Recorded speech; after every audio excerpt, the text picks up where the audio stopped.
This is Audible. Grandfather's House. Written by Jon Athan. Narrated by Harry Roger Williams III. Copyright 2018 by Jon Athan. All rights reserved. This is a work of fiction. Names, characters, businesses, places, events, and incidents are either the products of the author's imagination or used in a fictitious manner. Any resemblance to actual persons, living or dead, or actual events is purely coincidental. For information on this book or the author, please visit www.jonathan.com. That's JON-ATHAN.com. General inquiries are welcome. Facebook, https://www.facebook.com/author Jon Athan. That's AUTHORJONATHAN. Twitter, @Johnny Athan. That's JONNY_ATHAN. Email, info@jonathan.com. JON-ATHAN.com. Book cover by Sean Lowry. http://indieauthordesign.com.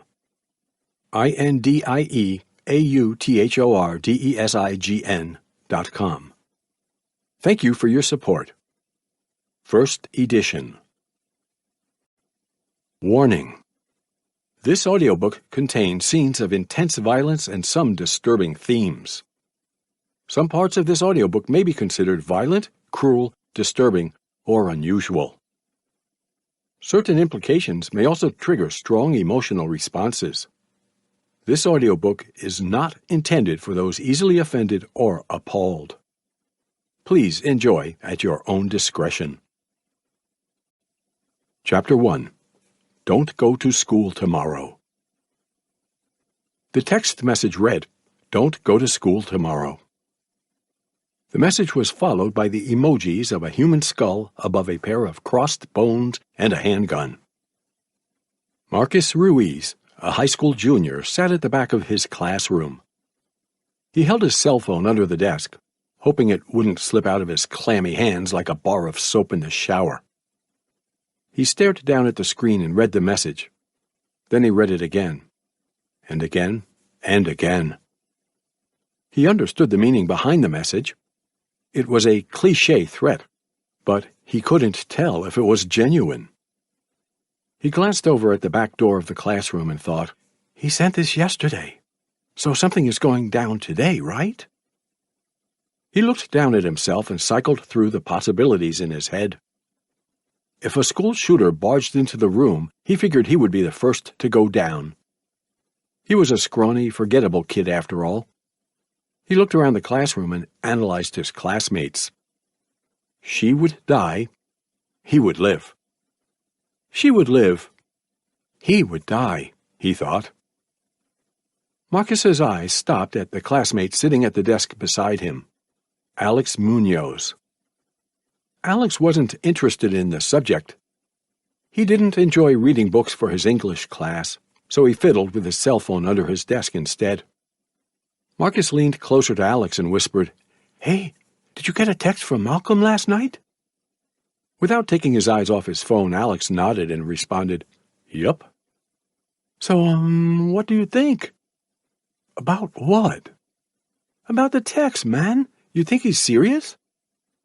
Marcus looked at the front of the classroom. Their teacher, John Crawford, sat at his desk and corrected essays, while occasionally glancing over at his students. The students were supposed to be reading The Great Gatsby by F. Scott Fitzgerald. Most of the students read the novel, while a few of them played with their phones. The white-haired teacher didn't notice anything out of the ordinary, though.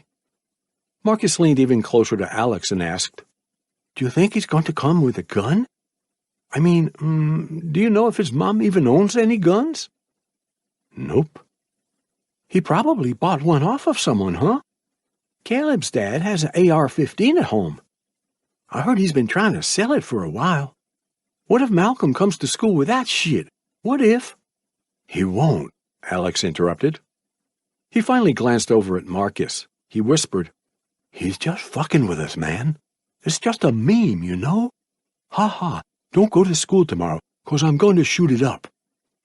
He wouldn't send something like that if he was actually going to do it. Don't worry about it. Marcus reluctantly nodded in agreement. He stared at an empty desk next to the back door of the classroom. Malcolm's desk. Malcolm was a 16-year-old high school junior. He was well known around school, but he often isolated himself. He wasn't interested in popularity. He stood 5'11" and had a sturdy physique. His hair was black and wavy. His eyes were brown and dark. The color of his eyes surprised some people because his mother had blue eyes. His father wasn't in the picture. Marcus read the clock above the whiteboard. 9:25 a.m. He believed it was too early for a school shooting. He tapped Alex's desk and asked, "Should we tell someone? What if he actually does it? Will we get in trouble?" "I don't know, Marcus. I'm not a cop or a lawyer, man. If you're so scared, go tell on him. But if it's a joke, you're just going to get him in more trouble. You'd probably get arrested for making threats or something." "How do you know that? You said you weren't a cop." "Just shut up already, man." Marcus sighed and sank back into his seat. "We're all going to get in trouble because of him," he thought. "Shit, I should just ditch before lunch." He opened his book and tried to read the chapter. After each page, he glanced over at the clock. Time moved at a snail's pace. 1 minute, 2 minutes, 10 minutes, 20 minutes. A shooter didn't show up. Gunshots didn't ring down the halls. Barely audible, Marcus murmured, 15 more minutes. Come on, you stupid bell. Just ring already. I want to—" Mid-sentence, the back door burst open with a crashing sound. The door wobbled as it clashed with the doorstop. Malcolm entered the classroom. He wore a hooded sweatshirt, tight jeans, a beanie, and a bandana over his neck. Black from head to toe. He didn't bother hiding his face, though. He wanted everyone to know he was responsible. His right hand was shoved into his hoodie pocket. The outline of a gun could be seen in his pocket. He jumped on his desk and shouted, "Everyone, get on the fucking ground! Get down!" Most of the students glanced at each other and mumbled about the situation. They said different variations of the same thing. "Is this some sort of joke? Is he pranking us?" Marcus hit the floor like a man on fire, though, and Alex followed his lead. Other students, who also received the ominous text message, also hid under their desks. So the skeptical students joined them and followed Malcolm's orders. The confused chatter in the classroom turned into frightened whimpers. They all shared the same thought. "I don't want to die." Crawford stood from his desk with his hands raised over his head. He said, "Malcolm, whatever you're—" "Shut up," Malcolm barked. He lunged over to the desk in front of his. He said, "You're always talking, but you're never saying anything important. You're like the rest of the teachers at this damn school. You have no passion, no soul, no heart. You just read all of your lessons off of your textbooks, give us homework and tests, pass or fail us, then repeat. There's no connection between us. You don't care about us. We are not friends, man." He jumped over to the desk in front of him. Then he lunged to the desk to his right. He watched as his classmates cowered under the desks. He said, "None of us are friends, huh? We bully each other every day. I just saw some kid get bullied because he couldn't afford his lunch, because he couldn't eat. I mean, what kind of bullshit is that? What kind of school is this? He doesn't get lunch and he gets bullied? It's crazy, man." From under his desk, Marcus watched as Malcolm jumped from desk to desk until he reached the front of the classroom. He couldn't predict his next move. He knew Malcolm had a knack for pranks, but he also knew Malcolm was an angry person. He regularly argued with his teachers and fought with his classmates. With his hand in his pocket, Malcolm wagged the gun at his teacher. He smiled and said, "You're an asshole. You've been trying to flunk me all semester, right? Why? Is it because I don't beg for help like the rest of these idiots? Is it because I won't suck your dick for better grades?" In a soft tone, Crawford said, "I know you, Malcolm. You don't really want to do this. Whatever you have in your pocket, a knife, a gun, whatever, you don't want to use it. You don't want to hurt me or any of your classmates. You're a good kid. You've made your point, though. Get down from there and let's talk about how we can make school a better place for all of us. Let's talk this out like men." "Like men?" Malcolm repeated in an uncertain tone. He crouched down on the desk, his hand still in his pocket. He jokingly asked, "Did you just assume my gender, Mr. Crawford?" Some of the students snickered under their desks, tickled by the joke. The threat felt less severe thanks to Malcolm's sense of humor. Crawford cracked a smile and said, "I knew this was a—" "Shut up," Malcolm interrupted. "It was just a stupid joke. I didn't ask you to speak. I didn't let you run your mouth. We're playing by my rules now. Mine, not yours, okay?" Crawford nodded slowly, his hands trembling over his head. His eyes darted to the door to his right. He thought about running out of the room and calling for help, but he couldn't abandon his students. Malcolm said, "Good. So let's talk about this like men.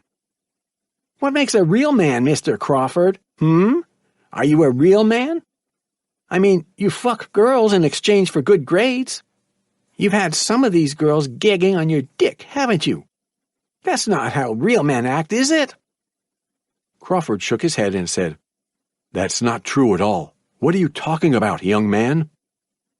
"I'm talking about your little extra credit assignments. You're part of the problem, man. You abuse your power to molest these girls in exchange for good grades. You fuck them, Crawford." "That's not true."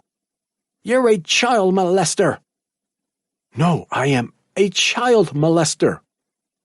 Crawford said, "Repeating yourself over and over won't make it true, Malcolm. Now please, get off the desk and take your hand out of your pocket slowly. Let's talk about what's really bothering you. Let's talk about—" "Fuck you," Malcolm shouted as he pulled his hand out of his pocket. Crawford tightly closed his eyes and flinched, expecting a hail of bullets to penetrate his body. Instead, he heard the sound of a squeaky trigger. A squirt of water hit his face and dripped onto his button-up shirt. The teacher opened his eyes to a squint. He spotted the gun in Malcolm's hand. A plastic squirt gun. The water gun was spray-painted black. From afar, it could have been mistaken for a real pistol. It had the shape of a handgun after all. From up close, it looked blatantly fake. A devious grin on his face, Malcolm squirted him again and said, "Bang, bang." A female student shouted, "Malcolm, you asshole!" A jock said, "You're a dick, bro." Marcus and Alex shared a sigh of relief. Then they chuckled. Some of the other students weren't as forgiving. Some hurled books, pencils, and crumpled balls of paper at him.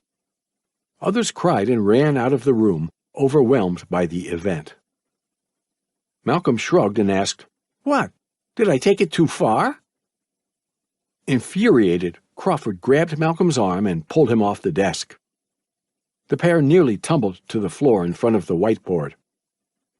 Crawford dragged him out of the classroom. He muttered to himself as he headed to the principal's office. Malcolm glanced back at the classroom and shouted, Chapter 2. Consequences. Malcolm leaned back in his seat, his arms crossed over his chest. Only the sound of his foot tapping emerged in the room. He didn't want to meet eyes with the principal, so he just stared at the desk in front of him. A landline phone, a picture frame, a pen bin, a computer monitor, a keyboard, and a manila folder sat on the desk. It was all neat and regular. Eric Lawrence, the principal, sat on the chair opposite him. Elbows on the table, he massaged his clean-shaved jaw and stared at the teenager. The sound occasionally seeped past his sealed lips. His eyes were narrowed and his eyebrows were pulled in. He looked serious, angry, and disappointed. He ran his fingers across his bald head, leaned back in his seat, and sighed. The pair waited in the small office. Lawrence had already scolded Malcolm, and he had to wait in order to officially hand down his punishment, so there was really nothing else to say at the moment. After 10 dreadful minutes, the door swung open. They simultaneously looked at the door behind Malcolm and shared the same thought. Finally. Jennifer Hernandez, Malcolm's mother, stood in the doorway. The 40-year-old woman looked exhausted. She had black bags under her eyes and crow's feet on her cheeks. Her beach blonde hair was tied in a messy ponytail. She stood 5'2" with a thin figure, but she was strong and determined. She wore a blue-collared shirt, black work pants, and work shoes. As she walked into the office, Jennifer smiled at the principal and said, "I'm sorry I'm late. I was at work, and I couldn't just leave, but I rushed over as soon as possible. It was—" "It's okay, Miss Hernandez," Lawrence interrupted. He beckoned to her and said, "Please, take a seat." As she sat down, Jennifer stared at her son and asked, "What did he do this time? I was told there was a commotion. Is everyone okay? Is this serious?"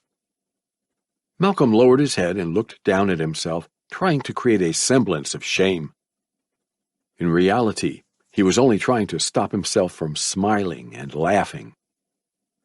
Lawrence leaned forward in his seat, his elbows on the desk and his fingers interlocked under his chin. The principal said, "Well, Miss Hernandez, your son ditched his first-period class. Then, when he finally decided to show up, he pulled another one of his infamous pranks during second period." Jennifer shook her head and blinked rapidly. She said, "Okay, I don't know how this could have happened. I dropped him off at school this morning. I watched him walk into this school with my own eyes, Mr. Lawrence." "I understand, but he walked off before first period even started."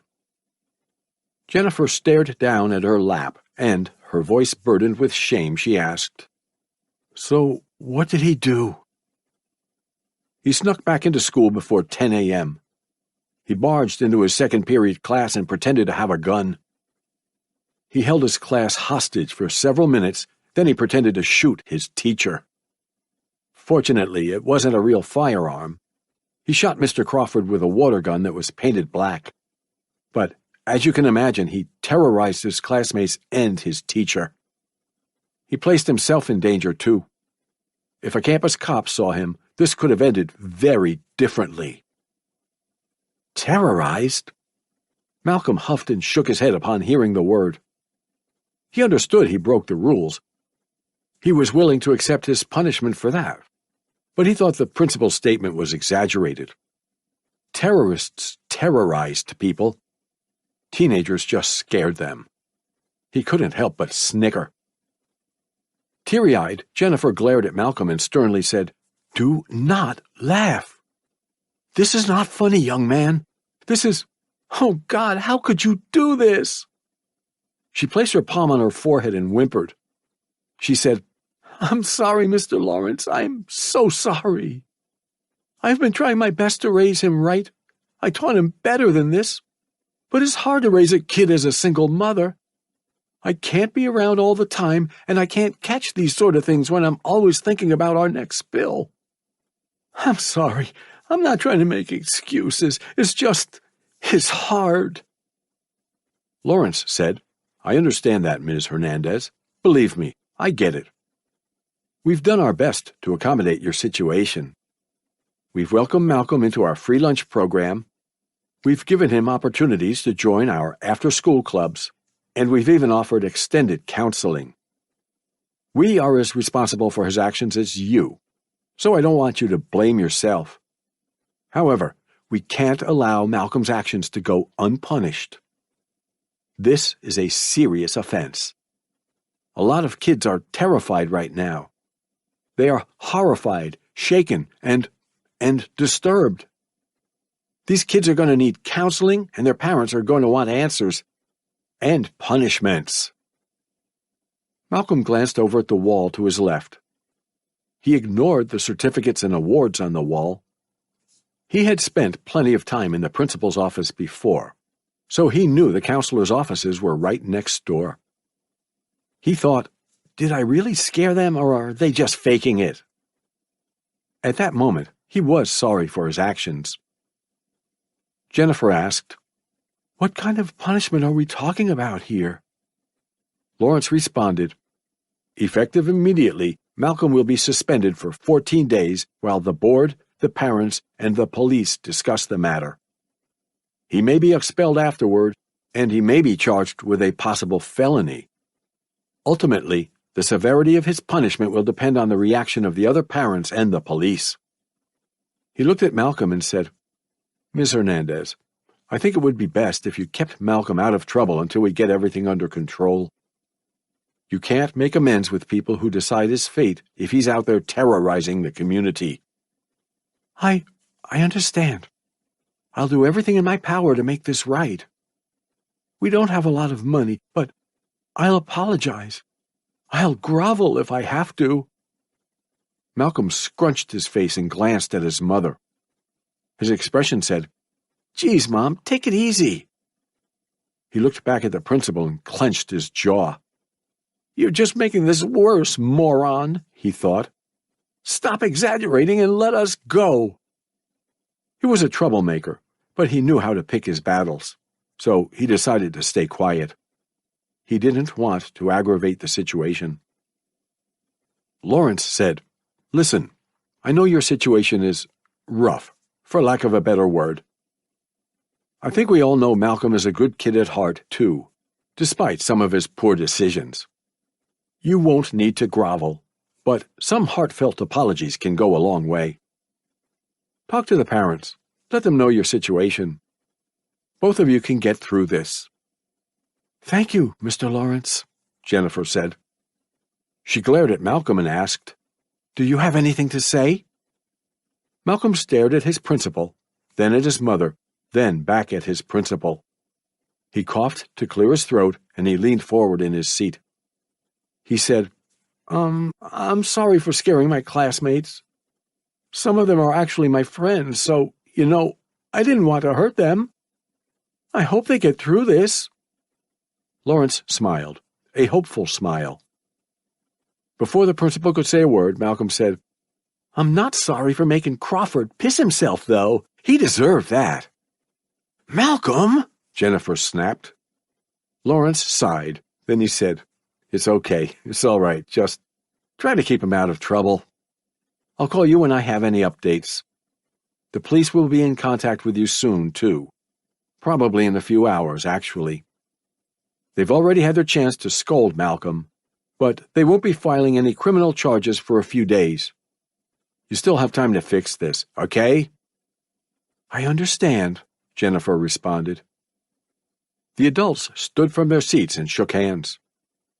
Jennifer said, "Thank you for everything, Mr. Lawrence. Again, I'm so sorry for all of the trouble." "It's fine. Have a nice day." Jennifer grabbed Malcolm's arm and gently pulled on his limb while glaring at him, as if to say, "Don't make me drag you out." Malcolm threw his backpack over his shoulder. He nodded and winked at his principal as he stood up. He followed his mother through the administration building. He watched as his mother apologized to everyone in her path. She even apologized to the secretary on their way out. Malcolm thought, "Overkill, Mom, overkill." They hopped into an old black sedan in the parking lot. They sat in silence for a minute, a long, dreadful minute, while the rest of the students followed their regular schedules in the school. Malcolm stared at his mother, waiting for her to speak. He wanted her to scream. He even thought a slap to his face would be appropriate, but she just stared at the steering wheel. The silence was deafening. Malcolm said, "I'm sorry. It was just a stupid prank, Mom. I didn't think it would go this far. I thought I'd get detention for a few weeks or suspended for a few days. I didn't want this to happen." "You could get expelled.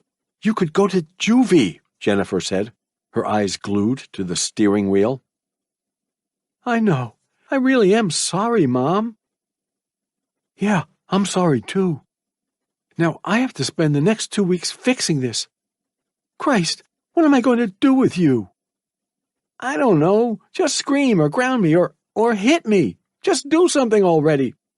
I hate feeling like this. I hate feeling guilty. It sucks. Come on, get mad at me. Do something." Jennifer's eyes widened as an idea struck her.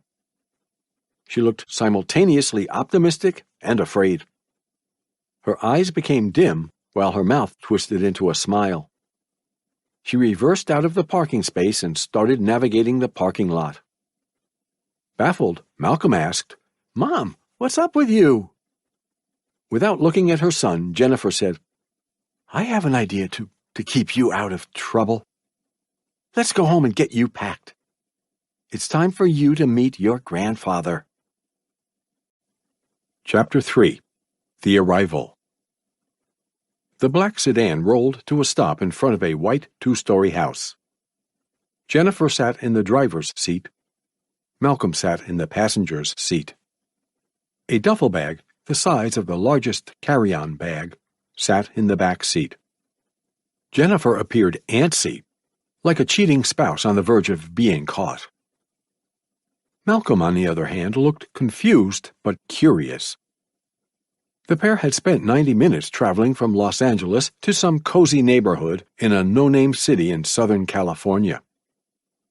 At first sight, the differences were jarring. The neighborhood was eerily tranquil. It resembled something from the good old days. White picket fences, clean sidewalks, and freshly clipped hedges and mowed lawns. Some housewives worked on their gardens, while some elders swung on their porch swings. A few kids played tag on the street, yapping and screaming. The school day had already ended for the younger children. The residents all seemed respectful to each other. The quietude of the neighborhood gave off an eerie vibe, an alien feeling. Malcolm thought, "Holy shit, this place is crazy. These can't be real people." It wouldn't surprise him if the residents left their doors unlocked throughout the night. And if that were the case, he figured it would be easy to burglarize them. As he ran his eyes over the white house, he said, "So we drove an hour and a half for this?" Jennifer stared at the dashboard and said, "Yes." "Why?" Jennifer didn't tell Malcolm much about their trip prior to departing. She only gave him the short version. "Pack a bag. You're going to meet your grandfather." She finally turned in her seat and looked at her son. She tried to smile, but the side of her mouth twitched uncontrollably. Her eyes were dry, but she looked as if she could burst into tears at any moment. She said, "You're going to be staying with your grandparents for a few days, maybe even a few weeks. I need you to stay out of trouble while I'm taking care of things back home. I guess I'm going to be begging for some leniency. I'm going to do my best to save you, sweetie. What is staying with some old people going to do?" "Hey, they're not just old people. They're your grandparents. Respect your elders, Malcolm," Jennifer said. "Listen, my dad is old, you're right about that, but he's also tough. You've never met anyone like him. You may think some of your teachers were hard-asses, but you haven't seen anything yet. He'll teach you a thing or two about respect." She looked over at the house, her eyes dilated with fear. Although she wasn't quite panicking, her breathing intensified and her body trembled. A mere glimpse of the house caused a downpour of forgotten memories to flood her mind. She glanced back at her son, trying her best to keep her composure. In a soft, awed voice, she said, "He broke me when I was younger, and, honestly, I was probably worse than you. I used to sneak out at night to smoke and drink and party, and he'd always be waiting for me when I got back. It was impossible to get anything past him. I didn't like his methods, but I appreciated him, you know? He was only doing what he thought was the right thing to do. I get that now." Malcolm smirked and said, "Wow, Mom, it sounds like you are a real badass. Now we know where I get it from, huh? I wonder if Dad gave me some of his bad genes, too." The interior of the vehicle became silent. The sounds of joy, kids chatting and playing, barely seeped into the car, muffled and faint. Jennifer said, "Speaking of your father, there's something you should know before you meet your grandparents. I loved your father, but my dad never liked him. He technically disowned me because I married your dad." "Damn, what did Dad do to him?" "He didn't do anything. It was just his existence that made my dad angry. It's hard to say it, but, well, your grandfather doesn't like Mexicans or anyone who even looks Hispanic. I guess he just doesn't like other races very much." Malcolm opened his mouth to speak, but he couldn't say a word. The revelation struck him like a bolt of lightning. He looked over at the house, then back at his mother. He asked, Are you kidding me? He knows he lives in Southern California, right? There are Mexicans everywhere." I know. Listen, your grandfather doesn't hate other races. He just doesn't want us to, blend. He wanted me to stay pure or whatever. He's not the type to burn a cross on his lawn or dress as a ghost in the woods or anything like that. He doesn't walk around the streets yelling slurs or discriminating against people. He's just from a different generation. Don't take it personally." "Don't take it personally? You know I'm half Mexican, right?" "Of course I do. I'm your mother, kiddo." "Yeah, so this guy probably hates me already, and you're just going to leave me here? Really?" Jennifer sighed. Then she said, "It's going to be fine. He might make some ignorant remarks, but he won't hate you. Like I said, he's just from a different generation. He was raised with a different mindset. That doesn't excuse his actions, but it explains them." Malcolm muttered, "Great. They're old and racist. This is going to be one shitty vacation." Once again, silence dominated the interior of the car. The sound from the street was smothered. Jennifer caressed Malcolm's hair as she stared at him. Malcolm loved his mother. He didn't mind her gesture of affection, but he felt uncomfortable in the car. To him, it felt as if they were saying their final goodbyes. Malcolm asked, "What? Why are you looking at me like that?" Jennifer smiled and said, "It's nothing. I love you so much, sweetheart." "Oh, okay. I love you too, Mom." Jennifer patted Malcolm's shoulder and said, "Go ahead. Grab your bag and get in there." For a second, Malcolm thought about begging his mother to let him stay at home. No, he thought. I've caused enough trouble for her. I'm not a little kid. He leaned back and grabbed his bag. He opened the door, then he stopped. He noticed his mother was still seated, strapped to her seat with one hand on the steering wheel. He asked, "Aren't you going to walk me in? I mean, how do you know they're even here?" Jennifer said, "They're home. My dad disowned me. I haven't spoken to him in decades, but I stayed in contact with my mother. She even sent us money a few times. I made all of our arrangements with her last night. This is their address. This is the time we agreed on. They know you're coming, and they are expecting you. Come on, get in there. Don't keep them waiting."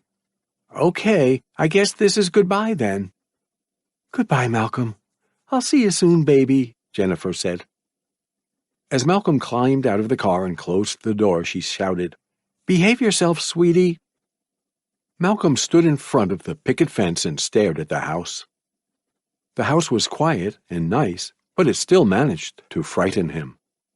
He pushed the gate open and strolled up the walkway, counting each slow step. Before he knew it, he found himself on the porch, standing in front of a burgundy door. He glanced back at the street.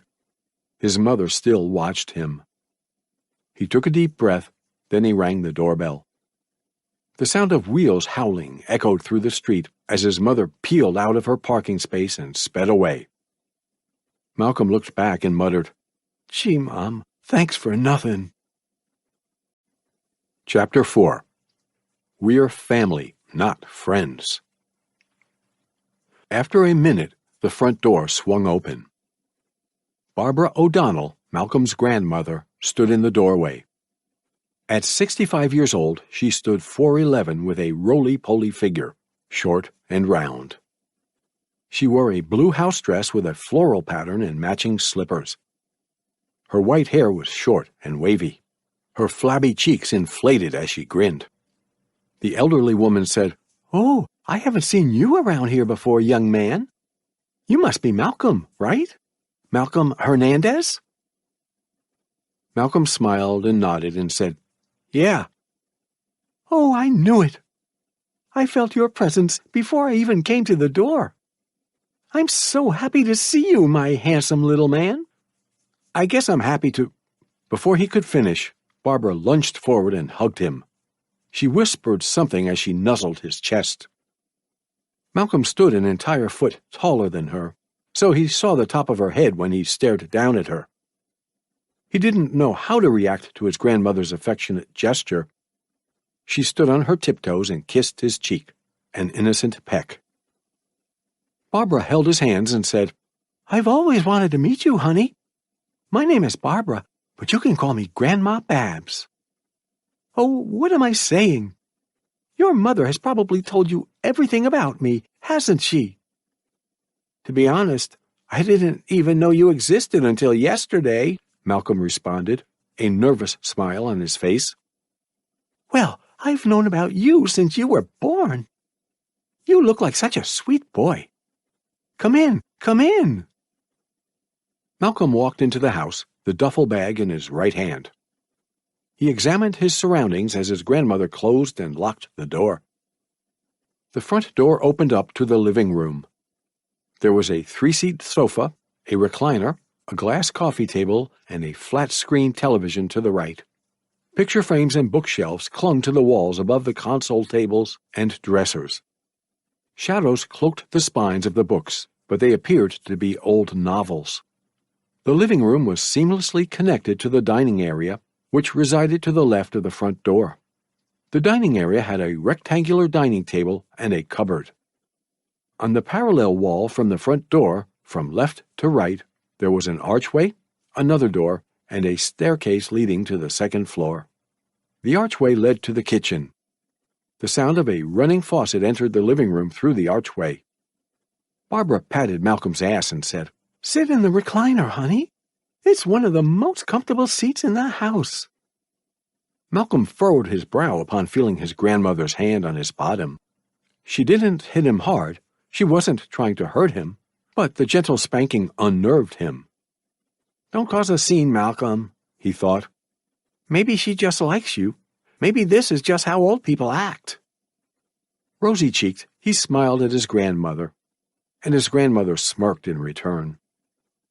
The teenager sat in the recliner and placed the duffel bag on his lap. He watched his grandmother with a set of curious eyes. Barbara stood behind the sofa and said, Your grandfather is in the kitchen. He's washing the dishes like a gentleman. Don't worry, he'll be out soon. I think he'll be happy to see you, too. Malcolm could only respond with a nod. He thought, Drop the act, Grandma. I know you're married to a racist. Barbara continued, I've seen you so many times in your birthday pictures. Your mom stopped sending them a few years ago, though. I don't know why. Malcolm fiddled with his cell phone and said, It's probably because I stopped having birthday parties 3 years ago, so she stopped taking birthday pictures. Oh, that's too bad. I felt like I lost you when I stopped getting those pictures. We should all celebrate your next birthday as a family. How does that sound, honey? If I'm not in juvie... Malcolm stopped himself from uttering the response. Instead, he responded with a non-committal shrug. The sound of the running faucet came to an abrupt stop. The sound of boots thudding on linoleum tiles immediately followed. Malcolm and Barbara glanced over at the kitchen archway. Ronald O'Donnell, Malcolm's grandfather, stood in the archway, drying his hands with a small white towel. His piercing blue eyes were stuck on his grandson, and Malcolm stared back at him. Ronald was 68 years old. He stood 5'8", and he wore a white T-shirt, Navy Dickies work pants, and a pair of steel-toe boots. He looked stern and angry, a perpetual scowl plastered on his wrinkled face. His white hair was slicked back with goops of gel. He had a goatee, too, white and trimmed. Malcolm thought, He's going to be a tough son of a bitch, isn't he? Ronald threw the towel over his shoulder and walked into the living room. He muttered, You boys are always late, aren't you? You never change, lazy bastards. He stopped beside his wife and coughed to clear his throat. In a loud, clear voice, he said, My name is Ronald O'Donnell. You can address me as Sir, Grandfather, or Mr. O'Donnell. We are not on a first-name basis. We're family, not friends. You don't have to like me, and I don't have to like you. Understood? Malcolm said, Yes, sir. Good. Now put your phone in your bag and give us your full attention, son. Malcolm raised his brow and cocked his head back, as if to say, Excuse me? Are you serious? He glanced over at his grandmother. To his utter surprise, she just smiled and nodded at him. He sighed and shoved his phone into the duffel bag. For his mother's sake, he wanted to start his relationship with his grandparents on the right foot. Ronald said, Good. Now we can get down to business. First and foremost, welcome to our home. We would greatly appreciate it if you didn't steal anything during your stay. I know your people have a knack for that, but it won't do you no good if you steal from us.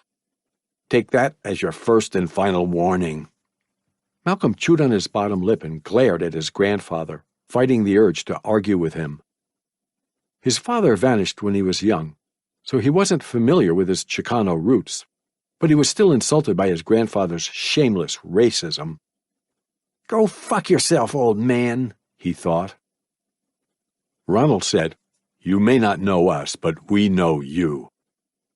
You are here because your mother asked for our assistance. No, she begged for our assistance. Your mother and I aren't on good terms, but she's family, and family takes care of family. It's been a while since I've done her a favor anyway. Decades, right? Malcolm said. Don't interrupt me, boy, Ronald snapped. Malcolm sucked his lips inward and leaned back in his seat, surprised by his grandfather's hostility. Damn, he really hates me, he thought. So much for getting on his good side. He decided to bite his tongue in order to avoid his grandfather's wrath. Ronald said, As I was saying, I feel like I owe your mother a favor. And you caught my attention, boy. She told us about your behavioral issues. She told us about the fighting, the ditching, the pranking. She told us everything. You might be a problem for your mother and your deadbeat father, that damn coward, but you won't be a problem for me. No, boy, I am going to fix you. I'm going to save you from those bad genes you inherited. Ronald and Malcolm quietly stared at each other. Ronald looked cold and angry, waiting to snap at Malcolm at the first sign of defiance.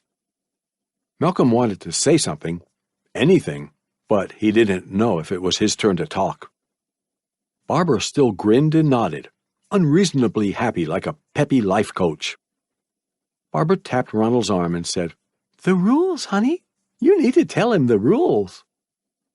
Right. Ronald slowly walked around the sofa, his eyes glued to his grandson. He stopped next to the recliner and towered over Malcolm. Malcolm stared up at him, but he didn't say a word.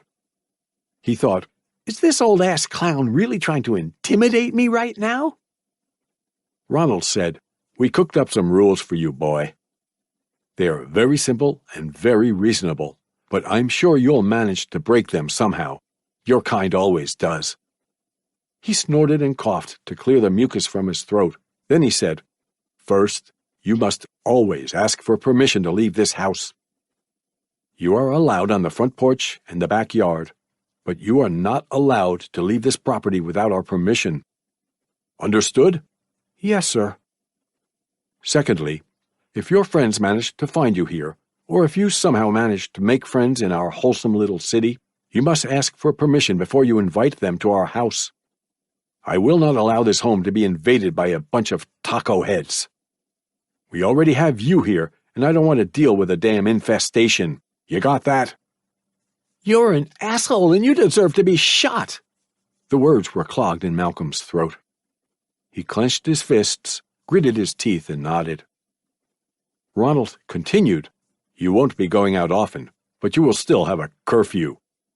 You better be in this house by 1700. That's 5 p.m., boy.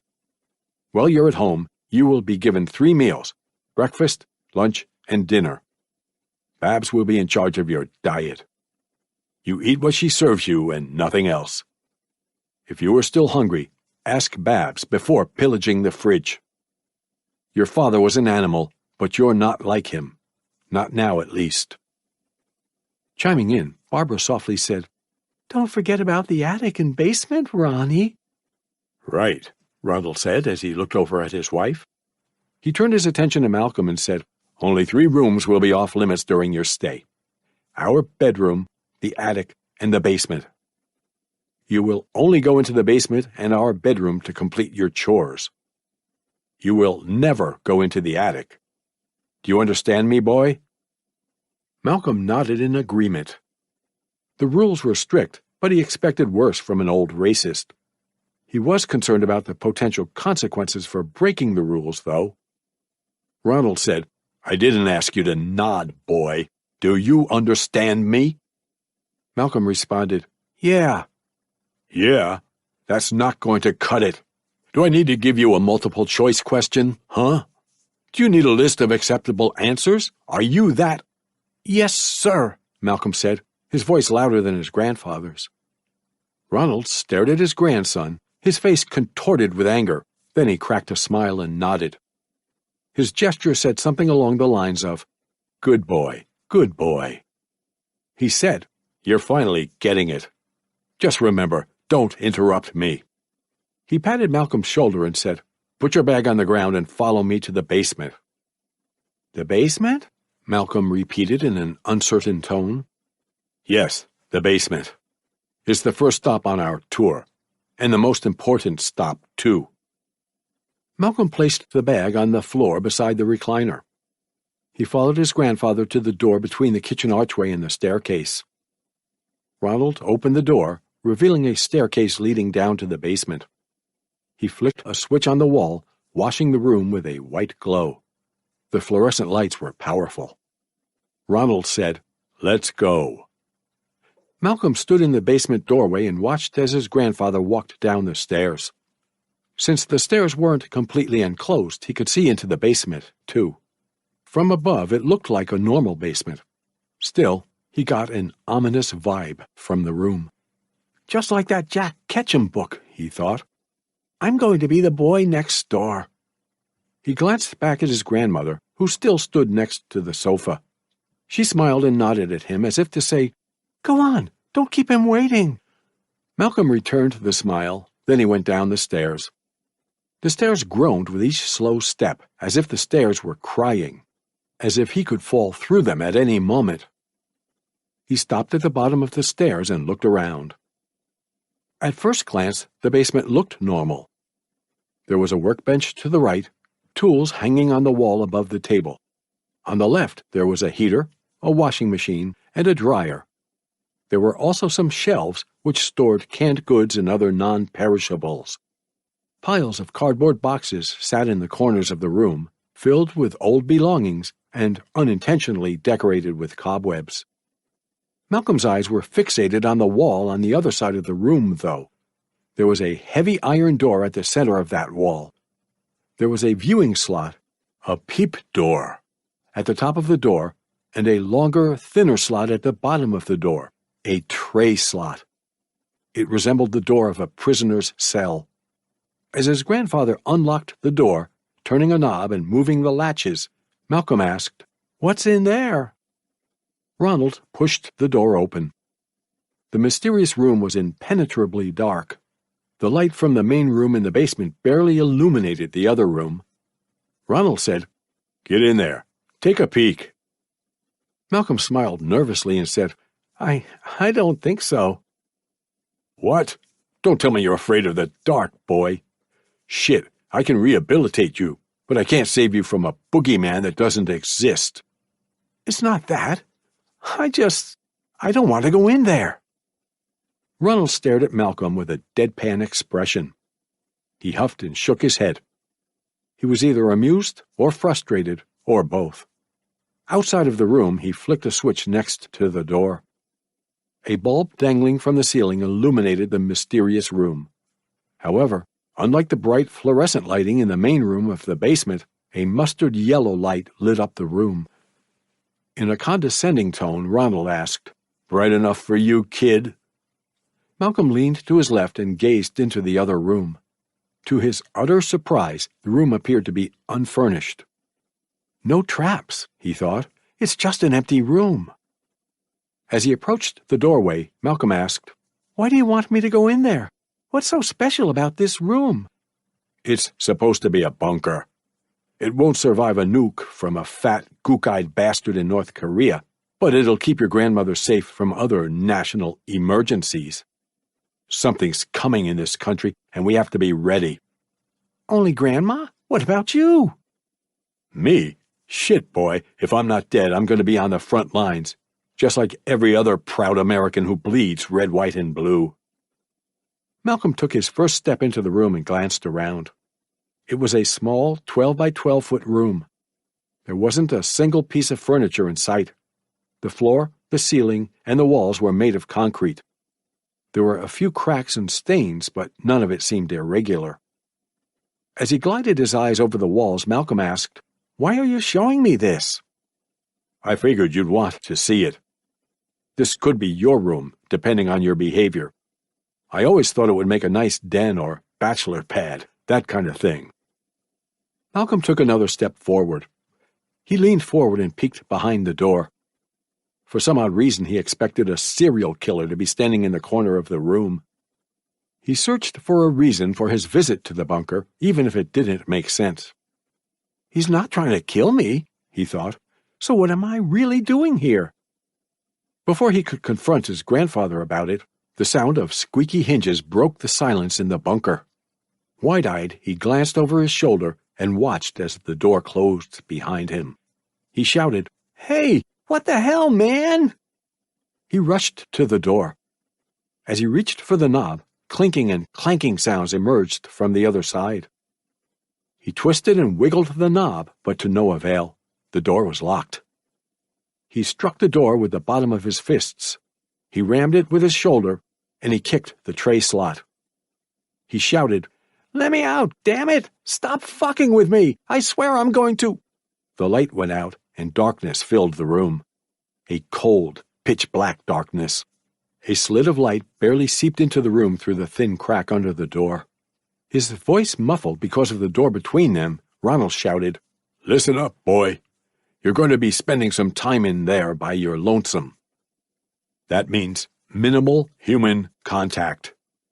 You might get a meal, but you won't participate in any other form of communication. I need you to understand that I mean business. You hear me?" Awed by the explanation, Malcolm muttered, Holy shit, he's actually insane. Ronald continued, "Think of this as a non-physical punishment for your past actions. I know your naive mother hasn't punished you before. She would think this is wrong or immoral, but I know it's going to help you. If all goes well, you should be out of there in no time."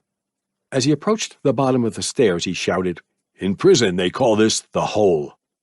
Around here, we call it purgatory. You'll atone for your sins here, and you'll be born a new man. A real man." Upon hearing the creaky stairs, a very soft sound, Malcolm banged on the door and yelled, "Don't leave me here! You can't do this to me! You can't fucking do this to me! It's illegal!"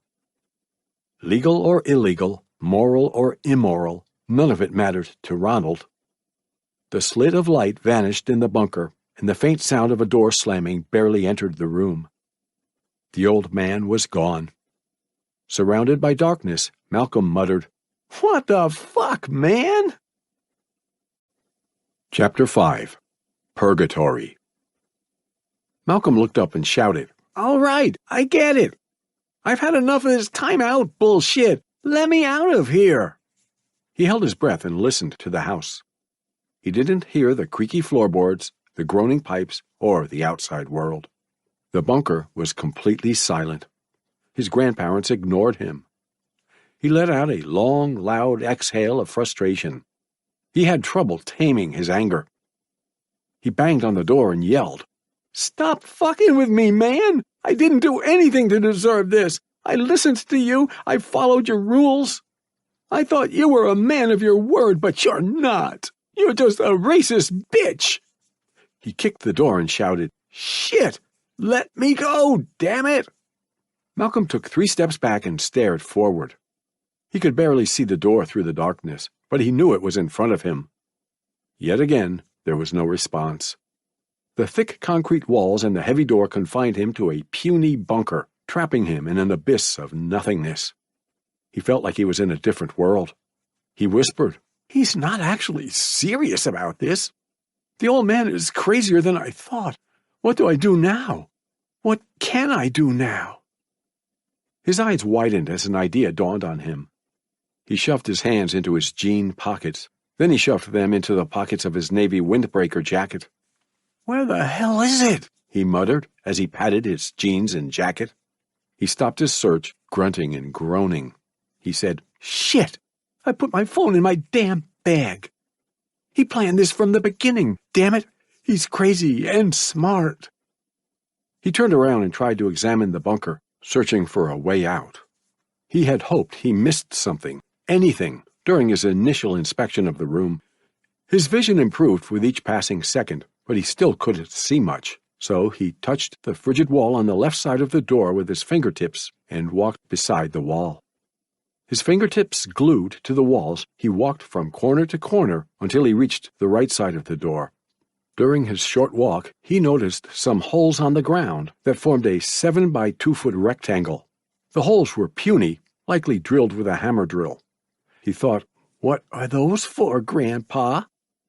There were more puny holes at the center of the room, but he could barely see them. Other than the holes, he didn't notice anything of significance in the bunker. It was just an empty room. He leaned back on the door and sighed. The total darkness blinded him. It was a jarring and horrifying sensation. It addled his mind and warped his perception of reality. His eyes were wide open, but he actually started to believe his eyes were closed. He placed his thumb and index fingers on his eyelids, ensuring his eyes stayed open. "Damn it, I'm already going crazy," he muttered. "How long has it been since he locked me in here? A minute? 2? 5? No, it's been longer. It's been 10 or 15 minutes. Longer than that? I don't know anymore. What am I doing? Who am I even talking to?" He turned around and faced the door. His hands hovered over the door as he slowly reached for it. He shuddered as soon as he felt the cold iron. His face was cloaked by the darkness, but his expression of relief said, "There you are." He knocked on the door and shouted, "Hey, I'm ready to come out. I'll behave myself, I promise. Grandma Babs, please let me out." No one answered. He lowered his arms to his sides and said, "I don't want to be here anymore. Please let me out. Please." Solitude and boredom often had unpredictable effects on the human mind. In complete isolation, surrounded by nothing, most people would prefer pain to boredom. People would actually use trivial methods of self-harm as a form of entertainment because it would give them something to do. Solitude and boredom were forms of torture. Out of sheer boredom, Malcolm closed his eyes and gently banged his head on the iron door. Tap, tap, tap. The banging wouldn't cause any brain damage, but it certainly caused some pain to surge across the top of his brow. He couldn't stop himself, though. Despite the pain, he felt compelled to continue. His rationale was simple. The literal headbanging would give him something to do, and it would possibly send a signal to his grandparents. His forehead planted on the door, Malcolm opened his eyes upon hearing a clanking sound. A slit of light entered the room through the crack under the door. The tray slot at the bottom of the door swung open, and a plastic tray was pushed into the room. As the teenager fell to his knees, the tray slot was slammed shut. Malcolm scratched at the slot and shouted, "Hey, let me out! Please, don't leave me in here! I'm begging you! Grandma? Grandpa?" The basement and the bunker remained quiet. He didn't hear any thudding footsteps or creaky stairs. He stared down at the plastic tray. Thanks to the slit of light, he could see the meal on the tray, a bowl of chicken soup and a cup of water. A plastic spork sat next to the bowl. As he examined the food, the slit of light vanished. His visitor was gone. Malcolm hit the door and muttered, "Damn it!" The teenager completely lost track of time, but he knew one thing for sure. He was hungry. So he safely assumed it was past noon. He had spent at least 90 minutes in the bunker. He whispered, "I might as well eat. This psycho might kill me if I don't. I can't starve. I can't let him win." He dunked the spork into the soup. He fished out a chunk of chicken. Then he slurped the soup off of the spork. He grimaced in disgust. The broth was cold and sour, while the chicken was stale and chewy. He finally caught a whiff of the soup's vile smell. The bowl emitted the pungent scent of rotten eggs. He whispered, "What the fuck? Are they trying to poison me?" Malcolm clenched his jaw and stared down at the bowl. He was disgusted by the food, but he feared he would starve if he didn't eat. He didn't know if he would get another meal during that day, so he scarfed down 3 more pieces of chicken and a few chopped carrots. Then he chugged the water. It was only 8 measly ounces of water, but it helped him keep the food down. He said, "That was sick. That was so sick. Why are they doing this to me? What the hell is going on here? What kind of house is this?" He looked over at the center of the bunker, disappointed. He said, "So, what do I do now?" Malcolm had to relieve his boredom and kill time, so he did whatever came to mind. He lay down on his back, then, like a child, he rolled on the floor. He rolled from wall to wall, back and forth. He remembered rolling on the ground with his classmates in preschool. Maybe it was kindergarten. Why was that fun, he thought. It certainly wasn't fun in the bunker. He stopped rolling after a few minutes.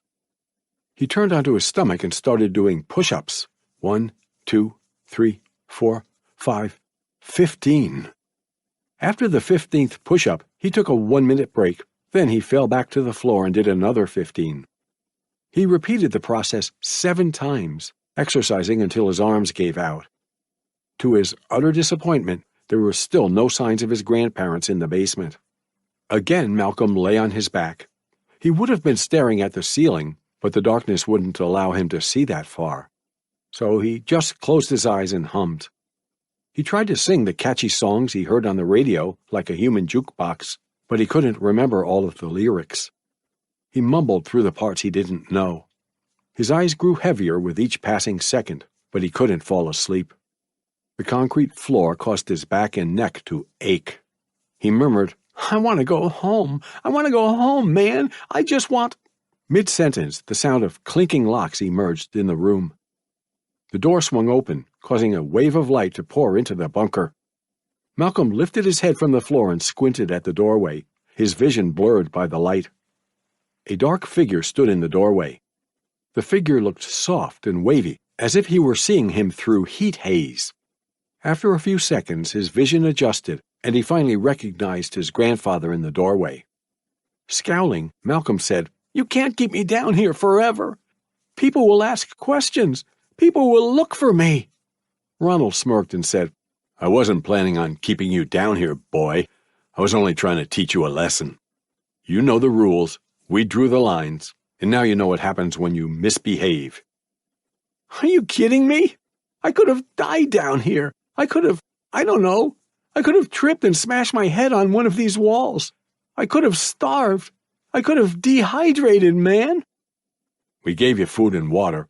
You're grateful for that, aren't you? It was rotten. Watch your tone, boy, Ronald snapped. Malcolm clenched his jaw and cocked his head back. Ronald said, "You're acting like a spoiled brat, like a drama queen. Shit, boy, you were only down here for 4, maybe 5 hours. Believe me, I've seen men go through a lot worse in my lifetime." Malcolm was rendered speechless by the revelation. Only 5 hours? He thought. It can't be possible, can it? 5 hours was the average time to travel from Oxnard, California to Las Vegas, Nevada in a car. It was a long but tolerable trip.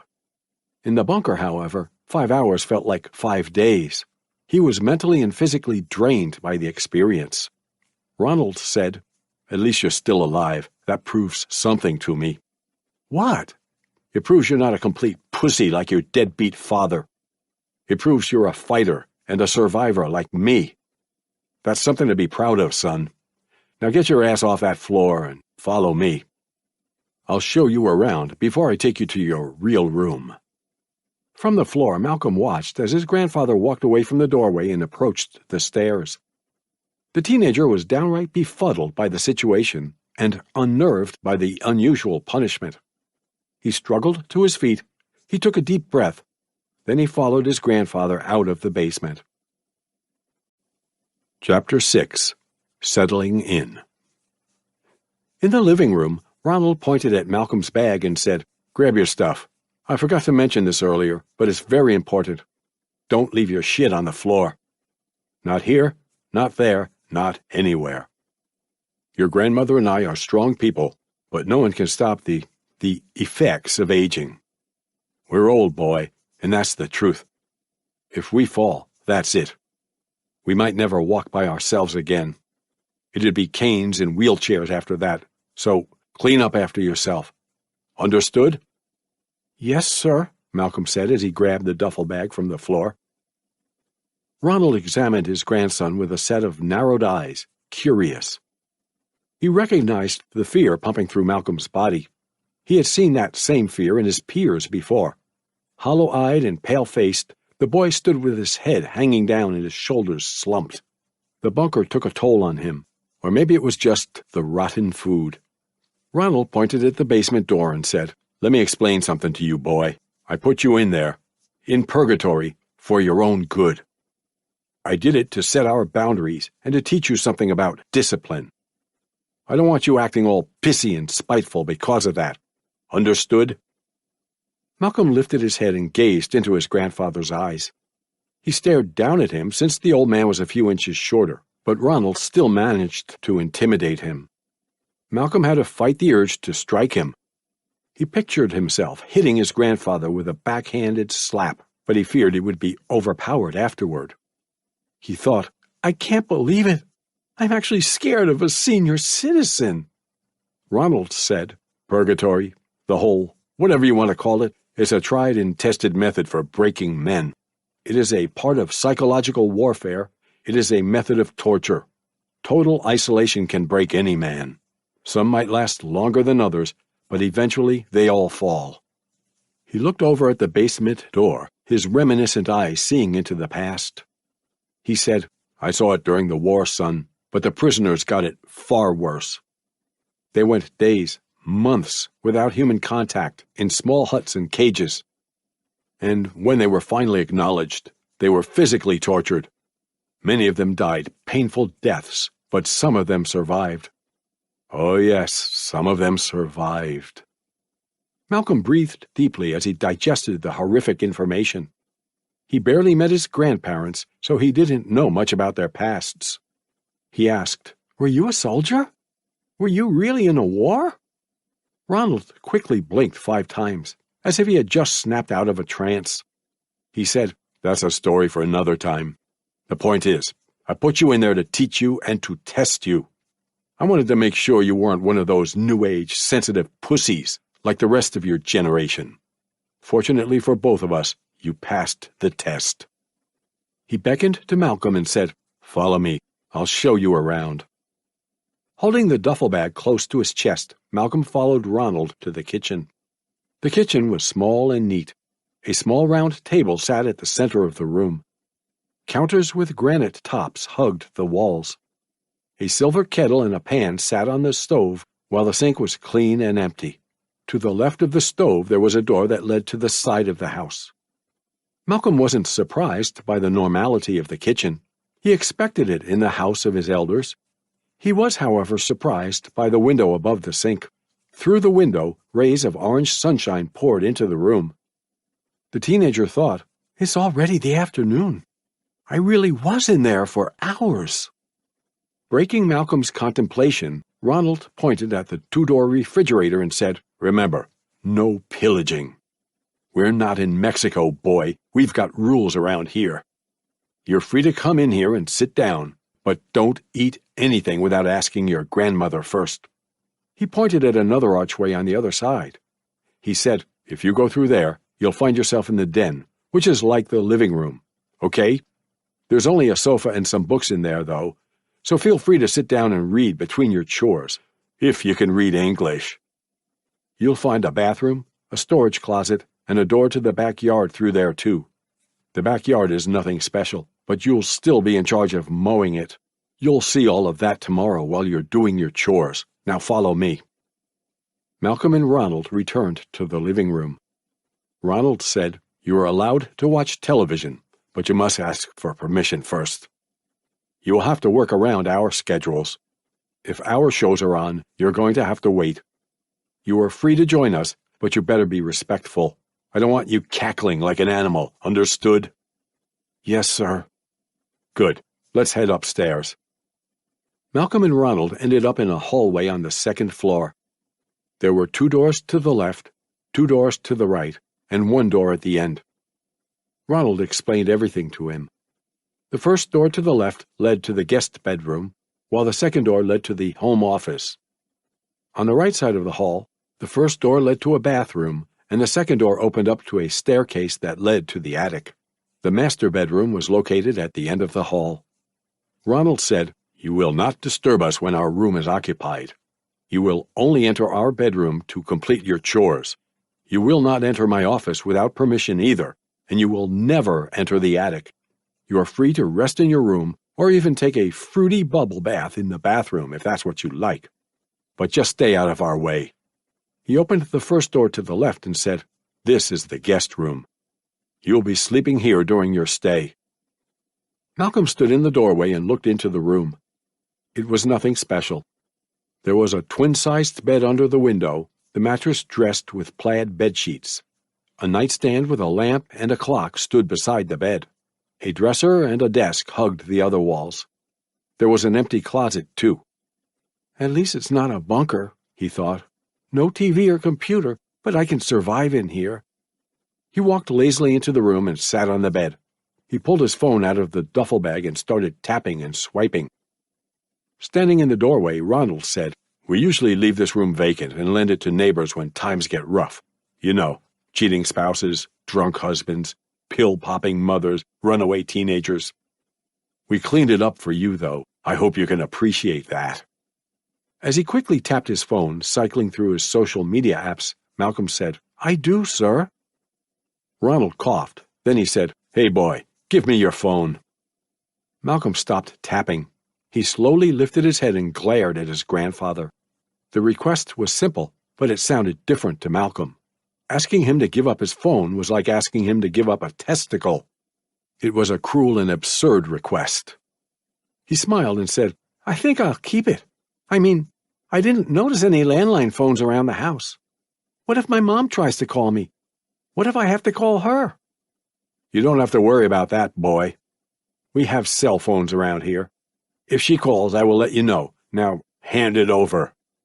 No, I just can't do that. I need it, man. It's my only connection to the world. It's my only lifeline. Man? Did you just call me man? You really don't learn, do you?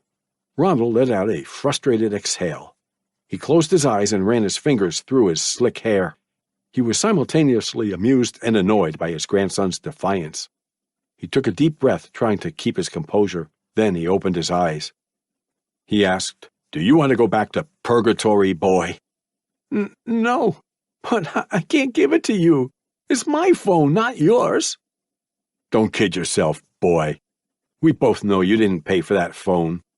You and your spick gang probably stole it. If not, your mother bought it with the money your grandmother has been sending her. Ronald slowly approached the bed, his hands on his hips. He gave Malcolm the opportunity to apologize and forfeit his phone while blocking the boy's escape route. He wasn't afraid of getting physical. Malcolm tightened his grip on his cell phone and stared down at his lap. His grandfather's racism infuriated him.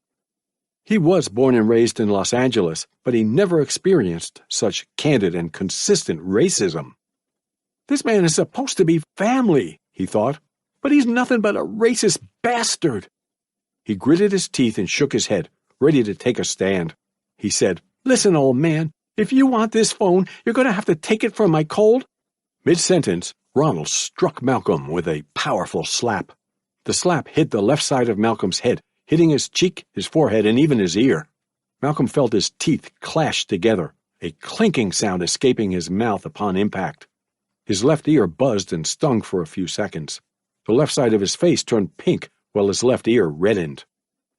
Malcolm rubbed his cheek and stared at his grandfather with wide eyes. He looked down at Ronald's right hand. It was a big, rough hand, but it looked normal, yet he felt like he was struck with a brick. Ronald tightly gripped Malcolm's wrist, then he pried the phone from his hand. He shoved the phone into his pocket and walked back to the doorway. Without looking back at his grandson, Ronald said, "Don't push me, boy. I'm not afraid of you, but you should be afraid of me. Do you understand me?" His bottom lip quivering, Malcolm stuttered, Yes, sir." "Good. Are you hungry?" "No, sir." "Then get some sleep. Breakfast is at 6, but you'll be awake before that, won't you?" "Yes, sir." "After breakfast, we'll talk about your chores. Good night, boy." Trying to control his rage, Malcolm croaked out, "Good night, sir." Ronald walked out of the room and closed the door. Malcolm listened to his footsteps as his grandfather headed to the master bedroom. The sound of a door opening and closing seeped into the guest room. His grandfather was gone. Malcolm grunted and threw a pillow at the door. Then he turned around and punched down at the mattress, releasing all of his bottled-up anger. As he punched the bed, he muttered, Shit! This isn't over. I'll get back at you for this, old man." Chapter 7. The First Night. Malcolm lay in bed, his fingers interlocked over his chest. He stared vacantly at the ceiling with glazed and somber eyes. Moonlight shone through the neighboring window, washing him with a milky glow, but the room was still dark. It was brighter than the bunker, though, and that was enough to comfort him. The young teenager thought about his stay at his grandparents' house. 1 day. He was broken and beaten on the first day of his stay. He spoke to his grandparents for less than 30 minutes before he was pushed into the bunker. Then he was slapped before he was sent to sleep. It was difficult to believe. An elderly man and his eagerly compliant wife, his own grandparents, abused him. He whispered, "He said it was a method of torture, so he really tortured me. I can call the cops on them. I can show them the hole. I'll probably have a bruise on my face, too. Yeah, I can get them arrested." He grimaced and shook his head. He whispered, "No, I can't. If I did, they'd arrest my mom, too, right? Hell, they'd arrest all of us, huh? Then again, maybe I can get some sympathy points if I call the police. I'll get out of trouble back home, that racist bitch will get arrested, and everything will go back to normal." Malcolm cycled through the options. He evaluated the risks and the rewards. In the best-case scenario, he figured, he'd return home to his mother and suffer the consequences of his past actions. In the worst-case scenario, he believed his entire family would be arrested, and he would be left alone, possibly in a jail cell. The best-case scenario seemed far more likely, though. He whispered, "If I wanted to call the cops, I would need a phone. I don't have a phone because he took it. So how do I get it back? How do I find it in this house? It's not like I could just go to the police station either. I don't even know where it is. Damn it!" He looked over at the window. He crawled closer to the wall and pushed the curtain aside. Then he peered through the blinds. The street was calm.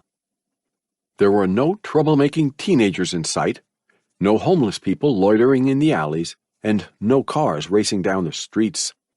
There was a hell of a difference between the suburbs and the inner city. Malcolm thought, I could run away. I could just leave everything behind and start a new life.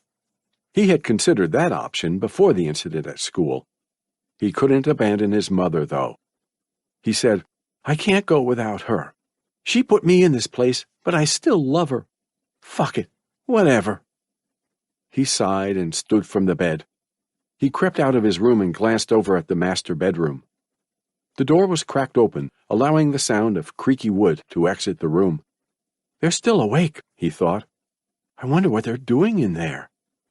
It was an hour shy of midnight, but the house was still alive with faint noises. The noise in the bedroom could have been anything, but Malcolm wasn't eager to find out. On his tiptoes, the teenager walked down the stairs. The stairs creaked and cracked and cried under his toes. He made his way to the kitchen. He opened a cupboard and found himself staring at bowls and plates. He opened another cupboard and, voila, he found the cups. Cup in hand, he looked up at the ceiling and slunk towards the fridge. The coast was still clear, so he opened the refrigerator. Along with a cool breeze, a wave of light poured out of the fridge and illuminated the entire kitchen. Unfortunately, bottled water wasn't available at the O'Donnell household. Instead, the fridge was stocked with chicken breasts, ground beef, vegetables, fruit, and some condiments. I guess I'm drinking from the tap, Malcolm murmured.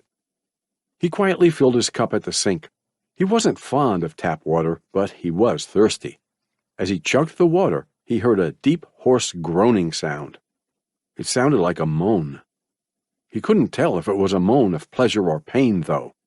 He couldn't even tell if it was human. It was a floorboard, he thought.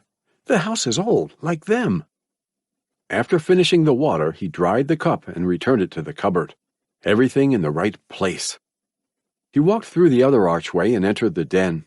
The den was practically vacant, except for the three-seat couch at the center of the room and the bookcases hugging the walls. Shelves filled with old, musty novels, the den looked more like an ancient reading room than anything else. Malcolm peeked into the backyard through the back door. The grass could use a trim, but it stood at an acceptable height. The grill, the patio table, and the lawn chairs were covered in dust and dirt, though. There hadn't been a family gathering or neighborhood barbecue at the O'Donnell house in years. The teenager whispered, They don't get much company, do they? As he returned to the living room, he sarcastically said, Gee, I wonder why. While reaching for the television remote, Malcolm heard the groan again. This time he was certain it was human. He looked at the staircase with wide, protuberant eyes. Just above a whisper, he said, Grandma, is that you? Grandpa? Hello? There was no response, but he heard another moan. His curiosity got the best of him. He tiptoed up the stairs and returned to the second floor. In the hall, a constant thumping sound joined the moaning. Shoulders and heels raised, he crept towards the master bedroom, the possibilities running rampant in his mind. He didn't know why the thought crossed his mind, but he believed Ronald was clubbing Barbara to death. A vivid image of his grandmother's bloodied, crushed head flashed in his mind. Malcolm stopped in front of the door. He breathed quietly through his nose, mentally preparing himself for the worst. He pushed the door open an inch and peeked inside. He slapped his hands over his mouth and held his breath. His eyes practically popped out of his skull and his legs wobbled under him. He felt like his mind had melted, his confused thoughts blending together to create nothing but madness. Ronald and Barbara were on the queen-sized bed. Barbara stood on all fours and faced the headboard, while Ronald stood on his knees behind her. They were buck naked, and they had sex in the doggy-style position. Thanks to the moonlight entering the room through the window, Malcolm could see everything. Ronald had a pair of thick arms and a bulky chest. His abs weren't defined like Malcolm's, but he looked strong. Barbara was fluffier than her husband. Her big soft ass, the rolls of fat on her stomach, and her sagging breasts jiggled with each thrust, flesh rippling like waves at a shore. Ronald thrust as hard and as fast as possible. He gripped an ass cheek with his left hand and tugged on her short hair with the other. Barbara, eyes squeezed shut, moaned and whimpered. In a low voice, louder than a whisper, but still soft and faint, Barbara said, "Fuck me, Ronnie. Oh, fuck me harder. You can do better than that, baby. Fuck me, Ronnie." Ronald tugged on her hair, causing her to yelp. Barbara sternly said, "Harder." Still thrusting, Ronald released his grip on her hair. He spanked her ass, cycling between cheeks as if he were playing the bongos. He hit her until her ass turned red, until little red dots formed on her skin. Petechiae. The pain only aroused her, though. She tilted her head up and moaned with pleasure. Ronald tightly gripped the nape of her neck and leaned closer to her ear, still thrusting. He hissed, "Keep your voice down, you nasty little cunt. You trying to wake the boy or something?" "Wake him. Let him watch." "Shut your mouth or I'll fuck your asshole until you're split in two." Do it, Ronnie. Make me bleed." Ronald was happy to oblige. He pulled out of her vagina, and then he thrust into her asshole with all of his might. Barbara yelped as her limbs locked up. Then she giggled and shed tears of pleasure. She welcomed the pain with open arms. Malcolm staggered away from the door, shaking his head in disgust and awe. He walked back to his room with wide lunges, then he quietly closed the door behind him. He covered himself with the blanket and wrapped the pillow around his head. He tightly closed his eyes and counted sheep, trying his best to fall asleep. Images of the rough sex and echoes of the dirty talk lingered in his mind, though. He knew about sex. He took a sex education class and he watched porn, but it was different in the O'Donnell house. His grandparents' sex was fueled by deviance and anger. It was rough, violent, and threatening. It was the type of sex where people were either injured or killed, intentionally or unintentionally, during the act. It frightened him, and it kept him awake throughout the entire night. Chapter 8. Good Behavior. "What's wrong with you, boy?" Ronald asked. "You look like you haven't slept in weeks, but you've only been here for a day. You got something on your mind?" Malcolm sat on the sofa in the living room, black bags hanging under his heavy-lidded eyes. He stared up at his grandfather, who stood near the recliner. He could also hear his grandmother in the kitchen washing the morning's dishes. Malcolm and Ronald had pancakes and milk for breakfast, while Barbara ate warm oatmeal and berries with a cup of orange juice. Malcolm had a lot on his mind, but he didn't know how to properly respond to Ronald's question. A daring response would be, "I accidentally caught you fucking my grandma while threatening to split her in two through anal sex." He wanted to avoid trouble, though, so he opted for the safest response. He said, "No, sir, I've got nothing on my mind." Ronald smirked and said, "Yeah, I thought so. You taco heads don't have much for brains, do you?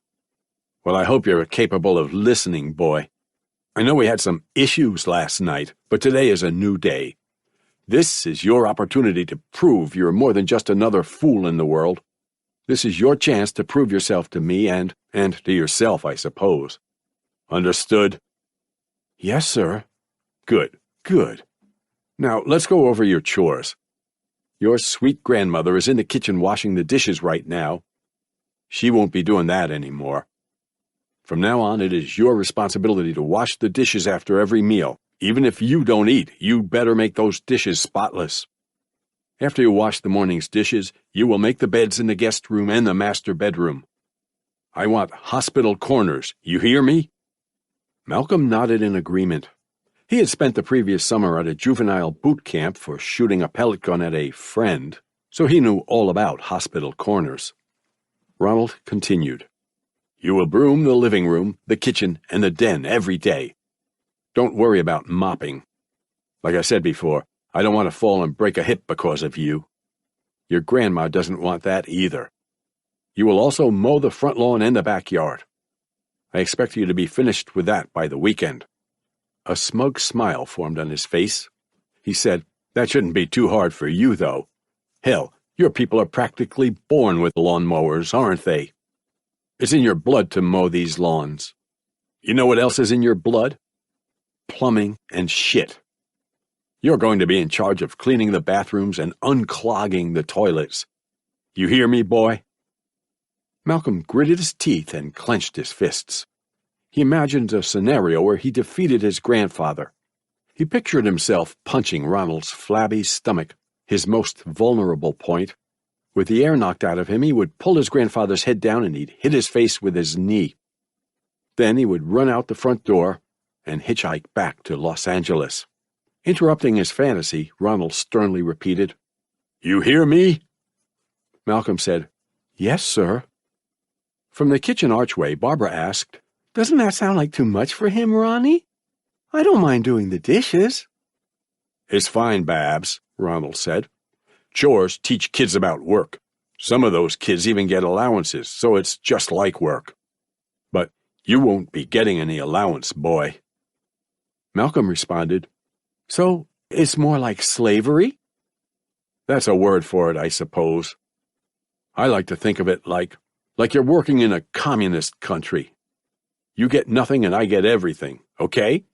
You youngsters really love praising communism these days, don't you? I'm not a communist. Of course you're not. Barbara waved at Ronald and said, Really, I don't mind doing the dishes. Ronald said, Stop it, Babs. He's not on vacation. He's being punished, remember?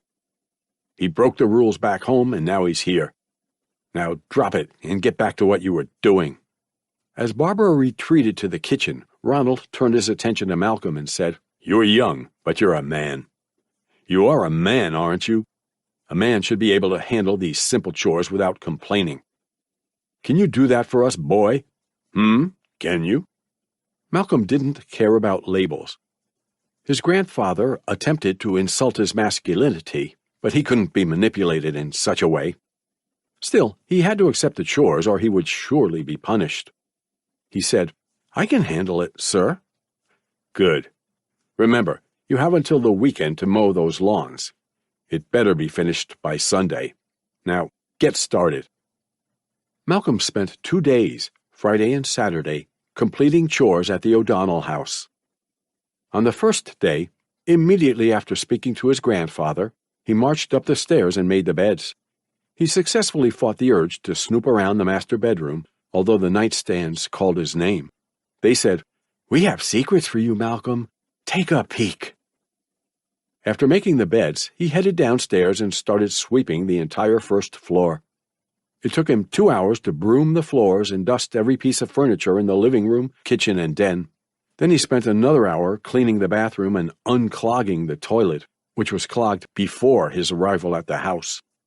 Eventually, lunchtime arrived and he shared another quiet meal with his grandparents. They ate turkey sandwiches and drank orange juice. Although Barbara insisted on washing the dishes again, trying to sneak one past the old man, Malcolm ultimately cleaned the mess after the meal in order to avoid trouble. After lunch, Malcolm started working on the backyard. He dusted and scrubbed the old patio furniture, then he mowed the grass. He used a push mower, an old one without a motor, so it took his entire afternoon. He proved his grandfather wrong, though. He was indeed a man who could handle his chores without complaining. For dinner, the family ate meatloaf and mashed potatoes. Once again, Barbara tried to wash the dishes, but Ronald wouldn't allow it. So Malcolm cleaned the kitchen until his grandfather was satisfied. Then he retreated to his bedroom. He was finally finished with his chores for the day. He was finally free. Freedom wasn't exactly fun in the O'Donnell house, though. Malcolm couldn't watch television in the living room, So he spent the afternoon in his bedroom. He lay in bed and stared up at the ceiling, lost in his thoughts. He didn't want to look out the window because it made him feel like a prisoner. He was, unfortunately, immune to the happiness that infected the whole neighborhood. Once again, he counted sheep until he dozed off. On Saturday, Malcolm repeated the monotonous process while limiting his interactions with his grandparents.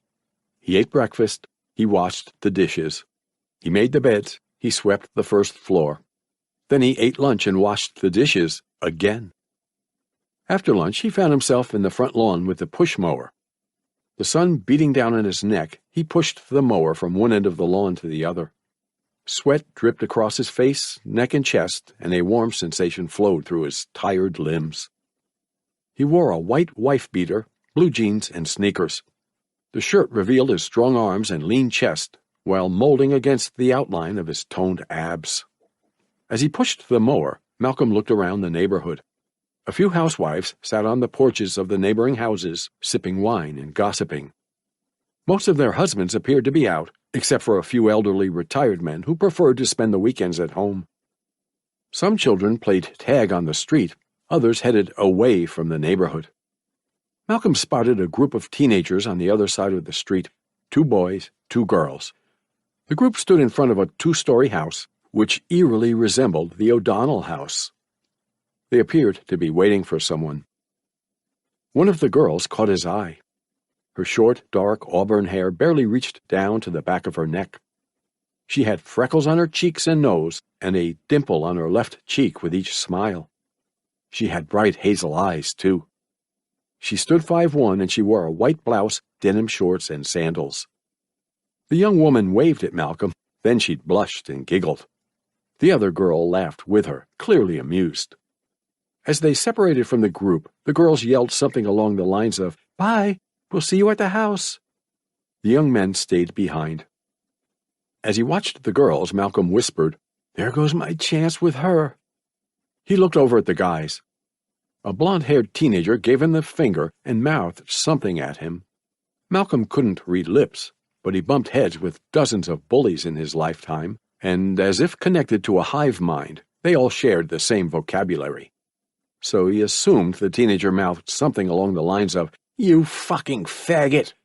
The other teenager, a kid with bushy black hair, appeared to be taunting him too.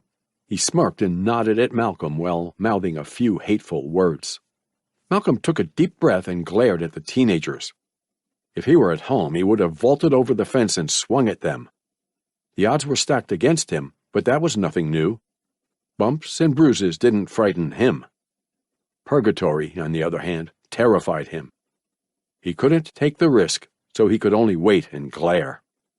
He watched as a young man exited the house and joined the group. Instead of persuading the others to leave, he got in on it. He mouthed, "Get out here, pussy!" Under his breath, Malcolm murmured, "If it weren't for the old man, I would be beating your asses right now. I swear I'm going to—" He stopped upon spotting the sudden fear on their faces. 2 of them shook their heads, the others stood motionless. They jogged down the sidewalk, shoving each other and muttering about something. Ahem. The faint sound emerged from the porch. Malcolm instinctively glanced over his shoulder, then he gasped and hopped. He saw his grandfather standing on the porch, looking as intimidating as ever. Malcolm thought, when the hell did he come out? Were those guys scared of him? Ronald said, "You've done well, boy. You finished your chores, you stayed out of trouble. You proved that you can be trusted. I don't know if I can call you a man just yet, but you're starting to look like one." Still unnerved by his grandfather's sudden presence, Malcolm stuttered, Thanks. Your grandmother and I have decided to reward you for your cooperation. So you will have a free day tomorrow. After your morning chores, you will have 4 hours, from 1300 to 1700, to catch a movie and get some fresh air. You understand? Yes, sir. So what time will you be home tomorrow? At 5 o'clock. Exactly. Before Ronald could say another word, Malcolm asked, "Can I have my phone back?" Ronald narrowed his eyes and curled his lips back in a snarl. The expression on his face said, "What the hell did you just say?" Malcolm explained. It's just so I can look for a cool place to rest and hang out, that's all. No, Ronald responded. We'll give you directions to the plaza tomorrow morning. There's a theater and a few restaurants around there. We'll give you some money, too. We'll even give you enough to call us on a payphone if there's an emergency. You don't need your cell phone. You'll get your cell phone back when I feel like you've earned it. Understood? Malcolm sighed. Then he said, Yes, sir. Ronald beckoned to him and said, Good. Put the mower away and come inside. Dinner is almost ready. Chapter 9. Love at First Sight. The plaza was located in the downtown area of the small city, so naturally it was bustling with activity. Couples, young and old, held hands as they walked from shop to shop. Some children played tag and squirted each other with water guns at the neighboring park. Families strolled into the theater, excited to watch the latest movies. Malcolm stood in front of the theater, eyes bright with curiosity. This is too good to be true, he thought.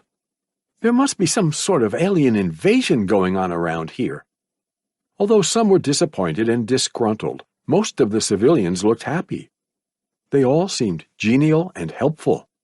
It really was too good to be true. He tried to shrug off the eerie vibe. He purchased a ticket for Get Out, directed by Jordan Peele, and he watched the movie. He spent around 20 minutes walking to the theater, 10 minutes waiting for the movie to start, and another 100 minutes actually watching the film. So after the movie, he still had an hour and 50 minutes before he had to head back to his grandparents' house.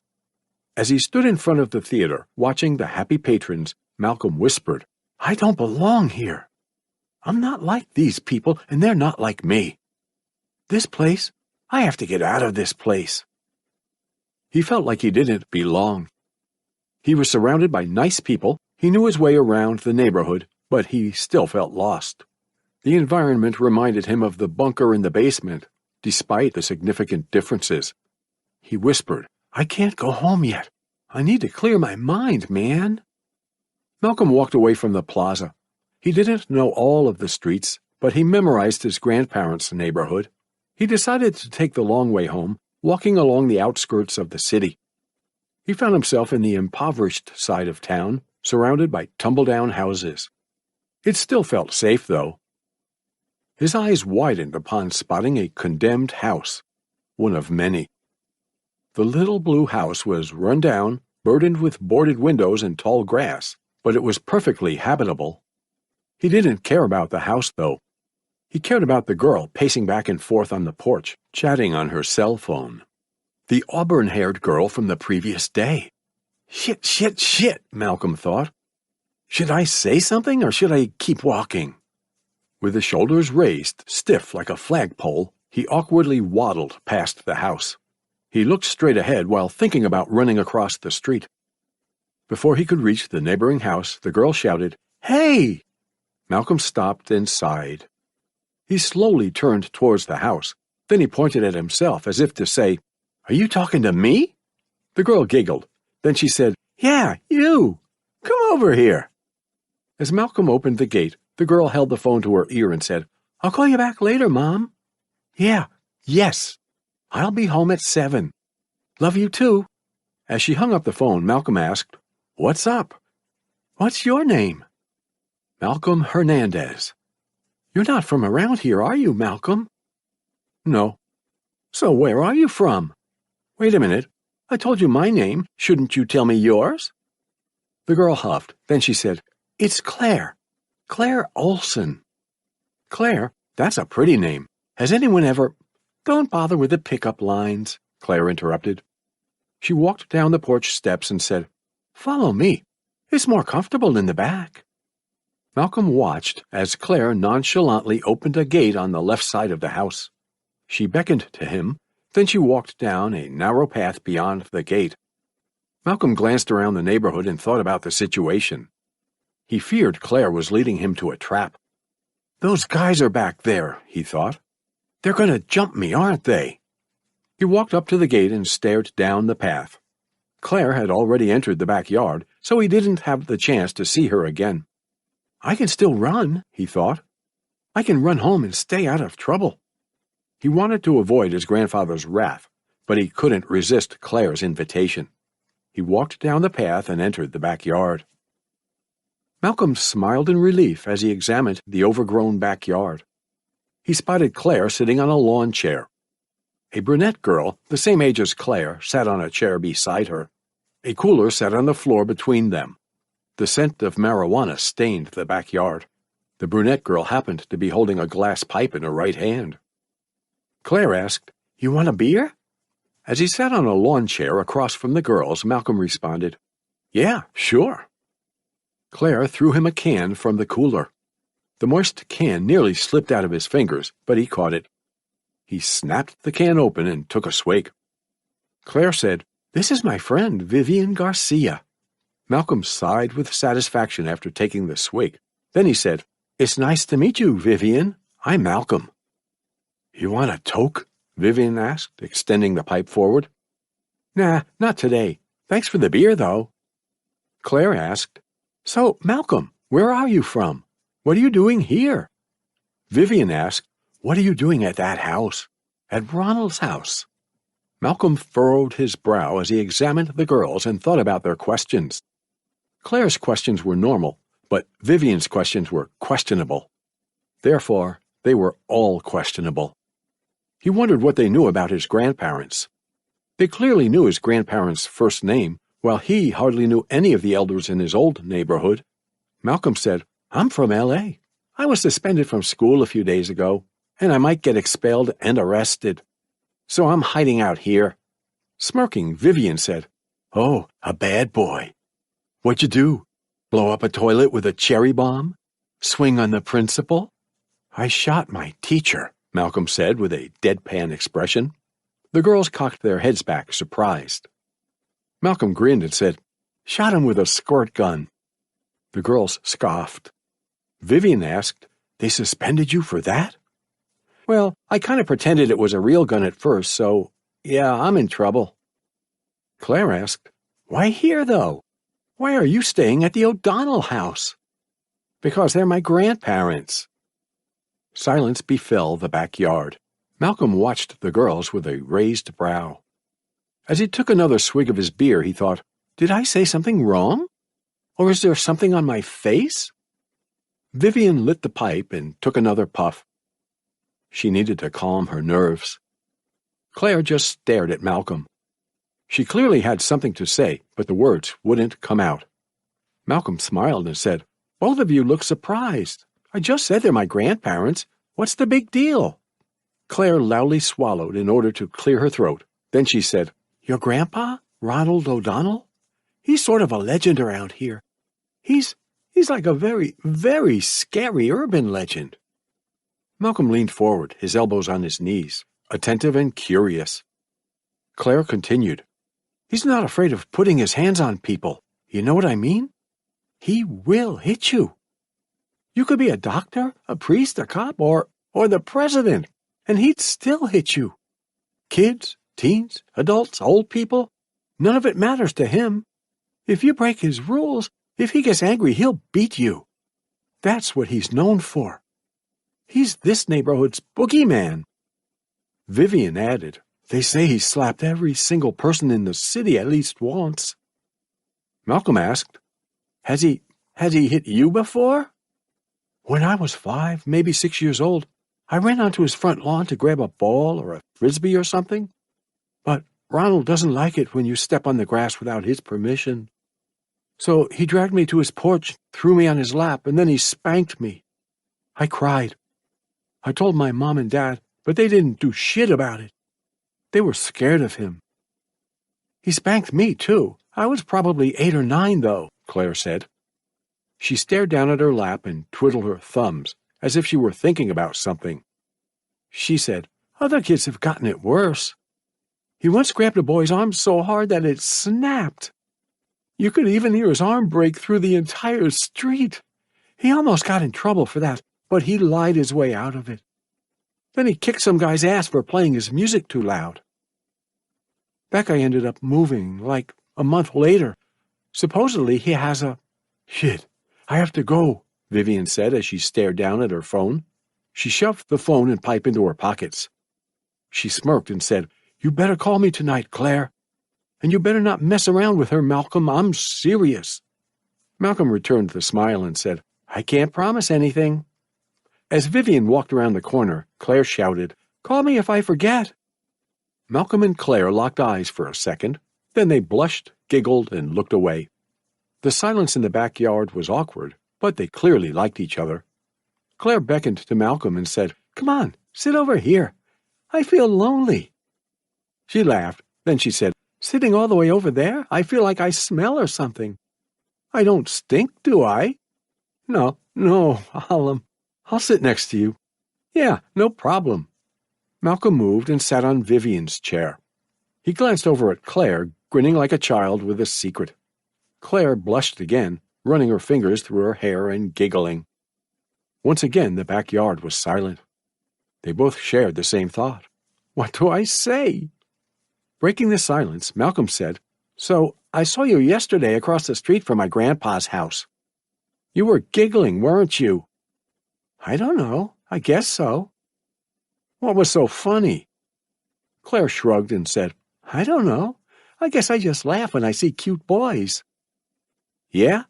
Well, I guess I just stare like an idiot when I see cute girls." "You must have thought I was really cute, 'cause you looked really stupid." The couple laughed while scooting closer to each other. Their laughter slowly dwindled until it ended, leaving only the sounds of cars and children to dance with the wind. They locked eyes again, like long-lost lovers who finally found each other.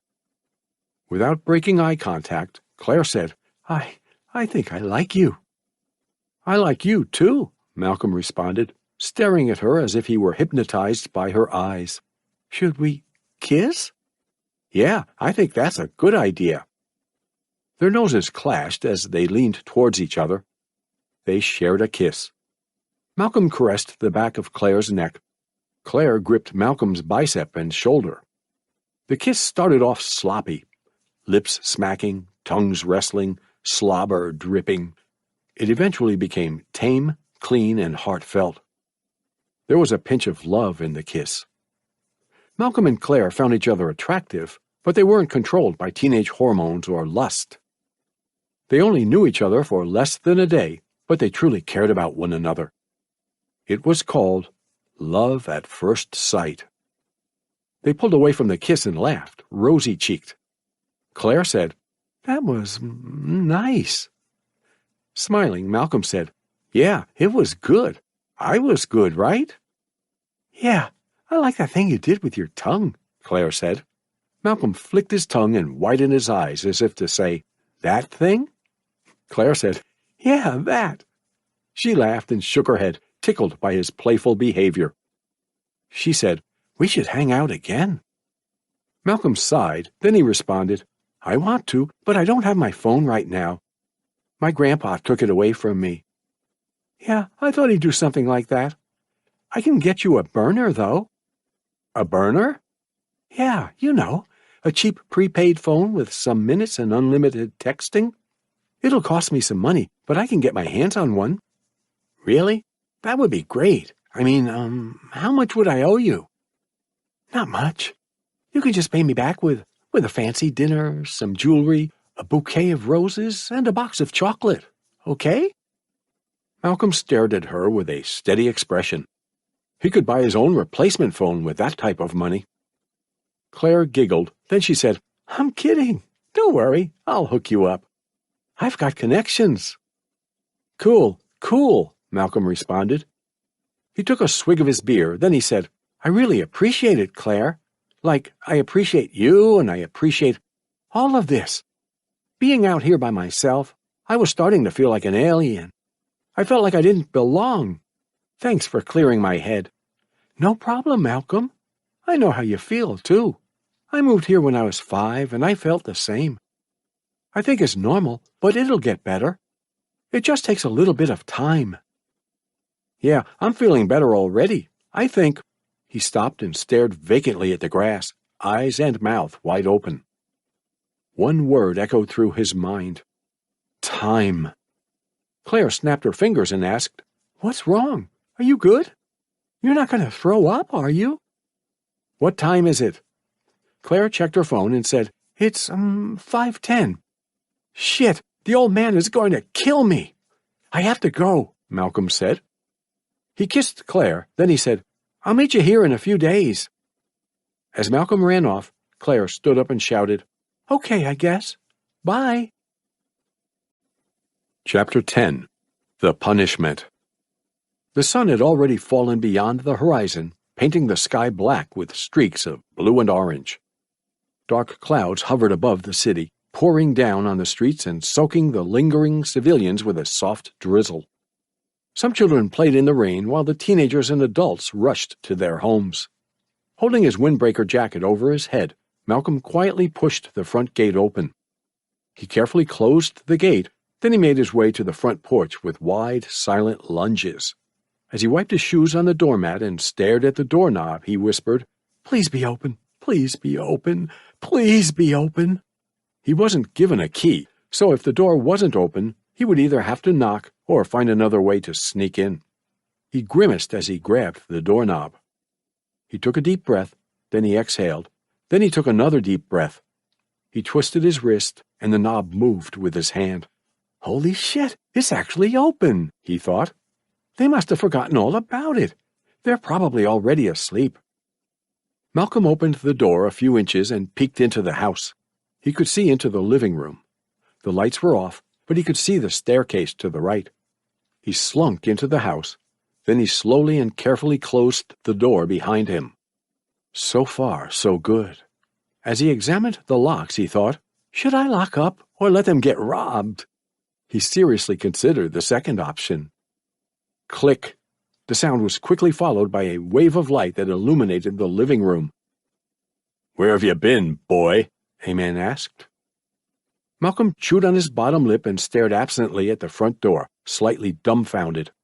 He didn't have to turn around to know who was waiting for him.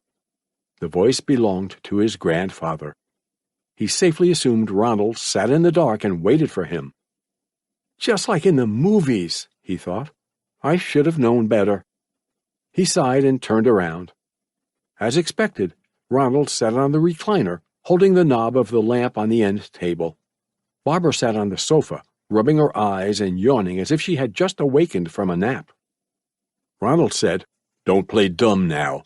Answer the damn question, boy. Where have you been? Why are you late? Malcolm responded, I lost track of time. I don't have a watch or a phone. What did you expect? Don't talk back to me. I'm not talking back. I'm just answering your question. You're sassing me, boy. What did you expect? What kind of bullshit answer is that? Malcolm lowered his head and said, It's the truth. This city is filled with people with watches and phones. There ain't a single kid over 13 that doesn't have a damn cell phone these days. Why couldn't you ask someone for the time, huh? I tried to ask, but they ignored me. You know, they gave me the cold shoulder. Her back to Malcolm, Barbara shook her head and said, No, that doesn't sound right, little Malcolm. This is a wholesome city filled with good, sweet people. If you ask for a hand, they'd give you an arm. Anyone would have given you the time, unless you were out there misbehaving and such. Malcolm said, Oh, come on. I just went out and watched a movie. That's it. Bullshit, Ronald said. If that were true, you wouldn't have been late. 4 hours is more than enough time to watch a movie and walk home. I know that for a fact. And if you really didn't know the time, you wouldn't have known you were late and you wouldn't have been trying to sneak in here like a damn burglar. Malcolm clenched his jaw and ran his fingers through his hair. He was pushed into a corner. He had lied his way through trouble before, but his grandfather was unbeatable. Trying to think of an excuse, he stuttered, I looked at the sky. I saw that it was getting dark, so I came home as fast as possible. I didn't know I was late. I just thought I was late. That's all. Ronald scowled and said, You're a bullshitter, kid, just like your punk father. Come here, boy. You need to be disciplined. Malcolm furrowed his brow and responded, What? No, it was an accident. You can't discipline me for that, man. Get your ass over here before I get real angry. Malcolm could already feel the anger in his grandfather's voice. He looked over at his grandmother, but she didn't seem interested. Discipline. In the O'Donnell house, the word could mean anything. His grandfather could slap him in the face or force him into the bunker for hours. He could even do something worse. The possibilities were endless and horrific. Malcolm said, "I won't break the rules again, but I can't let you lock me up or hit me or abuse me. I'm just going to my room, okay?" He slowly walked past the sofa, stiff and frightened. He strolled past the recliner and approached the staircase. He could see the finish line, the top of the stairs. As he stepped on the first stair, Ronald grabbed the nape of Malcolm's neck. His hand was rough and his grip was tight. His grandfather grabbed him from behind, but Malcolm felt as if he were being strangled from the front. He lost his balance, teetering left and right as Ronald pulled him back into the living room. Malcolm reached for Ronald's wrist and shouted, "Let me go! What the fuck, man? Let me go!" Ronald sat down on the recliner and brought Malcolm down with him. He laid Malcolm over his lap, face down and bottom up. He pushed his left elbow into the small of Malcolm's back, pinning him down so that he wouldn't escape. Malcolm thrashed about, but to no avail. He felt his grandfather's sharp knees digging into his abdomen. Ronald said, "Give me the paddle, Babs. It's time to teach this boy a lesson." Malcolm stopped flailing his limbs upon hearing those words. From the corner of his eye, he watched as his grandmother retrieved a small wooden paddle from under the sofa. The paddle had a short handle and a wide blade, thick and sturdy. She handed the paddle to her husband with a smile. Malcolm thought, "They were always going to beat me. They wanted this. They're crazy." Ronald lifted the paddle over his head. Then he swung down at Malcolm's ass. Malcolm flinched and let out a short scream. "Ow!" Ronald struck him again, the whoosh of the swing echoing through the house. Malcolm bounced on his grandfather's knees and unleashed another scream, a louder, raspier shout. Through his gritted teeth, Ronald said, "Take it like a man. The more you scream, the more I beat you. You hear me, boy?" Malcolm shouted, "Yes!" Ronald hit him again and barked, "Then stop screaming." Malcolm pulled his lips into his mouth and whimpered, tears glistening in his eyes. His faint cries were masked by the sound of the paddle whacking his ass. 1, 2, 3, 10. Ronald spanked Malcolm 10 more times with the paddle. The pain in his tailbone increased with each hit. The pain caused him to sweat like a marathon runner. He felt a fuzzy sensation across his spine and even in his brain. Then a frightening numbness began to set in. He still felt some pain with each spank, but it didn't last long. He thought, "Am I paralyzed? Is he really hitting me that hard?" Exerting all of his energy, Malcolm gripped the side of the recliner and pushed himself away from his grandfather. He slipped past Ronald's elbow and fell to the floor between the chair and the coffee table. On all fours, he quickly crawled across the living room until he reached the dining area. He rubbed his ass and hissed in pain as he struggled to his feet. The slightest movement caused the greatest pain. He stared at his grandparents in disbelief. Ronald and Barbara remained seated. Ronald breathed deeply through his nose, exhausted from the brutal beating he inflicted on his grandson. Barbara appeared to be confused, baffled by her grandson's defiance. They didn't seem remorseful, though. Teary-eyed, Malcolm said, "I want my phone. I need to call my mom. Now." Ronald said, "First of all, watch your tone. I don't care if you're angry. You'd better show some respect to your elders." He handed the paddle to Barbara, then he shuffled in his seat to get comfortable. He said, "Your mother is busy dealing with your other disciplinary problems back home. I can tell she's going to have trouble convincing them to spare you." "Shit, boy, this is barely your 4th day here and you've already got me spanking you. Besides, your mother is also busy working to keep food on the table so she doesn't have time to talk to you." "I've been staying up to date with her, sweetheart. You don't need to talk to her," Barbara said. Malcolm wiped the tears from his eyes and, with his voice cracking, said, You can't treat me like this. You can't just abuse me like this. It's illegal. I can call the cops. What did I say about your tone? Ronald asked, furious. Malcolm took a step back and clenched his jaw. Ronald said, "Listen to me, boy, and listen very carefully. The day you call the police to my house will be the worst day of your miserable, pathetic life. You will regret it. You won't just get a spanking with that little paddle either. No, boy, no.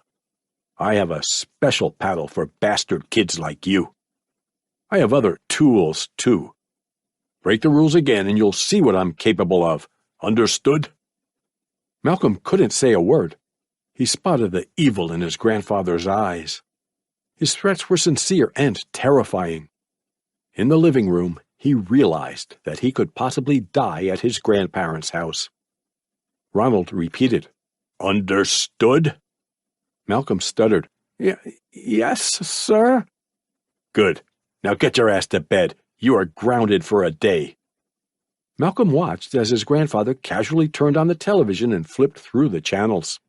Tears dripped from his eyes with each blink. He was emotionally and physically hurt, but his grandparents acted like everything was normal. He let out a broken sigh, then he retreated to his room, traumatized and defeated. Chapter 11. Grounded. Malcolm lay in bed and stared at the ceiling, a soft pillow under his bruised ass. He had already eaten breakfast and finished the morning's chores. He spent the morning washing the dishes, making the beds, and sweeping the floors. So he took a break before lunch. He thought about the beating during his previous night, as well as his uncertain future. He whispered, "What am I going to do? Should I fight back? Should I try calling my mom? Or can the cops actually help?" He grimaced in pain as he sat up in bed. He stared at the empty street. It was a school day, and he said, "I can still run away. He's stronger than me, but he's not faster. Or is he?"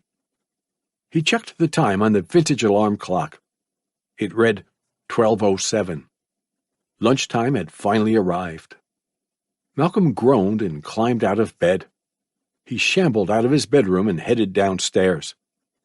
As he entered the living room, he heard two faint voices coming from the kitchen. Two male voices. He furrowed his brow as he crept up to the archway. He peeked into the kitchen, confused and curious, and then the voices stopped. Ronald sat at one end of the kitchen table. Austin Williams, Ronald's neighbor and friend, sat across from him. The men glared back at Malcolm, scowling as if he had just ruined a great joke. Austin was a middle-aged man, pushing 50 with a steamroller. Like Ronald, however, he had a bulky physique. He could easily overpower Malcolm or any other teenager on the block. Ronald said, "Malcolm, this is my good friend, Austin Williams. You will address him as Sir or Mr. Williams. He lives right across the street." With a deep, almost frightening voice, Austin said, "It's nice to meet you, son." Malcolm nodded reluctantly and stuttered, "It's nice to meet you too, sir." Ronald said, "Your grandmother and I will be running errands today. We have to buy groceries, pick up some medicine, and that sort of stuff. So you will be staying here alone.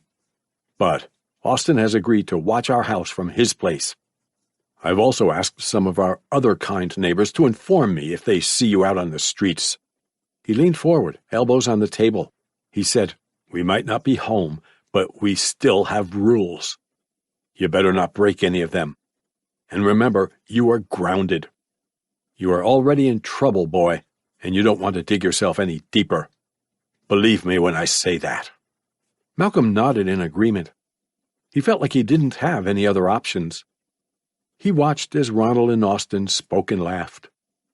He could see their lips flapping, mists of saliva escaping their mouths with each cackle, but he didn't hear a sound. He only thought about the beating. Thump, thump, thump. Unable to control himself, Malcolm shouted, "He beats me!" He nodded and said, "Yeah, you heard me. My grandpa beats me. He slapped me the other night, and he beat my ass with a paddle yesterday. I can barely sit down. He beats me." A dead silence filled the kitchen. Malcolm stared at Ronald, then he looked over at Austin, begging for help with a pair of puppy eyes. The men stared back at him, bored and emotionless. Ronald huffed, then he chuckled. Austin looked over at him and joined in on the laughter. Malcolm opened his mouth to speak, but he couldn't say a word. He could only croak and groan. He thought, "What is wrong with this place? These people are all crazy." Smiling, Austin said, "Of course he beats you, son. You broke his rules, didn't you? He's your grandfather, and he has the right to punish you. Corporal punishment may be frowned upon by some delicate snowflakes, but it's not wrong or illegal." Ronald said, "I'm telling you, Austin, this new generation has gone pussy on us. I hit the boy, sure, but I made sure I didn't cripple him. He should be grateful for that, right?" "Right. These kids, they're not going to survive in the real world, are they? Sooner or later, the bubble is going to pop. When it's gone, it's gone. We need real men and real women in this world. That's what we need. I want this boy to be a real man." Ronald and Austin continued talking about real men, but Malcolm didn't hear them. He was awed by Austin's swift dismissal of his serious allegation. He expected a heartless response from his grandfather, but he hoped to receive some sympathy from Austin. "All of the adults in this whole damn city are insane," he thought. "I'm going to need Claire's help if I want to get out of here." Ronald said, "Hey, boy." Malcolm glanced over at his grandfather, pulled out of his fear-induced trance. Ronald said, "I know you tried to hurt me by opening your big mouth, but I won't punish you for it. You gave us a good laugh, and I appreciate that. Just remember, you better start showing some respect if you know what's good for you." "He's right," Austin said. "You should always respect your elders. And your grandfather is a respected member of this community and a war hero. That should mean something to you, son." Barbara approached the kitchen from behind Malcolm, a purse slung over her shoulder. She said, "I'm ready to go, Ronnie. How about you?" Ronald responded, "I've been ready. Let's go."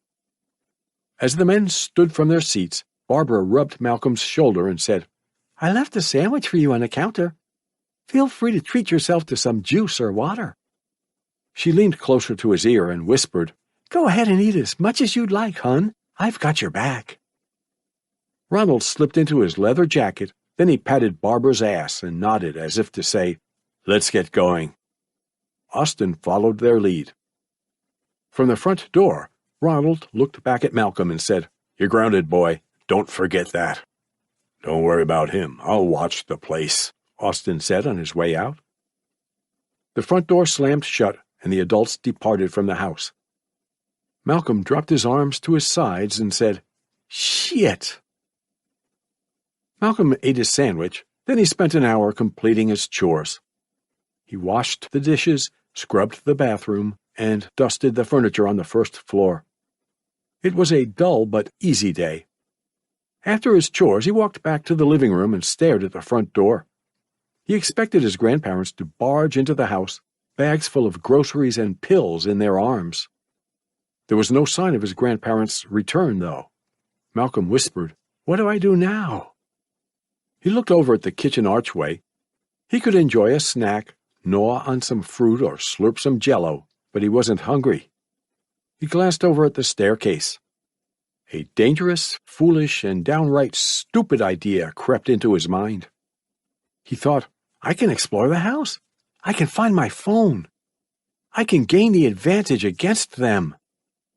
He took one final glance at the door, then he dashed up the stairs. He ran down the hall, then he skidded to a stop in front of the master bedroom. He pushed the door open and leaned into the room. At first glance, the master bedroom resembled every other plain bedroom on the planet. There was a large queen-sized bed towards the center of the room with nightstands on each side. There was a closet beside the bed. To the left, there was a 6-drawer dresser. To the right, there was a desk and a full-body mirror. Malcolm entered the room, his shoulders and heels raised. He gripped the knobs on a drawer with his fingertips, then he pulled it open. He found himself staring at his grandfather's underwear and socks. He gently pushed the underwear with the back of his hand and searched for anything unusual or useful. Nothing, he thought. Just some tighty-whities and some ripped socks. He opened the drawer to his right and sneered in disgust. He found his grandmother's pantyhose and panties. He decided to avoid that drawer. He opened the others, riffling through socks, undershirts, T-shirts, pens and pencils, balls of yarn, and other useless knickknacks. His phone was nowhere in sight, though. He closed the last drawer, then he looked around the room. The closet was open, so he could see into it from afar. Clothing hung from the pole and shoeboxes sat on the ground. It was normal. "The nightstands," he whispered. He approached the nightstand to the left and opened the top drawer. A Bible, a rosary, some loose change, and a set of knitting needles were stored in the drawer, nothing of interest. He closed it, then he opened the other one. His eyes widened, his jaw dropped, and for a moment he felt like his heart stopped. The drawer stored a trove of sex toys. A clear jelly dildo, a vibrating wand, a set of anal beads, a cock ring, and a butt plug sat in the drawer. The jelly dildo appeared to be glistening, too.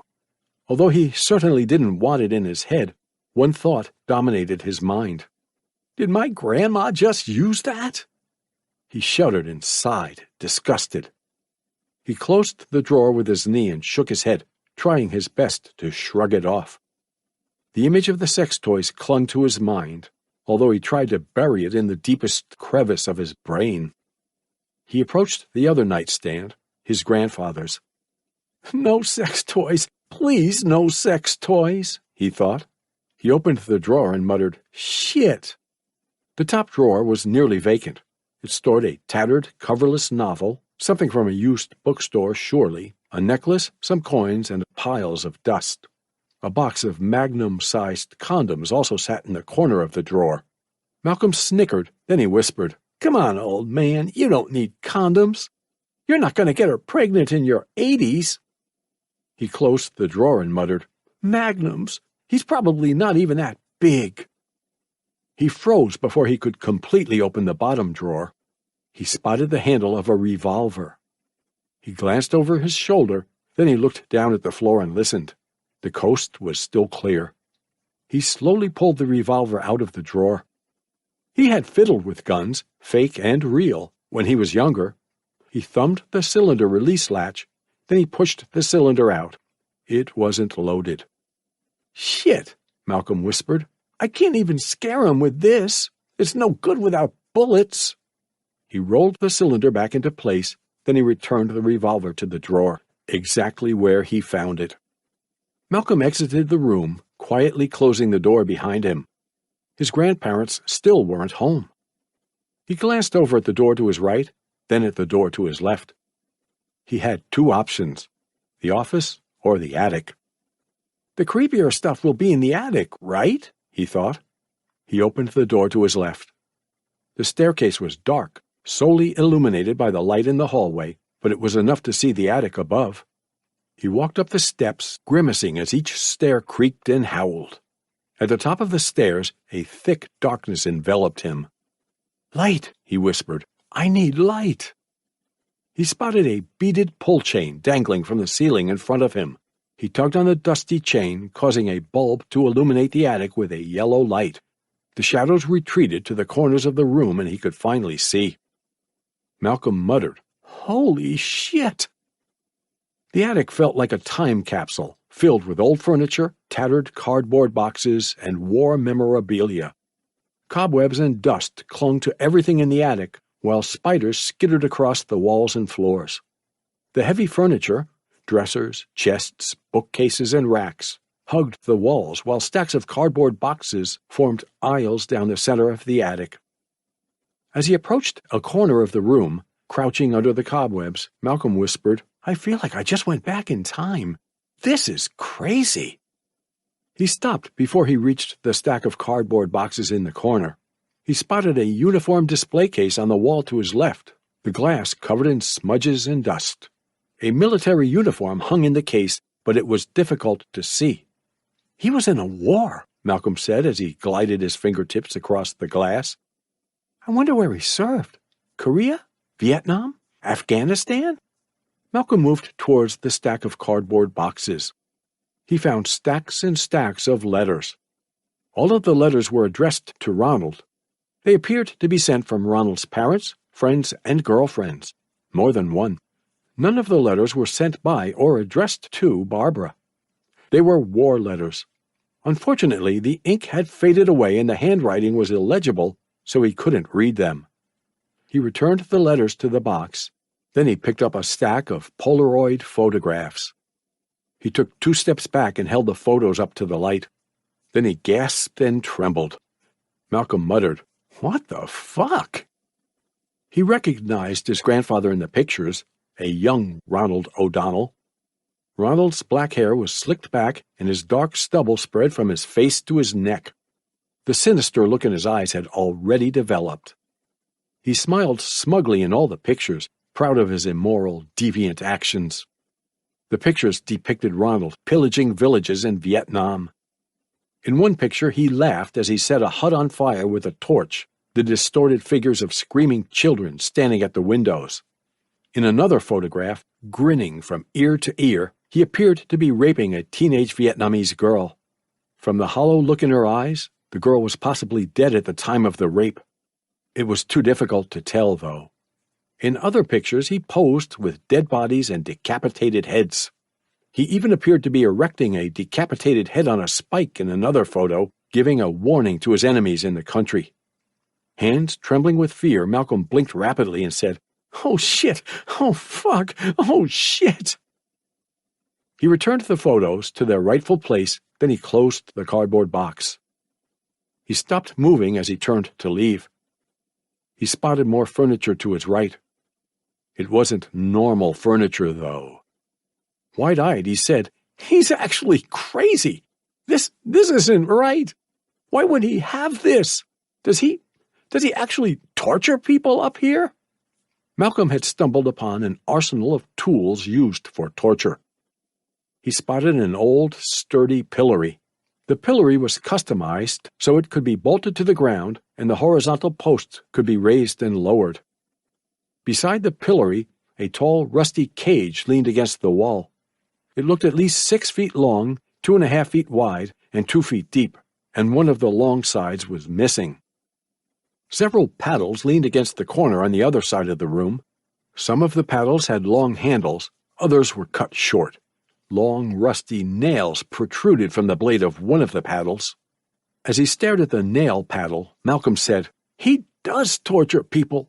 Why would he have that if he didn't torture people? Shit, he could use that on me."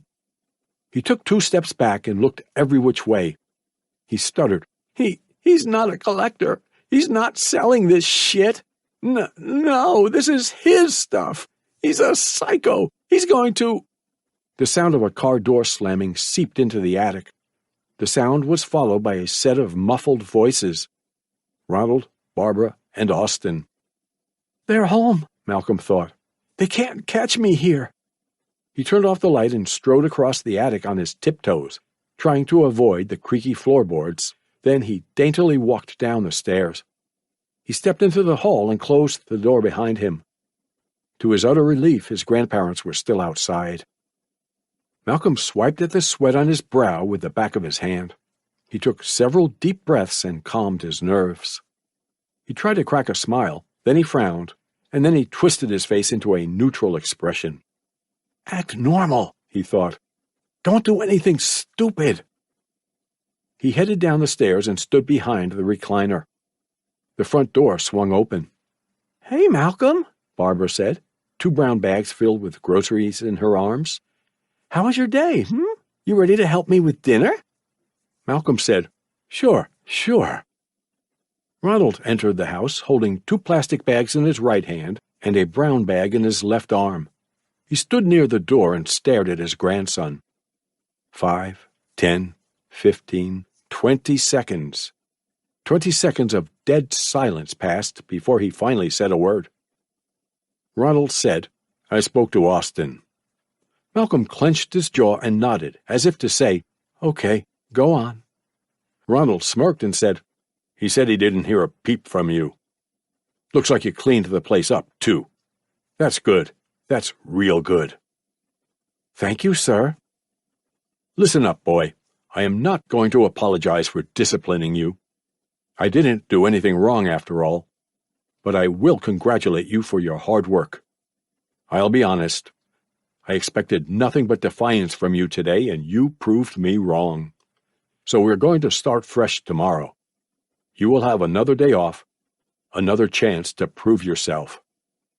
Think of it as a test you don't want to fail. Understood?" "I understand, sir." "Good," Ronald said.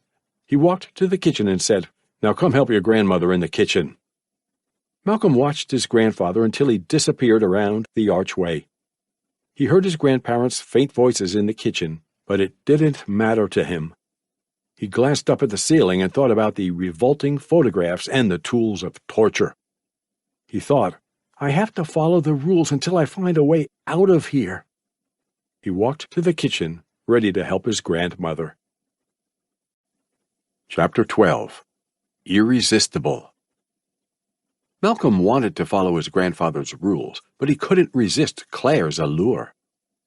There was something about breaking the rules that always excited him, too. So he spent around 2.5 hours at the park. Then he headed to the condemned house in the poor side of town. Anxious, frightened, excited.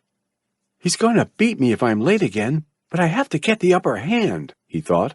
"Please be here, Claire." He walked through the front gate, glancing over his shoulder with every other step. He hoped none of his grandfather's friends, or spies, spotted him in the neighborhood. He walked down the narrow path at the side of the house, but he stopped before he could enter the backyard. He heard someone back there, shuffling about. Under his breath, barely audible, he murmured, "Please be Claire. Please be Claire." Malcolm walked around the corner. He couldn't help but sigh in relief. Claire sat on one of the lawn chairs, tapping and swiping at her cell phone. A backpack sat on the floor between her feet. Malcolm smiled and said, "Claire." Claire looked up from her phone. She smirked as soon as she spotted Malcolm. She saw him on Sunday, and it was barely Tuesday, but it felt like weeks since they last met. They had a strong connection. The couple kissed, a quick peck on the lips, then they shared a tight hug. Malcolm looked away from Claire as he sat down on the chair beside her. He still felt the pain on his ass from the paddling, so he didn't want her to see him grimace. After adjusting to the pain, he glanced over at Claire. He smiled and he nodded. He looked as if he had something to say, but he couldn't find the words to say it. Breaking the silence, Claire said, "It feels like forever since the last time I saw you. How are things at your grandpa's house?" Malcolm responded, "It's shitty. I don't like it there. I don't know what to say. It's just really shitty right now." The backyard became silent as Claire watched him with glistening, concerned eyes. Malcolm sighed. Then he said, "Where's Vivian?" Claire huffed. Then she asked, "Why are you asking? You like her or something?" "No, I mean, she's cool and chill and all that, but she's not as cool as you." Claire rolled her eyes and snickered, amused by Malcolm's sweet talk. Malcolm said, "I was just wondering, 'cause I didn't expect to see you here alone. You are usually together, aren't you?" "Yeah, but she had detention after class. Again. I usually wait for her at school, but, well, I wanted to see you without Vivian, and I knew you'd show up here eventually." "Damn, you must really like me, huh?" "My mom always told me I was handsome, but I didn't know I was that good-looking." "You're cute, but don't let it get to your head. It's not like you're DiCaprio in Titanic or anything like that." The pair chuckled, then they kissed.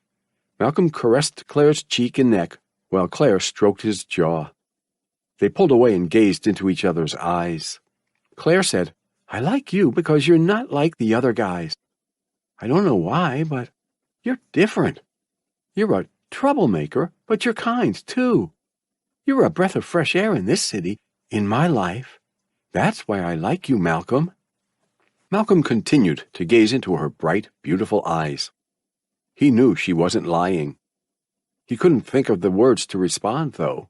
Only 3 words echoed through his head. I love you. His emotions were sincere, but it was too soon to utter those significant words. He didn't want to scare her off after all. Claire reached into her backpack and said, I brought you something. She pulled a touch-screen cell phone out of the bag, a Chinese knockoff. She handed the phone to Malcolm and said, Here, it has 200 minutes and unlimited texting for a month. I already put my number in it so you can text me whenever you want. Just make sure you keep it on silent so Ronald doesn't hear it.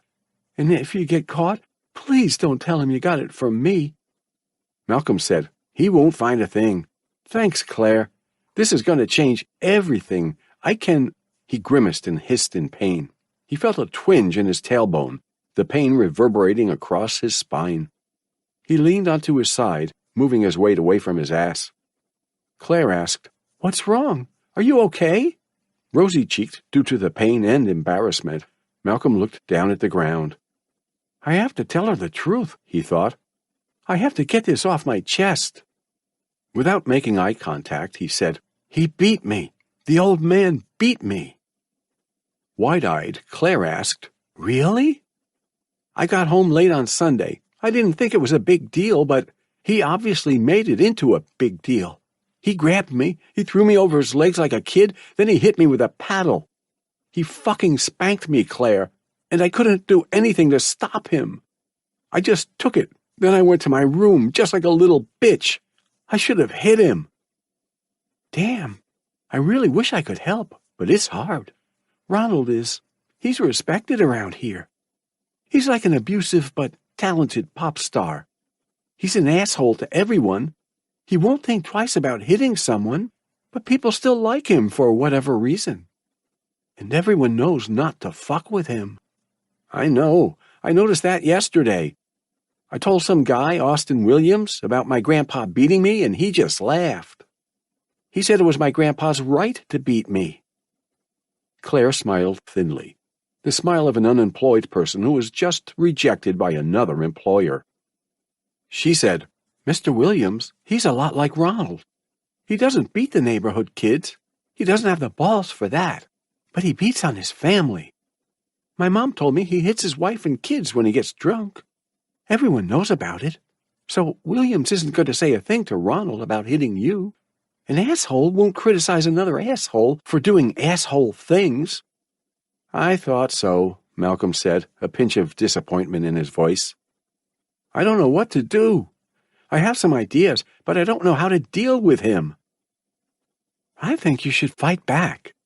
I don't mean you should hit him, but you should start messing with him. You know, waste all of their toilet paper, put tacks on their bed, piss in their orange juice. You're good at that sort of stuff, aren't you? That's why you're here, right? Malcolm nodded slowly, as if he were actually considering the option. I can't hit the old man, he thought, but I can mess with him. Determination sparkled in his eyes. He said, I'll think about it. I don't want to hurt them, but I have to do something. Whatever you do, I have your back. They closed their eyes and kissed again. Malcolm kissed her cheek, then he nibbled on her ear. Then he pecked at her neck. Meanwhile, Claire kissed his cheek, forehead, and even his hair. Malcolm chuckled inwardly as he squeezed her breasts, too. He finally reached second base. The sound of lips smacking, grunting, and moaning dominated the backyard. 5 minutes passed in the blink of an eye. Malcolm pulled away from Claire and said, I have to go. I can't be late again. Claire rubbed her lips together as if she had just applied lipstick. Then she said, Okay, listen, if you need anything from me, I live in a yellow house 2 blocks down the street from you. It's the same street. You just have to go left from your grandpa's house. You can't miss it. My parents don't get home till 6, and they're usually asleep by 10. You can come around when they're not around or when they're sleeping, all right? Malcolm said, Yeah, that sounds good. Thanks for everything. I owe you. He kissed her, then he said, I'll see you later. As Malcolm jogged around the corner, Claire shouted, Text me. Malcolm jogged through the neighborhood, constantly glancing up at the sky. He used the sunshine to determine the time. If he checked his new phone, He feared one of his neighbors would see him and tell his grandfather. He couldn't trust anyone, so he couldn't take that risk. Fortunately, it was still sunny, so he assumed he was on schedule. He slowed his jog to a stroll as he approached his grandparents' house. He saw Ronald standing on the porch, his hands on his hips. As he approached the porch, Malcolm asked, "Am I late, sir?" Ronald did not respond. He stood at the top of the porch steps and stared down at his grandson. Malcolm stood at the bottom of the steps and stared up at him. He tried to keep a blank expression on his face. Ronald asked, "How was your day, boy?" "Good, sir." "What did you do?" "I went to the movies. I sat at the park. Then I came home." "That's it?" "Yes, sir." "That's good. That's real good. Well, you're not late, so you passed the test. You should be proud of yourself, boy. Come inside and get ready for dinner. We can talk about your day some more over some meatloaf. Hurry up." Malcolm nodded at him. He entered the house and headed upstairs. He hid his cell phone in his pillowcase, then he washed up in the bathroom while preparing his lies for the evening. Chapter 13. Sweet Dreams. Malcolm masterfully maneuvered his way through the dinner, spewing more lies than a politician seeking re-election. He washed the dishes after dinner, then he went to his room. Since his door didn't have a lock, he had to sit in front of his door in order to avoid any surprise visits from his grandparents. He spent an hour exchanging text messages with Claire, lovey-dovey messages. Then he went to bed at 10. He slept with a smile on his face, purring as he nuzzled his pillow. He saw Claire in his dream. In the dream, he was back in Los Angeles, and Claire showed up at his school. Click! The loud noise emerged in the bedroom. Malcolm awoke, but he didn't immediately open his eyes. He could see the light through his closed eyelids. He didn't fall asleep with the light on, though. He swallowed the lump in his throat. He released a shuddery breath. Then he opened his eyes. He stared at the wall in front of him, and, as expected, the light on the nightstand illuminated his room. He quietly counted to 3, then he turned over on his bed. He cocked his head back and hopped on the mattress, startled. Ronald, wearing a white wife-beater and striped pajama pants, sat on a wooden chair beside the bed. If he leaned forward, he could easily reach the nightstand and his grandson. The man somehow managed to look calm and angry, a fire burning in his eyes. Malcolm and Ronald stared at each other for a minute. Ronald clearly had something to say. He was in the room for a reason, but he didn't utter a sound. Malcolm, on the other hand, wished he had something to say. The silence was killing him. After the minute passed, Ronald smiled and said, "As you grow up, you will encounter several types of women. Some of these women will be splendid. Others will be horrid. Yeah, that's a good word for 'em. The good ones will be there for you through thick and thin.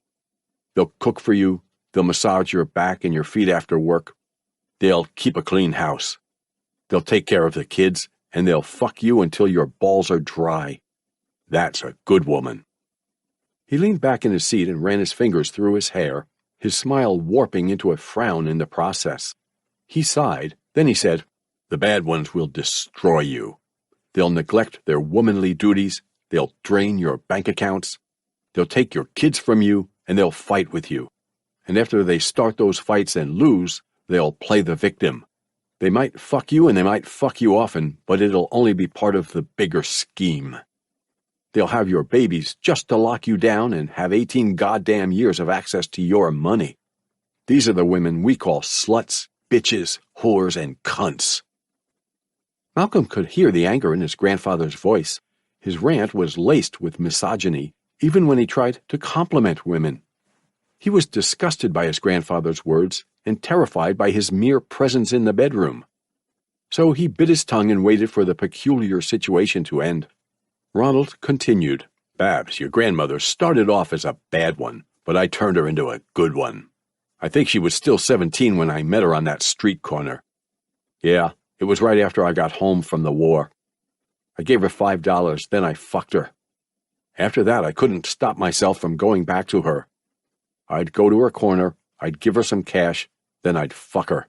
I had a few scuffles with her pimp, but I taught him a lesson and he eventually learned to stay in his place." Malcolm breathed noisily through his nose, nervous, disgusted, terrified. He didn't understand the purpose of Ronald's speech or visit. He thought, "He doesn't like most women. My grandma was a prostitute, but why is he telling me all of this?" Staring blankly at the bed, Ronald said, "I needed healing after what I saw in Vietnam, and sex happened to be the remedy.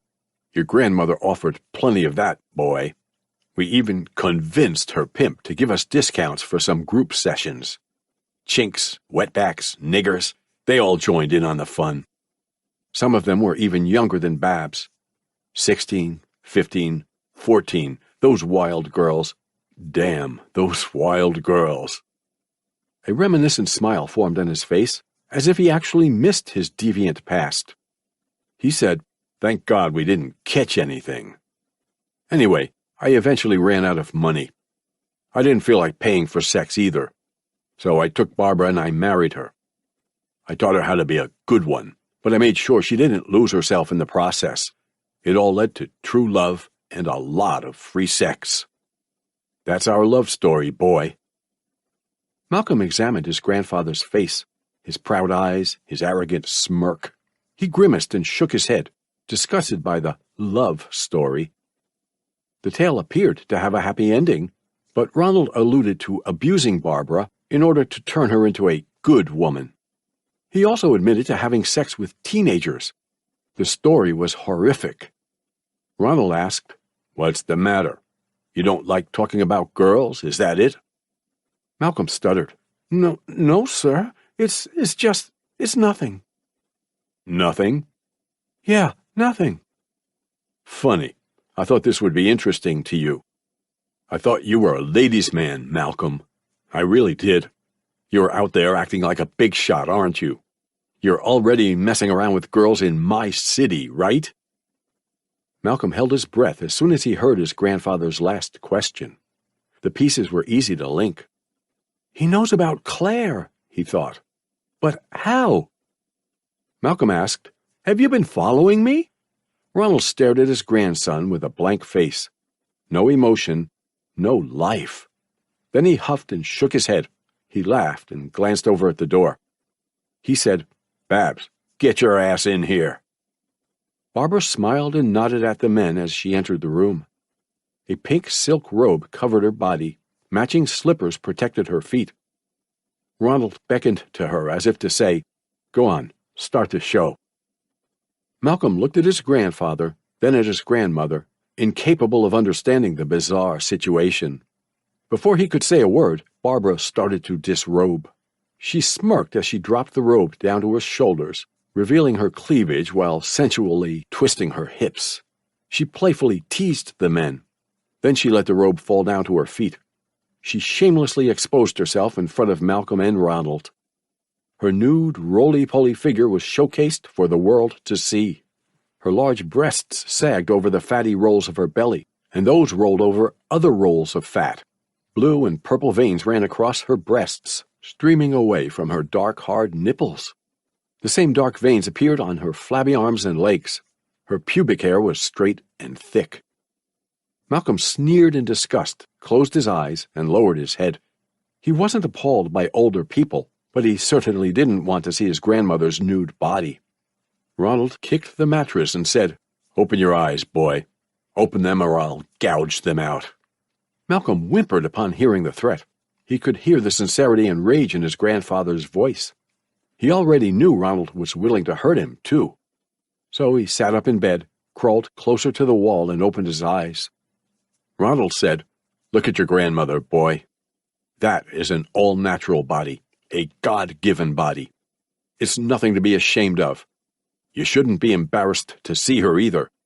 She's a woman, you're a man, and your family. That's it, that's all."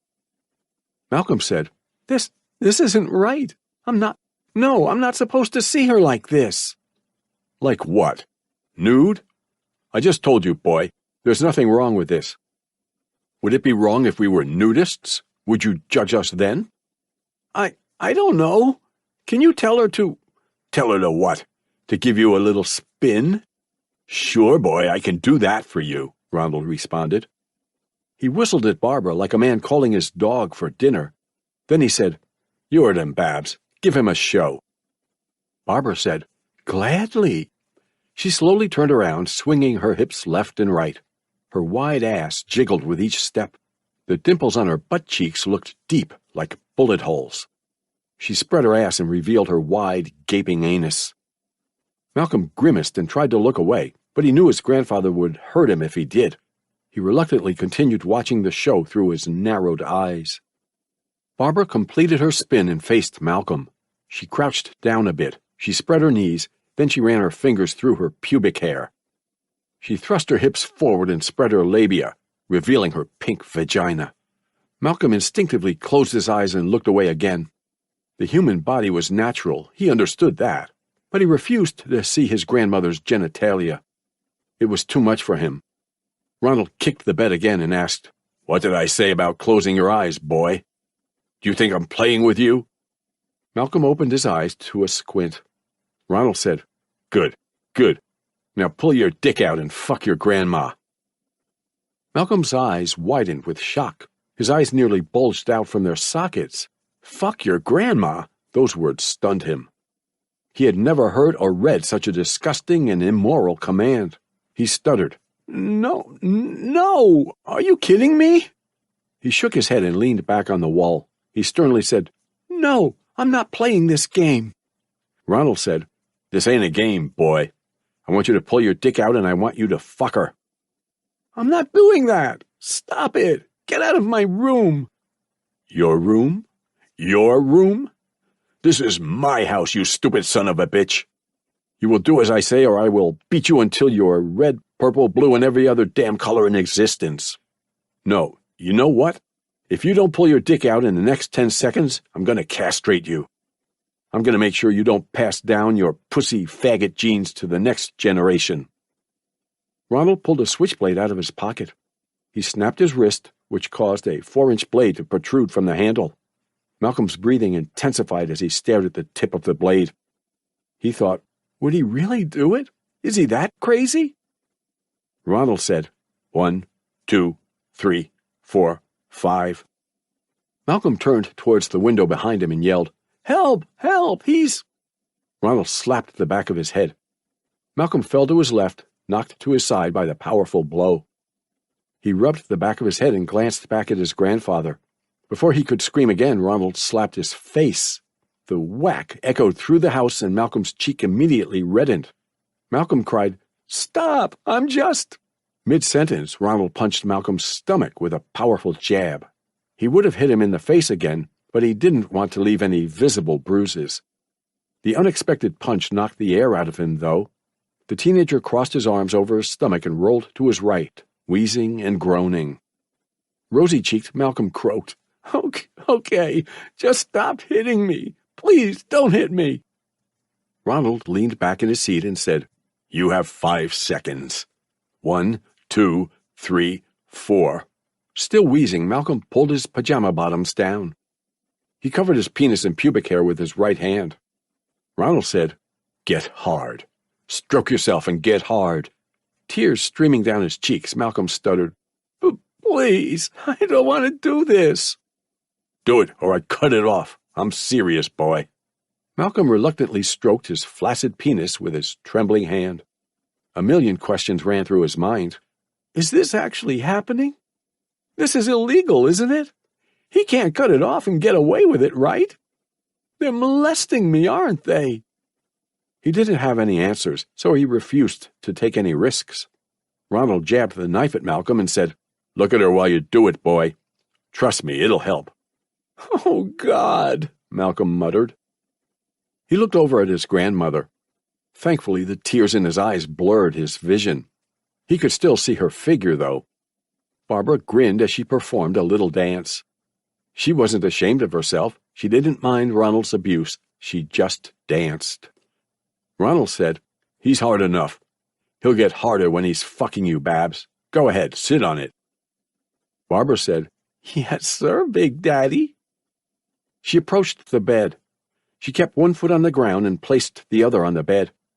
She spread her legs and labia in front of Malcolm. For a split second, Malcolm saw it all. He saw her vagina glistening in the light.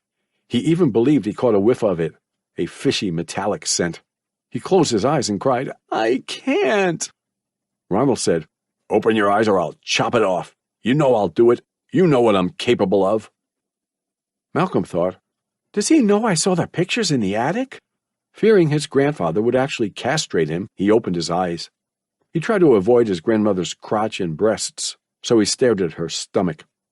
Barbara slowly lowered herself, inch by inch. She squatted closer to its penis, which stood half erect, like the Leaning Tower of Pisa. Just as the tip of his penis caressed her vagina, Barbara staggered away from the bed. She giggled and blushed as she waved one hand in front of her face. Ronald chuckled and slapped his knee, tickled. The couple looked at each other, full of joy and deviance. Malcolm, awed by their behavior, quickly linked the pieces. It was a joke, a sick joke. He lifted his pants up and covered himself with a blanket. As Barbara slipped into her robe, Ronald said, "I'm glad you put your cock away, boy. It looked like you were actually going to fuck your own grandmother. For Christ's sake, that's just wrong. You Mexicans sure love that nasty shit, don't you?" Malcolm couldn't say a word. He couldn't even tell if he was conscious, hallucinating, or dreaming. None of it made sense to him. Ronald dragged the chair back to the desk and said, "Stop breaking the rules, boy, and everything will go smoothly for you. Keep breaking the rules, and you will be punished. I might actually make her fuck you, and believe me, she'll do it." Barbara smiled and said, "It would be my pleasure." Ronald spanked her and nodded as if to say, "Get out of here." He glanced back at Malcolm and said, "I hope you learned your lesson tonight. We do the fucking, not you. Now get some sleep. You have a lot of chores tomorrow." Malcolm watched as his grandparents exited the room, closing the door behind them. He was dumbfounded and unnerved by the encounter. He stared down at himself and whispered, "They're not regular old people. They're not like other grandparents. No milk and cookies, no allowances, no normal stories. They're crazy. They're crazy and evil." He looked back at the door and said, "I have to fight back. I'm going to teach them a lesson." Chapter 14. Vengeance. On Wednesday morning, Malcolm, Ronald, and Barbara shared another breakfast in the kitchen. Ronald spoke about the errands he had to run while Barbara complained about her sore feet. Malcolm remained quiet during the entire meal. No one said a word about the inappropriate encounter that occurred during the previous night. It was swept under the rug, but they all knew the mess was there. After breakfast, Ronald tossed on a coat. He warned Malcolm about his behavior, then he departed from the house. Barbara was allowed to stay home to rest. As Malcolm brought his plate to the sink, Barbara said, "Let me wash the dishes, hon." Avoiding eye contact, Malcolm said, "No, it's okay. Grandpa would kill me if he saw you doing the dishes." "Don't worry about him, sweetie. I know how to control your grandfather," Barbara responded. She rubbed Malcolm's arm with a sensual touch. She said, "Really, it's okay. I don't mind doing the dishes. You finish up your chores. I'll have some tea and cake ready for you when you're done." Malcolm slowly pulled away from his grandmother. He didn't want to offend her with any swift or eager movements. He believed she was genuine. She would cover for him as long as he didn't insult her. She's not like him, he thought, but something's definitely wrong with her. He nodded at her and exited the kitchen. He headed to the bathroom upstairs. He closed and locked the door behind him. Then he made his way to the medicine cabinet. He whispered, "Time for some old-fashioned revenge." He pulled a black comb out of the cabinet and smirked. His grandfather styled his hair with that comb every morning. So he pushed on the teeth of the comb with his thumb until they snapped off. He repeated the process 4 times, making it useless. He flushed the broken teeth down the toilet. Then he returned the comb to its rightful place. He said, "What's next? Come on, what's next?" His eyes stopped on a short jar of clear hair gel. A deviant idea surfaced in his mind. A conniving smile formed on his face. He opened the jar of gel and placed it on the sink. He looked over at the door as he unzipped his pants. The coast was clear. He closed his eyes and started masturbating. He thought about Claire and her breasts. He rewatched his favorite porn clips in his mind, remembering every detail of his favorite porn stars. After 2 minutes of uninterrupted tugging, he opened his eyes and ejaculated in his grandfather's hair gel. He added nearly half an ounce of semen to the jar. He sneered in disgust as he mixed the gel and cum together with his index finger. After the traces of the semen vanished and the gel looked passably normal, he washed his hands and said, "Hope you like that, you old bastard." He returned the jar to the medicine cabinet. He said, "So far, so good. What else?" There were several prescription pill bottles in the cabinet. He spotted one that read, Prozac. He didn't know much about it, but it captured his attention. As he dried his hands, he whispered, "No, I can't take it too far. He'd kill me, or maybe I'd kill him." He decided to ignore the medicine. Instead, he grabbed a bottle of magnesium citrate, a saline laxative. Then he closed the cabinet. He returned to the hall and looked down the stairs. Ronald still wasn't home, and Barbara was still in the kitchen. There was still time for more vengeance.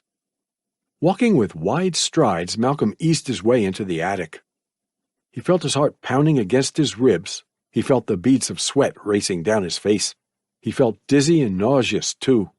The blend of fear and excitement overwhelmed him. If he were caught in the attic, he feared his grandfather would torture him with his special tools. On his tiptoes, he approached the cardboard boxes in the corner. He used his cell phone to snap pictures of the grotesque Polaroid photographs depicting his grandfather's war crimes.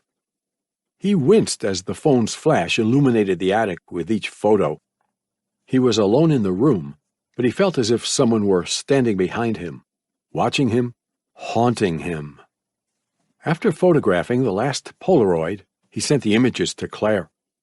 Then he sent her a text message that read, "I'm sorry if these scare you.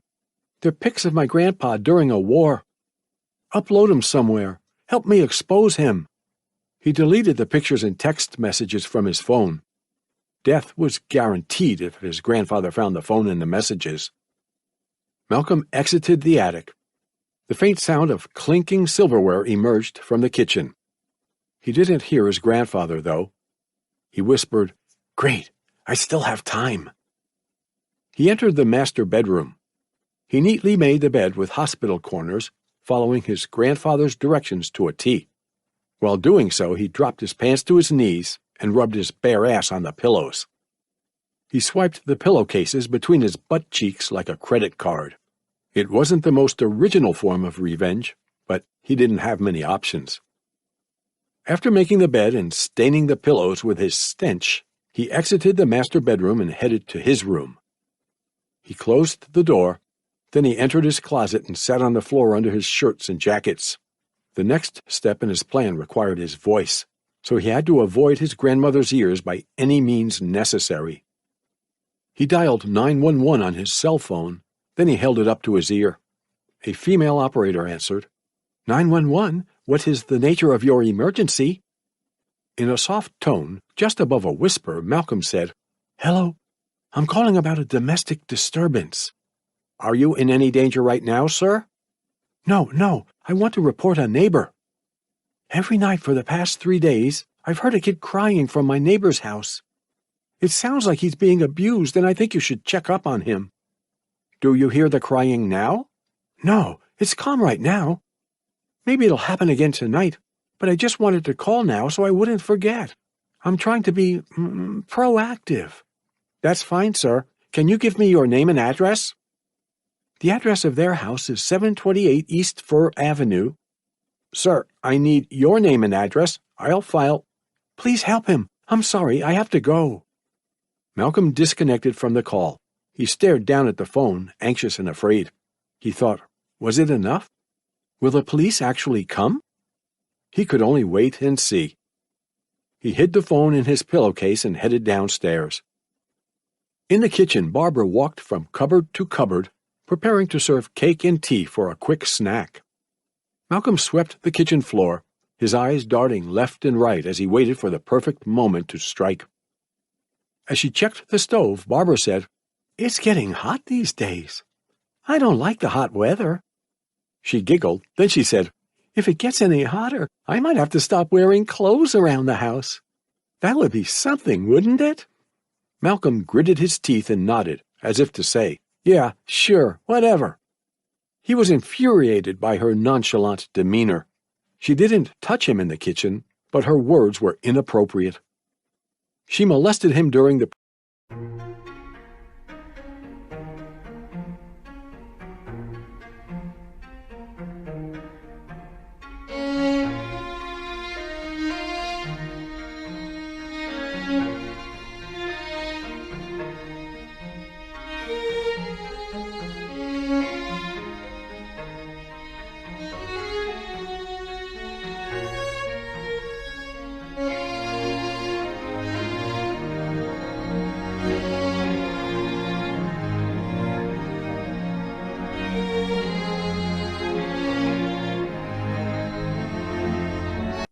He couldn't forgive her for her actions.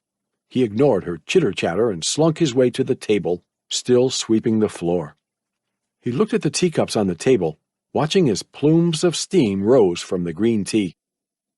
With his back to Barbara, the teenager pulled the bottle of magnesium citrate out of his pocket. He wrestled with his conscience as he gazed at the tea. He thought, "She deserves this, doesn't she? She's just as bad as the old man, isn't she?" As she looked through a cupboard, Barbara said, "You know, Malcolm, you should be proud of yourself." Malcolm furrowed his brow, confused by his grandmother's statement. Barbara explained, "You have a very nice penis. It's thick and long. What is it, 6, 7 inches? And that wasn't even fully erect, was it? It looks different compared to Ronald's. You must have gotten it from your real daddy, but it's cute. The girls are going to love it." Malcolm glanced over his shoulder and scowled at his grandmother. Ronald physically and psychologically tortured him, while Barbara sexually abused him. He realized something in the kitchen.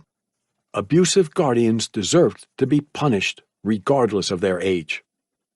He grabbed one of the teacups as he shook the bottle of magnesium citrate. The teacup was filled with nearly 6 ounces of tea, the warm liquid rippling close to the rim. He quietly drank nearly 4 ounces while his grandmother babbled about tea, cake, and penises. Then he refilled the drink with 4 ounces of magnesium citrate. He shoved the bottle into his pocket and grabbed the teacup. Malcolm turned towards Barbara and said, "Here, Grandma, have some tea." Barbara smiled and said, "Of course, honey. But aren't you going to join me?" As Barbara took a sip of the tea, Malcolm said, "Not now. I should finish my chores before Grandpa gets home." Barbara frowned and smacked her lips. She said, "Well, maybe it's for the best. This doesn't taste quite right." As Barbara turned towards the sink, Malcolm said, "Wait, actually, I'll drink with you. Yeah, I'll take a sip." He grabbed the other teacup, smiling as he tried to keep a semblance of normality. He lifted the cup as if to say, "Cheers." His grandmother happily followed his lead. Their cups met with a clink, then they sipped their drinks. With that, Barbara didn't mind the odd taste of her tea anymore. She was just happy to spend time with her grandson. A booming thud echoed through the house. From the front door, Ronald shouted, "Babs, I'm home." Barbara took Malcolm's teacup and softly said, "Sounds like Ronnie's home. We'll have to have our little date some other time, honey. Sorry." Malcolm responded, "It's fine. Don't worry about it." "How was your morning, Babs?" Ronald asked from the archway. Barbara said, "Fine. Fine and dandy." "The boy didn't give you any problems, did he?" "No. He worked on his chores while I relaxed with my tea." "You sure?" "Positive." Ronald said, "Good. Come watch TV with me before lunch. I have to tell you about this little bastard I ran into at the bank." Barbara followed Ronald into the living room, teacup and saucer in hand. The couple sat on the sofa and watched television. Ronald rambled about his morning while Barbara sipped her tea and listened. Malcolm swept the kitchen, then he swept the den. 20 minutes passed, but he didn't notice a commotion. He only heard their muffled voices and some laughter. Sweeping every step of the way, he moved back to the dining area. He constantly glanced over at the sofa as he swept the floor around the dining table. Another 10 minutes passed. Then a roaring fart caused everyone to halt in the room. The volume of the television seemingly dropped by itself. The noise outside vanished in an instant. "Oh," Barbara said, her face scrunched with worry. "I'm sorry. I don't know what—" Ronald leaned away from her as she let out another explosive fart. Malcolm took 2 steps back, surprised but delighted. Barbara shook her head as she tried to stand from her seat, muttering to herself about her uncontrollable bowel movements. Ronald asked, "You okay, Babs?" Barbara didn't respond. She squeezed past him and hobbled towards the kitchen archway, racing to the bathroom, but it was too late. Along with another sonorous fart, diarrhea leaked out of her ass. The brownish-green liquid streamed down her vascular legs. A puddle of diarrhea formed under her feet, staining her slippers, while gooey chunks of feces inflated her underwear like a diaper. She held her hands over her mouth and cried, "Oh, God!" Tears rolled down her cheeks, mucus dripped from her nostrils. She shouted, "Oh, God!" Ronald rushed to her side. He rubbed her shoulder and said, "It's okay, sweetheart, it's okay. It was just an accident. It happens to all of us." I'm sorry, Ronnie. I'm so sorry. I don't know what happened. I couldn't hold it." "Hey, it's fine, Babs. Stop apologizing." "I'm not fine. I'm old. I'm sick. I'm dying. I can't believe this is happening to me." "Don't say that, baby girl." Malcolm watched them with a blank expression. He looked emotionless, but he actually felt a mishmash of emotions. Happiness, pity, fear. He didn't feel like laughing at his grandmother. As a matter of fact, he even felt some guilt in his heart. By retaliating, he felt as if he had just started a war against his grandparents. Ronald glared at Malcolm. He pointed at him, and then he pointed at the ceiling, gesturing his demands. "Go to your room." Malcolm was happy to oblige. Chapter 15. A Domestic Disturbance. Malcolm sat on his bed, quiet and motionless. He stared at the floor and thought about the day. He tried to forget about Barbara's accident. Instead, he thought about the rest of his sabotage. Specifically, he thought about his call to the police. He spent the afternoon waiting for the police to arrive, but a cop never showed up. He muttered, "I gave them the right address, didn't I? Did they believe me? Do they even care?" He looked over at his pillow. He whispered, "Should I call them again?" He sighed and looked at the door. His grandparents were home, so he couldn't take the risk. It was too dangerous, even if he called from the closet. Before he could make a decision, Malcolm heard the sound of a car door slamming. He peeked out the window. A black and white police cruiser was parked in front of the house.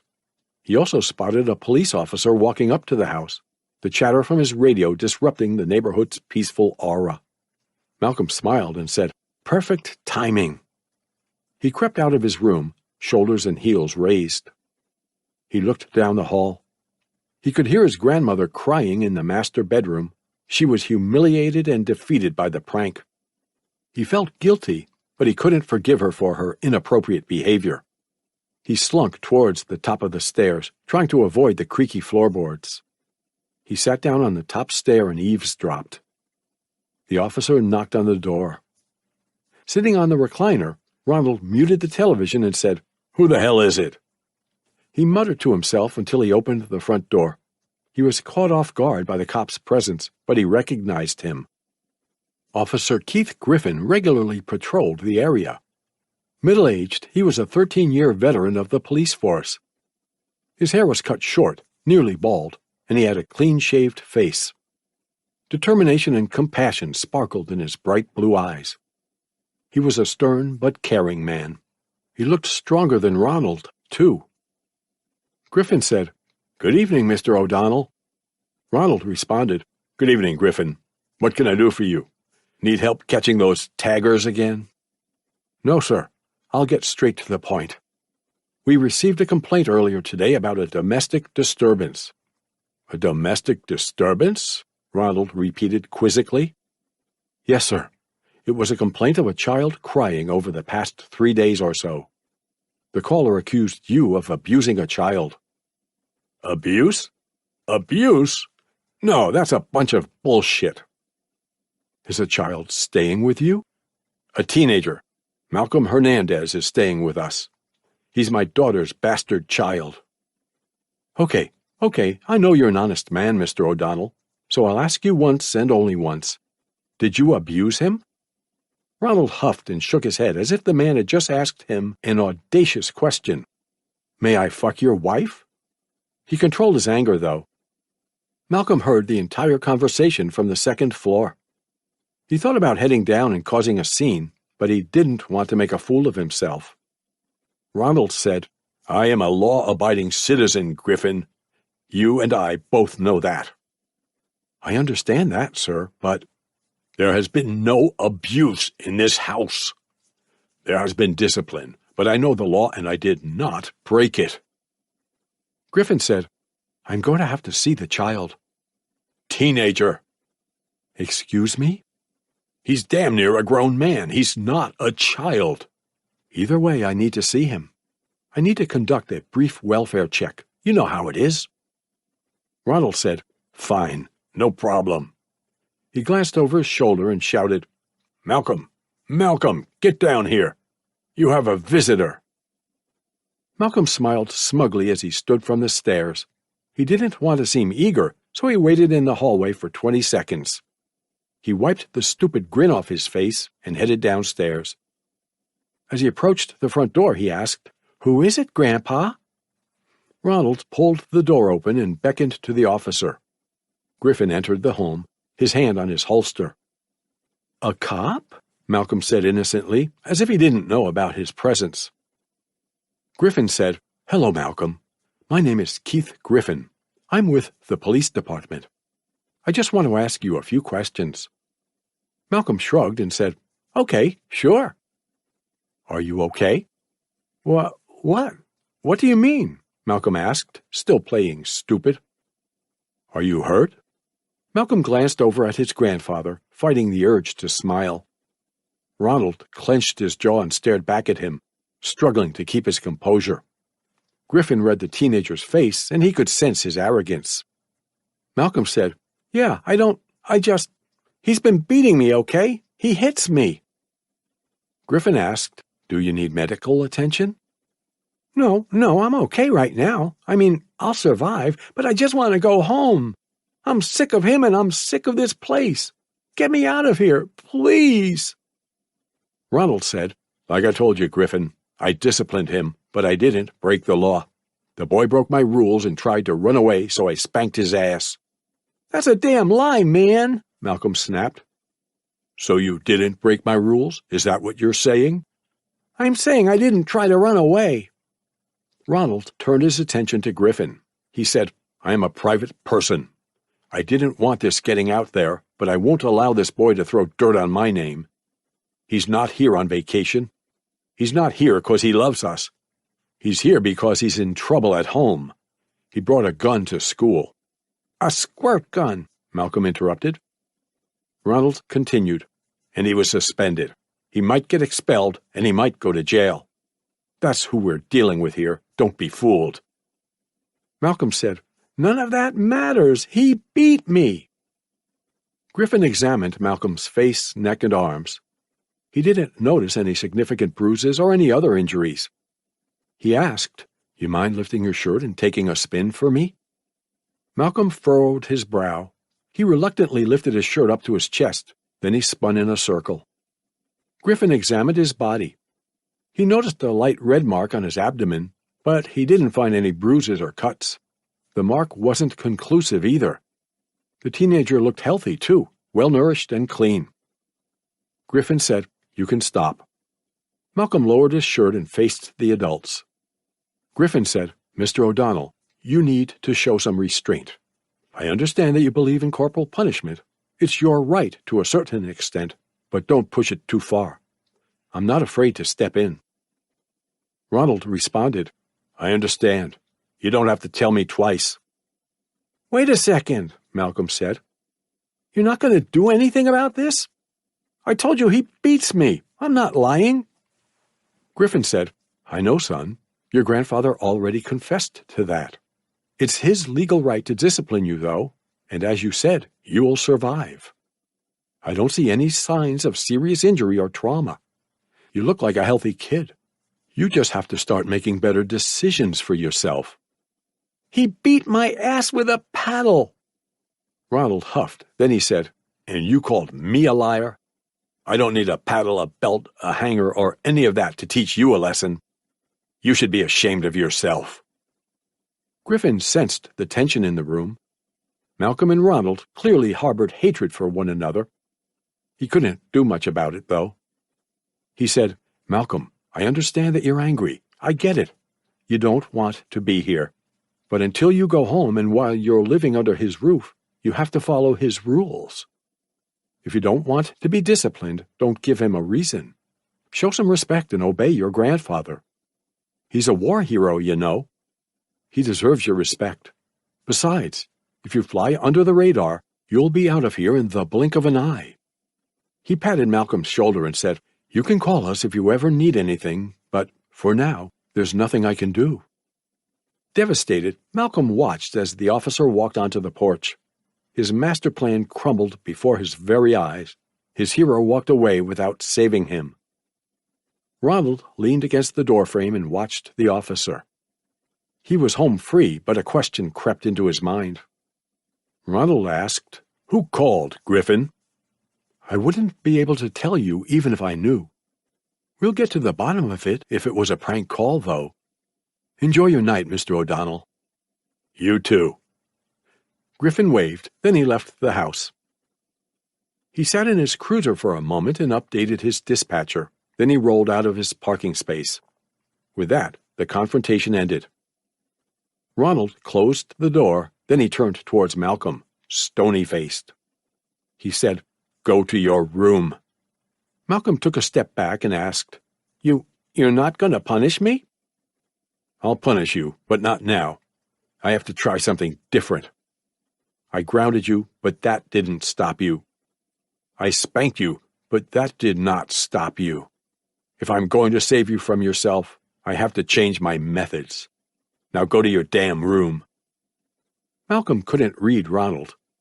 He wanted to believe he finally scared his grandfather, but in reality he still feared the man.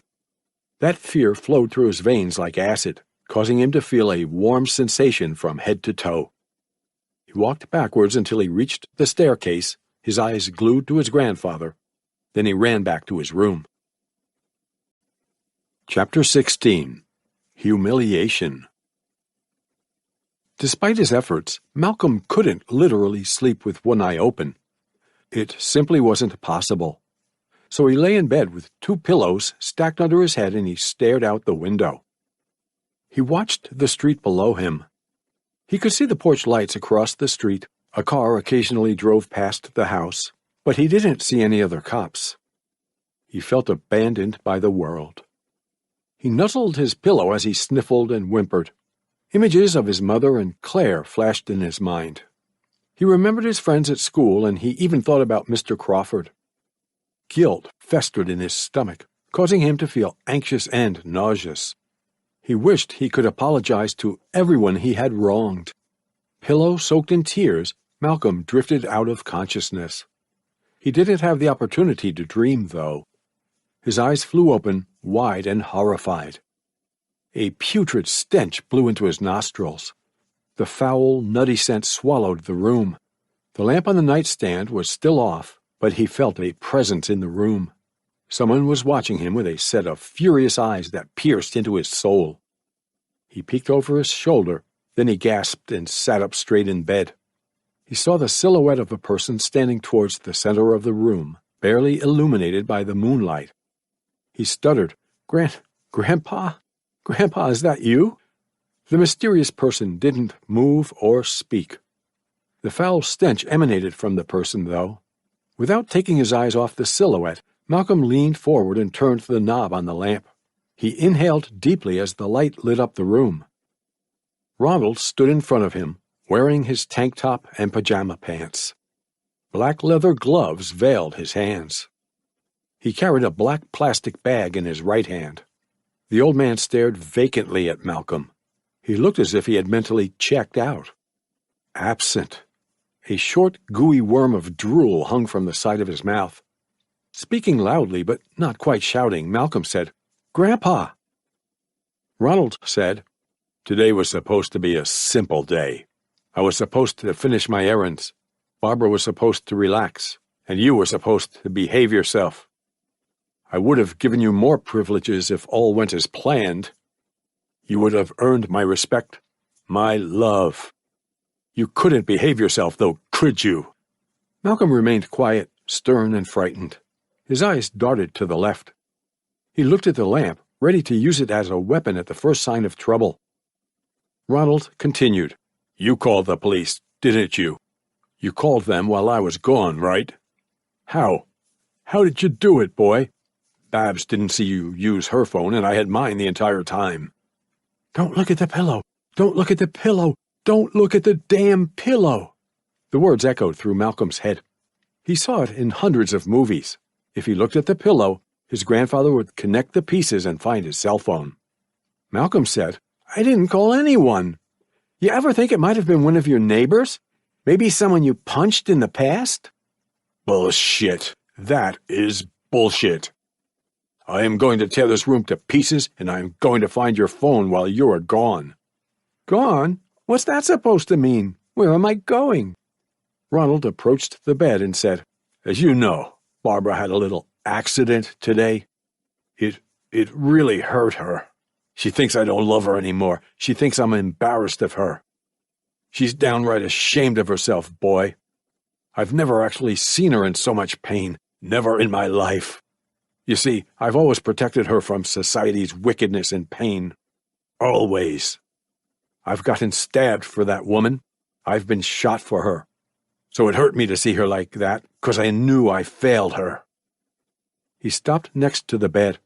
He glared down at Malcolm and said, "I am not supposed to fail. I know it was you, boy. You hurt my woman." Defiant, Malcolm looked him dead in the eye and said, "You're wrong. I didn't have anything to do with that. She's just getting old. She lost control of herself. She had an accident. That's what happens to old people, right? I guess you could say shit happens." Ronald sat on the edge of the bed. Malcolm crawled away from him, moving closer to the window. He didn't have a solid escape plan, but he had some ideas. He would either hit him with the lamp or leap out the window. The bag crinkled and rustled as Ronald reached into it. The stench rose from the bag's opening, so powerful it could be tasted. With his fingertips, Ronald pulled Barbara's soiled underwear out of the bag. The diarrhea painted the white briefs with tints of brown, green, and even yellow. Small chunks of shit clung to the cotton, too. The feces covered most of the underwear, leaving only small patches of white. It was explosive diarrhea, unlike anything they had ever seen before. Disgusted, Malcolm said, "Put it away! I'm not going to—" Mid-sentence, Ronald lunged at Malcolm. He grabbed the nape of his neck and stopped him from moving. Then he rubbed the soiled underwear on Malcolm's face. Malcolm gagged and coughed as he felt the cold, moist texture of the briefs on his nose, cheeks, and lips. He tried to keep his mouth closed so he wouldn't taste the shit, but he couldn't help himself. He had to scream. Malcolm yelled, "Help! Help me! Grandma! Shit! Someone!" Ronald struck his stomach with a powerful uppercut. Malcolm crossed his arms over his abdomen and gasped, his lungs vacuumed by the blow. Ronald seized the opportunity and shoved the filthy underwear into Malcolm's mouth until his cheeks inflated. Malcolm tasted it all. It was a bitter, cheesy, and nutty flavor, a rotten flavor. His taste buds were overwhelmed by the diarrhea, causing his tongue to quiver and jerk every which way. His eyes widened as he retched and shuddered. He felt a choking sensation as vomit rose in his throat like lava from an erupting volcano. His mouth was stuffed so he couldn't vomit. He choked it down, then he tried to spit the underwear out. His eyes bulged from their sockets, thick veins protruded from his neck and brow. Ronald grabbed a fistful of Malcolm's hair and dragged him off the bed. Malcolm slipped and slid, his bare feet gliding across the floorboards. He tried to scratch his grandfather's wrist while choking on the underwear. They nearly tumbled as they went down the stairs. Malcolm bounced from wall to wall like a ping-pong ball. The potential hazards didn't daunt Ronald, though. Ronald dragged Malcolm down the basement stairs. He pushed his grandson into the bunker. Malcolm landed on his knees, disoriented and exhausted. He finally pulled the underwear out of his mouth and drew a deep breath. Standing in the doorway, Ronald said, "You'll be staying in purgatory for a while, boy. Your grandmother doesn't want to see you, and she doesn't want you to see her." He grabbed a water bottle, a bottle with only 3 ounces of water, and rolled it into the bunker. He said, "Don't waste that cleaning your mouth or your face. If you do that, you'll end up dehydrating and killing yourself in here. Good luck, boy." Awed, Malcolm watched as his grandfather casually closed the door and sealed him in the darkness. He listened to the clinking and clanking of the locks. Once again, he was isolated and abandoned. Eyes brimming with tears, Malcolm yelled, "Fuck!" Chapter 17. A Plan. Malcolm lay on the concrete floor, squirming and groaning. His back ached due to the hard, cold ground. The beating and the rough trip down the stairs left him sore and lethargic. His grandmother's soiled underwear, which he kicked into a corner, stained the room with a vile stench. The odor lingered in his nostrils, and he swore he could taste the shit at the back of his mouth. He felt as if he were resting in an old septic tank or a dirty sewer. He felt the bunker represented the worst living conditions. He thought about homeless people and prisoners of war. Did they have it worse? He had shelter, and he wasn't suffering from any serious injuries, but he was undoubtedly being tortured. He muttered, "He's killing me. I'm gonna die down here. Oh shit, I don't want to die." On his back, resting on the ground, Malcolm couldn't see the ceiling through the darkness. He tightly squeezed his eyes shut, then he opened them, but to no avail. The darkness was impenetrable. He couldn't hear anything outside of the bunker either. He only heard his grunts, mutters, labored breathing, and heartbeat. He had already lost track of time, but he assumed it had been hours since his grandfather dragged him into the basement. He feared it had been longer than a day. He finished his water hours ago, so he was parched. His lips, his mouth, and throat were painfully dry. For the 3rd time since he arrived at the bunker, he considered drinking his own urine to quench his thirst. He already tasted feces, so the idea didn't frighten him very much. He said, "I have to survive. I have to beat them. They can't get away with this. I'm going to—" The sound of locks clanking seeped into the bunker. A dull thud quickly followed. The door slowly swung open, the hinges shrieking like a wild animal caught in a bear trap. Malcolm struggled to his feet, his legs wobbling under him. He held his hand up and blocked the light from hitting his eyes. Through his blurred vision, he spotted his grandfather standing in the doorway. Ronald smirked and said, "Well, I'll be damned. It looks like you actually survived. I'll be honest with you, boy. I thought I was going to have to bury you in the backyard. You know, like the cartels in their mass graves. You would have been the first, but who knows? Maybe you could have started my career as a professional killer. You call them sicarios, right?" Malcolm didn't respond.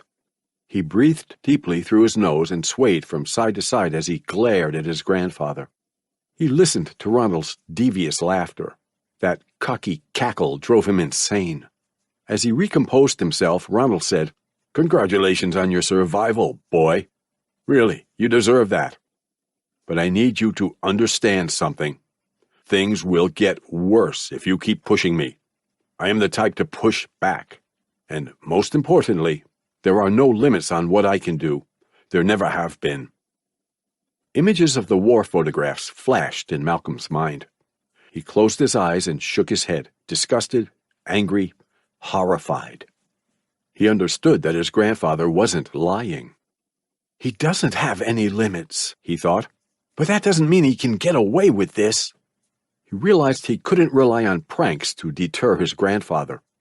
Although he had failed once already, he knew he needed the police to save him. Changing the subject, Malcolm asked, "How long has it been? How long have I been here?" 20 hours, more or less." What time is it?" 10 o'clock at night." Malcolm murmured, 10 o'clock, okay." Ronald beckoned to him and said, "Go upstairs. There's some food and water waiting for you in the kitchen. I want you to take a shower after you eat. We left some fresh clothes out for you. Then go to bed. We'll start fresh tomorrow. Even Steven, okay?" Malcolm nodded in agreement. He headed to the kitchen. He didn't see his grandmother in the house. She already went to bed, but he spotted a sandwich and a glass of water on the table. He scarfed down the sandwich and chugged the water. He still felt pain across his back and abdomen, but he was revitalized by the meal. While his grandfather watched television in the living room, Malcolm headed to the bathroom upstairs and took a scalding shower. The water burned his skin, but it didn't bother him. In fact, he welcomed the burning sensation. He even rinsed his mouth with the hot water. He tried to clean the shit out of his mouth and nostrils. He tried to wash away the pain. He couldn't stand it, though. He fell to his knees and sobbed, boiling water raining down on him. The sound of the shower barely masked his sorrowful cries. After the shower, his skin was red and sensitive, and his eyes were bloodshot. He put on a fresh white t-shirt and slipped into his pajama pants.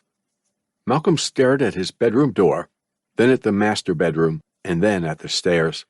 He whispered, "I can't stay here. I need to get help. I need to stop him." He slowly walked down the stairs. He felt like he was descending into hell, but he couldn't stop himself. He didn't have a brilliant, well-crafted escape plan. He didn't need one either.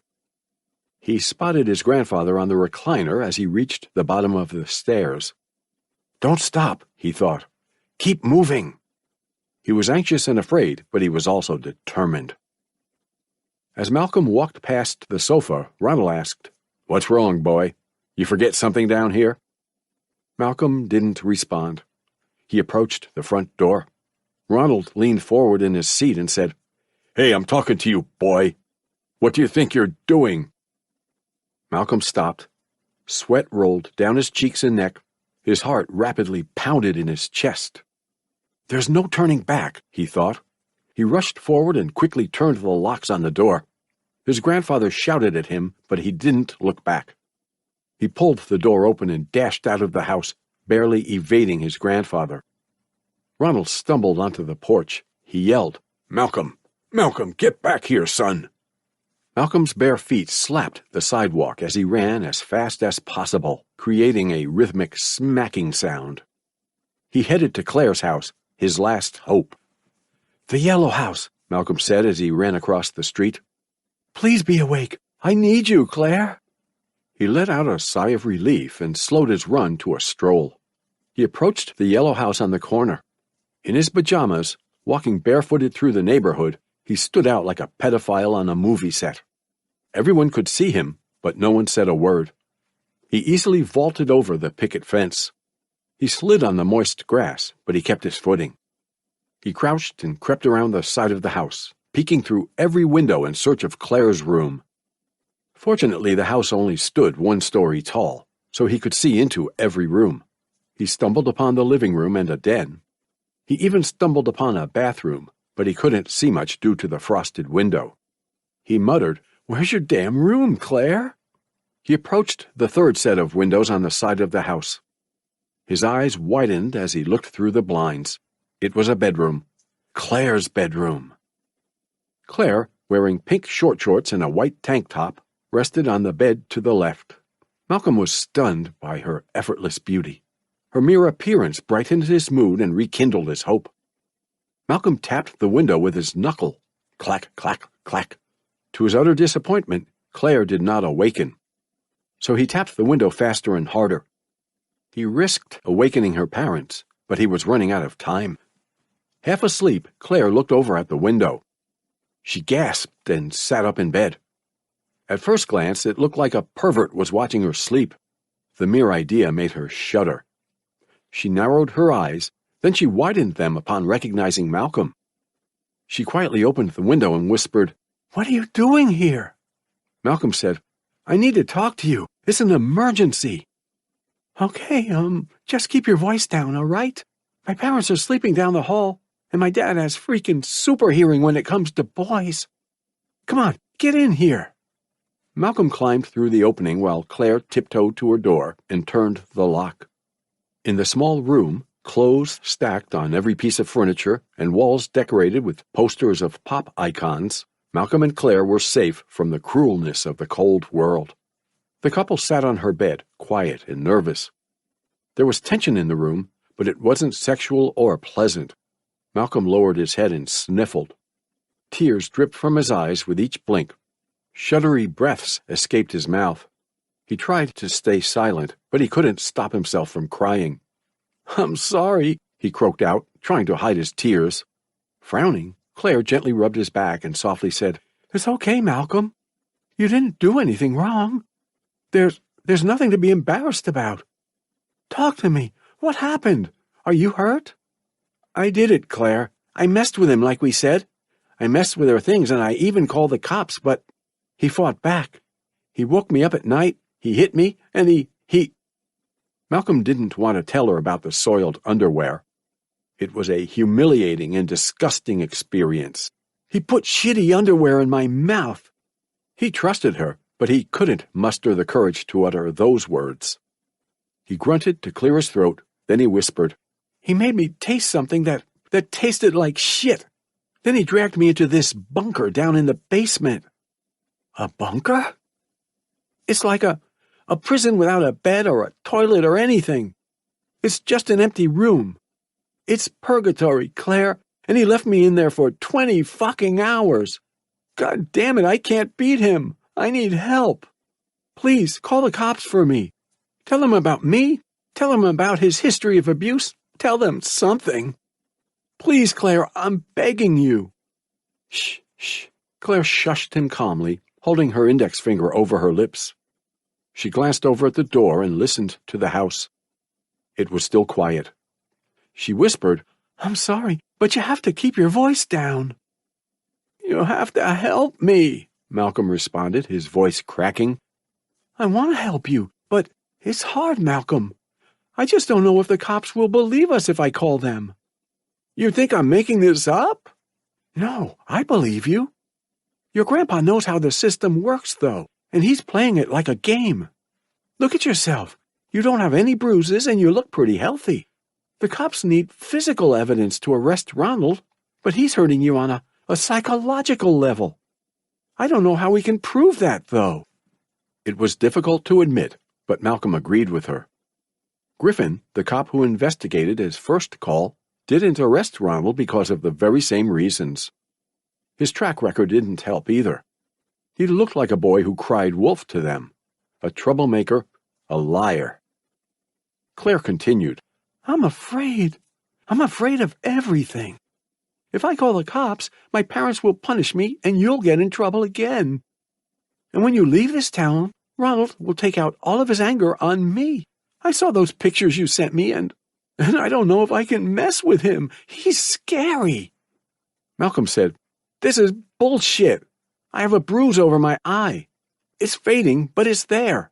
My ass still hurts too. The cop didn't ask about any of that. I bet Ronald told him he spanked you, right?" Malcolm clenched his jaw and nodded. Yep. Claire said, "I told you, he knows the system. He'll give them a little, but he'll get away with a lot. I've seen him do this before. It's not illegal to spank a kid, and the cops probably need evidence to prove he hit you in the face, especially if he told them about your past, troubles. He's smart. He's dangerous." Malcolm dug his fingers into his hair and sighed in disappointment. He grimaced and tried to stop himself from bawling. Claire rubbed his shoulder, trying her best to comfort him. Her eyes welled with tears and her bottom lip quivered. The couple shared a moment of tense, depressing silence. Malcolm whispered, "I have to do something about this. I can't go back to them." Claire innocently suggested, "Can't you just try to follow his rules from now on?" No, I can't do that. I can't let him win. As soon as I got there, that old man put me in that bunker. I barely said a few words and I didn't break any of his rules. He did it just to hurt me. And you don't know all of the shit he's done to me. He is evil and he has to be stopped. Claire nodded and said, Okay, so catch him. Malcolm looked over at her with a furrowed brow. He asked, How? He's unstoppable, remember? I didn't say that. I said he knows the system, so he knows how to cheat. We know the system, too. If you get evidence of him treating you like shit, they'll have to do something about it. But how do I get evidence? Do you still have the phone I gave you? Yeah, it should be in my room. Claire responded, Good.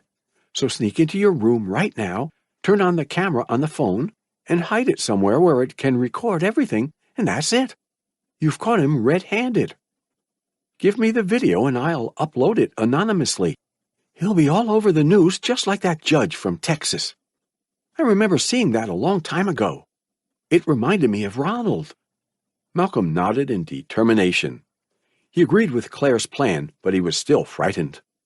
He couldn't forget about the deadly tools in his grandfather's attic. He whispered, Can I see your phone? I need to send my mom a text message. Claire grabbed her phone from the nightstand and handed it to Malcolm. She said, Go for it. As Malcolm composed a message for his mother, Claire asked, Why don't you just call her? It's late. She's always busy and she's always knocked out at night. I don't blame her either. She's working her ass off and she's been dealing with my shit too. I have to let her know the truth, though. Malcolm sent a text message to his mother. The message read, Mom, it's Malcolm. I'm sending this from a friend's phone. You have to help me. Grandpa is hurting me. I think he's going to kill me. Take me away from this place. Please take me home. I'd rather be in juvie than in this hell. I'm sorry, Mom. I love you. The lengthy message was sent as 2 text messages. Malcolm handed the phone back to Claire. He said, If she calls or responds, tell her everything I told you. I'm going to try to catch him. Claire kissed him, then she stroked his face, then she kissed him again. The concern on her face was blatant. She genuinely cared about Malcolm's well-being. She was afraid of leading him in the wrong direction, too. If something happened to Malcolm because of her plan, she would never be able to forgive herself. Claire said, I'll do everything I can to help you. Just get that evidence and let's stop this bastard. Malcolm tightly held her hand and nodded. He felt like he was saying goodbye for the last time.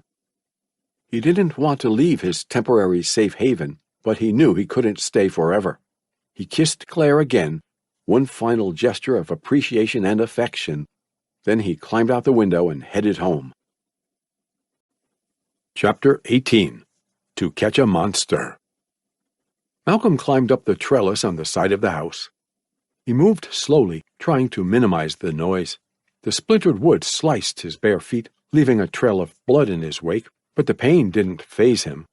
The stinging pain from the puny lacerations couldn't compare to the suffering caused by Ronald's torture. He sighed as he reached his bedroom window. To his utter relief, the room was dark and empty. He never locked the window either, so he easily opened it with one hand. He climbed into his room, crawling onto the bed under the window.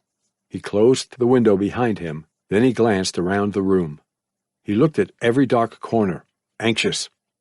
The bedsheets were pulled off the bed, the drawers on his dresser were pulled out, and the closet was pillaged. Ronald had conducted a brief search of the bedroom. Malcolm shoved his arm into his pillowcase. His eyes widened as soon as he felt his cell phone. He thought, the old man is vicious, but he's not as smart as he thinks he is. He looked at the door and whispered, He doesn't know I'm back yet. The clock on the nightstand read 1:35 a.m. Malcolm tiptoed his way around the room. He grabbed a bundle of socks from a drawer on the dresser. He placed the socks on the edge of the desk, which sat parallel to his bed. He placed his phone behind the socks, aiming the camera at the bed. The socks propped up the phone while simultaneously concealing most of the device. As he examined the setting, like a filmmaker preparing a scene, Malcolm whispered, It's perfect. I can catch him. I can... He shook his head and said, "No, no, something's missing. They need to see him. I need light." He started recording on his phone. Then, with a light-footed grace, he approached the nightstand and turned on the lamp. With the light, the stage was set for a dramatic confrontation. He stood at the corner of the room and jumped 5 times. The floorboards creaked and groaned, and a booming sound echoed through the house with each jump. He used the noise as a signal, as bait. He wanted to capture his grandfather's attention in order to lure him to the room. The plan wouldn't work if the camera didn't catch the abuse. Malcolm stopped jumping upon hearing a set of dull footsteps in the hallway. He heard the sound of a door opening, but he didn't hear it close. A dead silence followed the noise. Then, after 30 seconds, he heard a door slam down the hall. Sweat rolling across every inch of his body, he took 2 steps back and stared at the door. He counted the footsteps in the hall. "He's coming," he thought. "It's time to catch him." He expected Ronald to enter the room with a belt or a hanger. If not, he expected a brutal pummeling from his grandfather's rock-hard fists. The door swung open and crashed into the wall. The door wobbled, the wall was scuffed, and the doorknob became unscrewed. Ronald stood in the doorway. Malcolm expected his angry expression, so he wasn't frightened by his appearance, his scowl, his twitching nose, the rage burning in his eyes. He was, however, terrified by Ronald's weapon. The old man tightly gripped his special paddle in his right hand.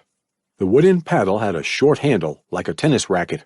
13 long, rusty nails protruded from the paddle's blade. It was the paddle from the attic. His face red with anger, Ronald shouted, "I warned you, boy!" He marched into the room, the floorboards rattling under his feet. Malcolm was paralyzed by his fear, a deer in the headlights. He wanted to kick and scream, but he lost complete control of himself. Ronald grabbed his shirt and pulled him towards the door, causing Malcolm to stagger. He tried to drag him out of the room. Through his gritted teeth, Ronald said, "Don't fight me, boy. I've got a little surprise for you downstairs. Get over here." Malcolm struck Ronald's stomach with all of his might. He couldn't knock the air out of him, but he was able to loosen his grip. He leaned back and used his weight to pull away from him. His shirt tore with a loud shredding sound. Ronald released his grip on his grandson's shirt, which caused Malcolm to fall to the floor. "Damn it, boy!" Ronald barked, frustrated. Malcolm scrambled onto his bed, and as he reached for the window, he shouted, "Help! He's trying to kill me! Please, call the—" Before he could open the window, Ronald grabbed Malcolm's ankle and pulled him back. Malcolm lost his balance and fell onto the mattress face first with a thump. Ronald placed his left hand on the teenager's shoulder and pressed down on him, pinning his torso to the bed while his feet slid across the floor. Ronald shouted, "This is what you get for fucking with me!" He swung the paddle at Malcolm's ass. The long nails ripped through his pajama bottoms and penetrated his buttocks. Malcolm screamed at the top of his lungs. The shriek echoed through the house and seeped into the street. Ronald tugged on the handle, but he encountered some resistance. 6 of the nails were trapped in the boy's gluteal muscles. He pulled back until the nails plopped out of the puncture wounds. Blood dripped from the tip of the nails, raining down on the floorboards. His voice raspy, Malcolm yelled, "Oh, God, help me!" Ronald swung the paddle at his ass again. 4 of the nails pierced his gluteal muscles. 1 nail cut into his anus. Instead of pulling it away from Malcolm's ass, Ronald pushed and pulled on the paddle, moving the nails and widening the puncture wounds. A geyser of blood squirted out of one of the wounds, painting a yard-long streak of blood on the floor. Malcolm screamed and squirmed on the bed, but to no avail. He couldn't escape his grandfather's grip. He felt lightheaded due to the excruciating pain emanating from his bottom.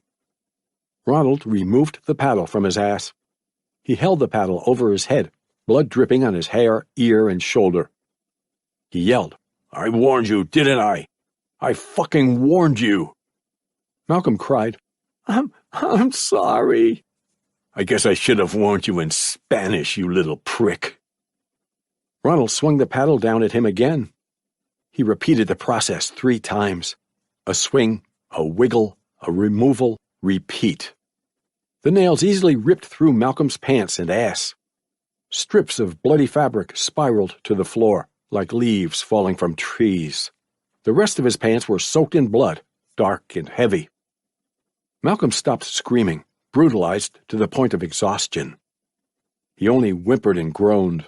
Parts of his shredded gluteal muscles dangled from his bottom, swaying with the torn fabric of his pants. His rear was ripped to shreds. He felt a stinging pain, but at the same time he felt like his ass was wiped off his body. It was gone. Ronald stood up and said, "You dumb son of a bitch, look at the mess you've made." As he exited the room, he shouted, "Babs, I need a towel. The boy's going to ruin this place with his blood." Malcolm remained on the bed, astonished. He knew it happened. He could still feel the pain from his injuries, but he couldn't easily accept the abuse. His grandfather's savage methods of discipline were difficult to believe. He grimaced and panted as he wiggled on the bed. The slightest movement caused pain to surge across his entire body. Tears dripping from his eyes, he muttered, I can't let that bastard win. I have to get him back." He fought through the pain and struggled to his feet. He walked with his legs wide apart, like a child learning to walk for the first time. He felt the warm blood dripping from his mutilated ass. He heard the blood plopping on the floorboards. He leaned forward on the desk and grabbed the phone. It was still recording. He stopped the recording and said, "I've got him." His fingers trembled as he frantically tapped the screen. He tried to attach the video to a text message, but the file was too large. He opened the Twitter app, hoping to upload the video, but he couldn't type his username and password because of his shaky fingers. He cried, "Damn it! Damn it! Damn it!" He gasped upon hearing footsteps in the hall. He lurched over to the dresser, slipping on his own blood. He pushed the dresser in front of the door, blocking half of the doorway. The effort aggravated the wounds on his ass. From the hall, Ronald realized Malcolm was trying to barricade the door. He heard the screeching of the floorboards. He threw the towel over his shoulder, then he rammed the door with his entire body. He shouted, "Open this damn door, boy!" Malcolm crawled away from the dresser. He couldn't upload the video, so he dialed his mother's number instead. He held the phone up to his ear, his hand trembling uncontrollably as he glanced over at the door. His grandfather's shouts resembled a monster's roar. Deep, loud, evil. "Pick up! Pick up! Please, pick up!" Malcolm whispered as he listened to the tone. He cried as his grandfather's burly arm squeezed through the gap in the door. He was almost in the room. Over Ronald's growling and barking, he heard his mother's voicemail message. Frantic with fear, he shouted, "Mom, he's going to kill me! You have to get me help! Please, Mom, I'm sorry for everything! Get me out!" Ronald plucked the phone out of his hand. He threw the phone at the wall and it shattered upon impact. The screen cracked, the plastic lid snapped, and the battery fell out. Malcolm was awed. His only lifeline was destroyed before his very eyes. He couldn't tell if his message reached his mother either. Malcolm looked up at his grandfather and stuttered, You can't do this, Mid-sentence, Ronald kicked Malcolm's face with his bare foot. Malcolm fell to his side, dazed by the blow. Ronald lifted his foot over the teenager's head, then he stomped on him. His heel struck his jaw and knocked him unconscious. Malcolm's head rolled on the ground as he snorted and groaned. Ronald muttered, "Look at what you made me do." Chapter 19. Your New Home. Malcolm gasped as he awoke, sweat trickling down every inch of his body. He couldn't see a thing in the room, but he recognized the thick darkness. The bunker. He tried to move, jerking left and right, but he was trapped. He realized that he was locked into the wooden pillory from the attic, his head and hands secured in the holes. And the pillory was bolted to the ground.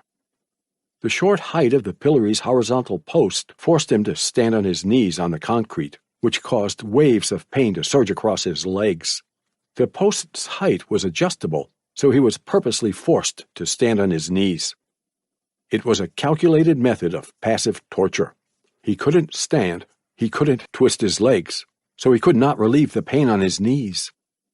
Malcolm cried, "No, man, no! This can't be happening!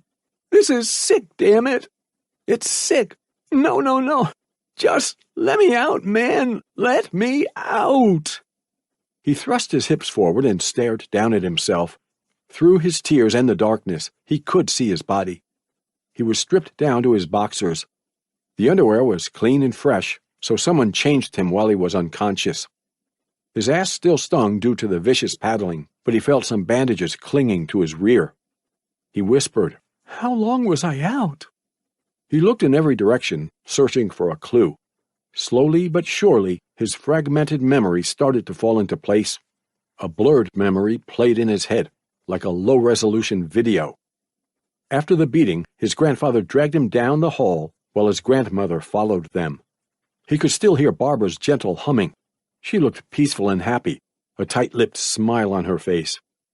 Malcolm said, "They're going to kill me! I am going to die down here!"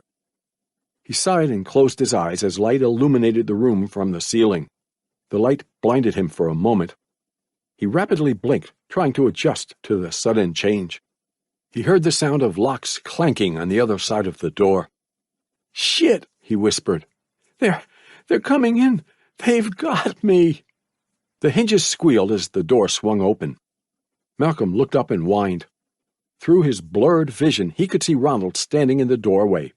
Barbara stood behind the old man, curious but cautious. Ronald said, "You're awake. Good, good. Now we can get down to business." Ronald and Barbara entered the room. Ronald's boots clicked on the floor with each slow step. Click, click, click. Barbara shuffled into the room in her slippers, barely lifting her feet as she moved. She stood near the doorway, fingers interlocked over her belly. Ronald stopped in front of his grandson, staring down at him with a hateful gaze. Malcolm sniffled and panted, unable to say a word. Even if he could speak, he didn't know what he would say. "I'm sorry?" He was beaten and pilloried in a dungeon-like bunker, so he figured it was too late for apologies. Ronald said, "I'll get straight to the point. You will be spending the rest of your days in this bunker, and in this bunker I am going to attempt to cure you. I'm going to cleanse you of your bad genes. That crooked Aztec warrior you hold within, he's dying here. He'll be replaced with an honorable man, a true Lionheart. You will mature into a respectable adult under our watch." He extended his arms away from his body and looked at each corner of the room. He said, This is drastic, but these are necessary measures. It's just like Nam, boy.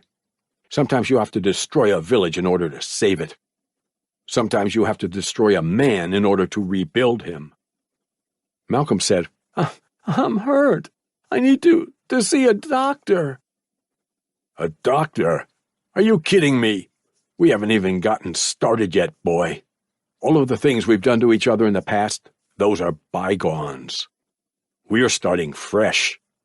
"If we're starting fresh, then there's no reason for you to hurt me. You can let me go, right?" Ronald stared at Malcolm with a deadpan expression. He didn't look angry or amused.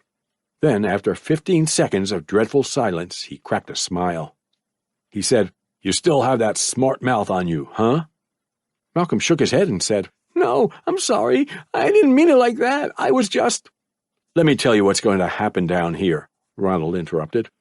"The laws of American society, the laws of humanity, they don't exist down here. This is like Mexico, the land of no law. You like Mexico, don't you?" Malcolm lowered his head and mumbled, "I've never even been to Mexico." Ronald continued, "In this bunker I'm going to push you beyond your limit. I will do things to you that society wouldn't normally accept, especially modern society. No, boy, this ain't a place for pussies. This is hell for people like you." "Purgatory? Hell?" Malcolm thought. "What's the difference?"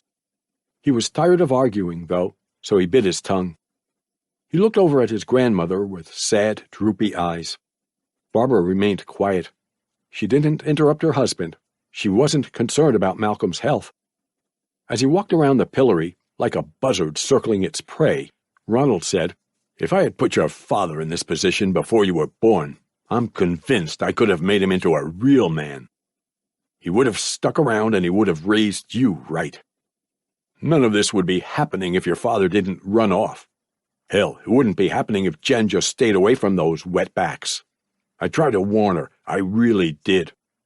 "We did our best, Ronnie," Barbara said, chiming in. "At least Jenny turned her life around after he left." "She couldn't raise her son, though. She failed miserably, and we both know that." "He's a bad one, but he's not the worst. He can still be saved from himself. You can do it. I know you can change."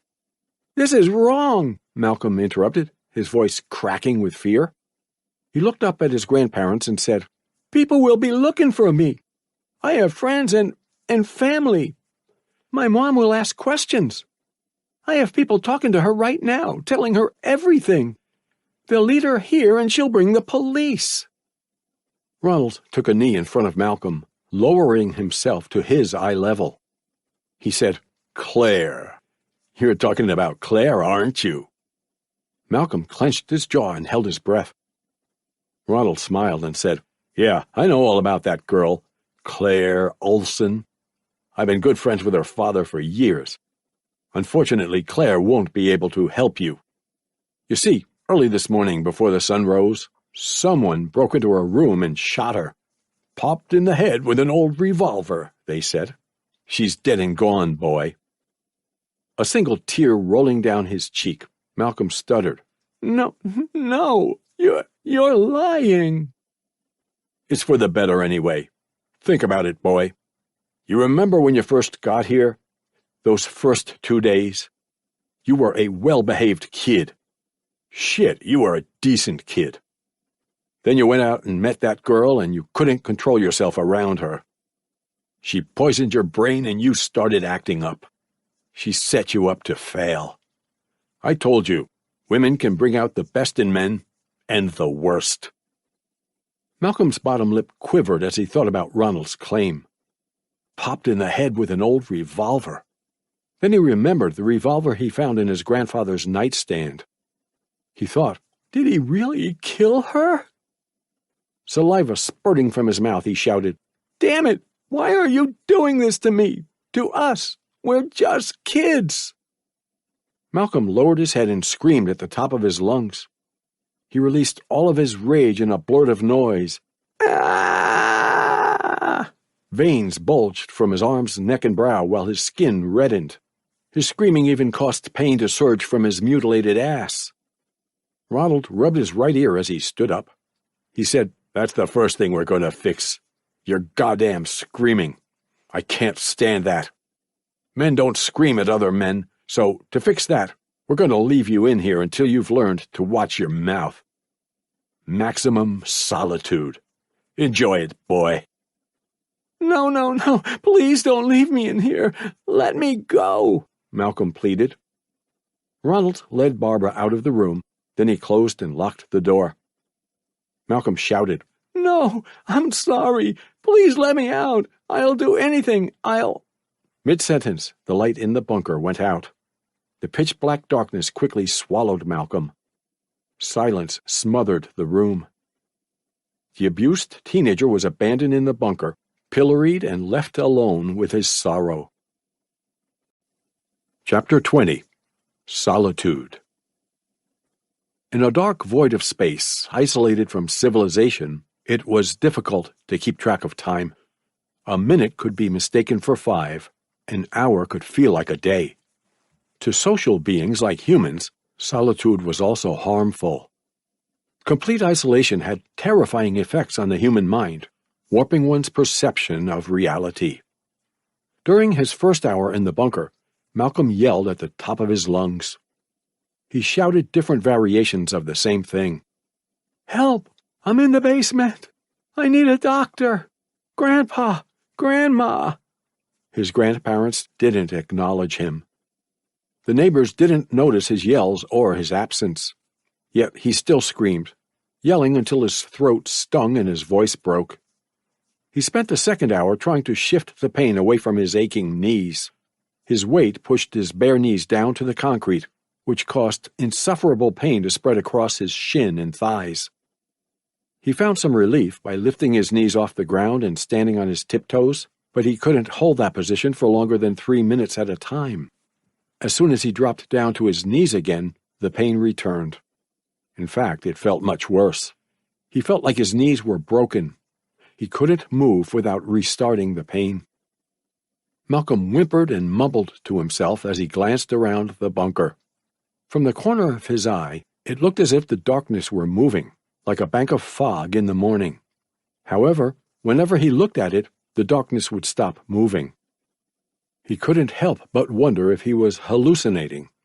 During the third hour, the imprisoned teenager stared down at his body and cried. He didn't cry because of the bleak situation, though. He sobbed because he couldn't control his bodily functions. He tried to hold it in, but to no avail. First he pissed himself. The tawny urine soaked his boxers and streamed down his legs. A puddle of warm urine formed under his knees. Then he defecated himself. The wounds on his buttocks and anus stung as feces filled his boxers. The heavy crap pulled his boxers down an inch. A piece of shit even rolled out of his boxers and splashed in the puddle of piss. He was humiliated by the accident, rosy-cheeked and teary-eyed, but it still felt oddly appropriate. Karma, he thought. I'm sorry, Grandma. Malcolm dozed in and out of consciousness. It was difficult to sleep in a pillory, though. His head was locked into place at the neck, so while he slept, he inadvertently placed pressure on his throat and choked himself. He could only sleep for a few minutes, then he would wake up, out of breath and disoriented. With very few options on the table, he continued the process for a few hours. Sleep, wake up and breathe, repeat. Malcolm awoke as the bulb above him illuminated the bunker. He heard the sound of locks clanking on the other side of the door. With heavy-lidded eyes, he glanced over at the doorway. Barbara pushed the door open with a swing of her hips. She carried a plastic tray of food in her hands, with a bundle of towels tucked between her arm and rib cage. Her hands were veiled with yellow rubber gloves. She swayed her head, and in a soft voice she said, "Go on, get in there." Malcolm furrowed his brow as a wet, dirty rat scurried into the room. He thought, why is she bringing that rat in here? He couldn't muster the courage or energy to confront her about it, though. As she walked into the bunker, Barbara said, "P.U., it stinks in here." She stopped in front of the boy and stared down at the puddle of piss. Her nose wrinkled upon catching a whiff of the feces. She pouted and said, "You had a little accident. That's okay. Babs will clean this mess and make you feel better. Don't worry about a thing, baby." Malcolm cried hysterically, snot bubbles popping under his nose and saliva dripping from the side of his mouth. The physical pain, the isolation, and the embarrassment devastated him. Barbara placed the tray on the ground and slowly fell to her knees, one knee at a time. She used one of the towels to mop the urine, then she used a different towel to dry the floor. She tugged on the waistband of Malcolm's boxers, shaking his underwear until all the clumps of shit fell to the floor. She wrapped the feces in one of the wet towels. As she pushed the towels to one side, Barbara asked, "Would you like me to wipe you?" No, I don't think so." "Are you sure? If I don't clean you, you might get an infection. You have cuts, remember?" I don't know." "Don't worry, I'll be gentle. Just remember, I expect you to be cleaning me someday." Barbara grabbed a small towel from the bundle.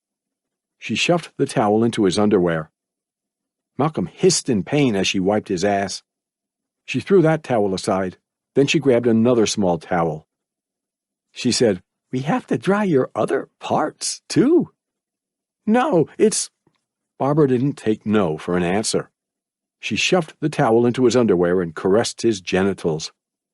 She rubbed his penis and fondled his scrotum. Malcolm closed his eyes and looked away, shocked and disgusted. He couldn't move away, though.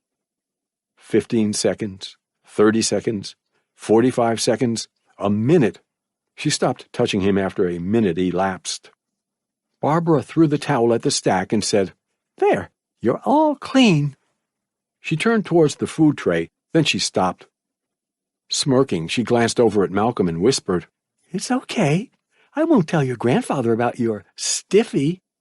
It'll be our little secret. Or maybe it's a big one." Malcolm groaned while his grandmother giggled. He was appalled by her perverted actions, but he couldn't attack her, physically or verbally. He planned on using her to escape from the bunker. He looked over at the food.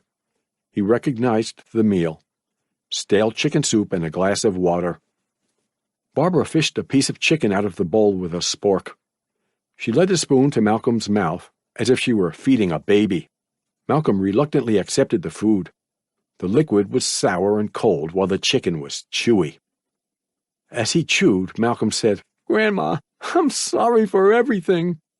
Grandpa was right. I put that laxative in your tea. I'm the reason you had your accident. I'm so sorry." Barbara, ignoring the apology, shoved another spoonful into his mouth. Speaking with his mouth full, Malcolm said, "I'm serious. I learned my lesson, okay? Can you let me go? Please? I'll do anything, Grandma. Anything."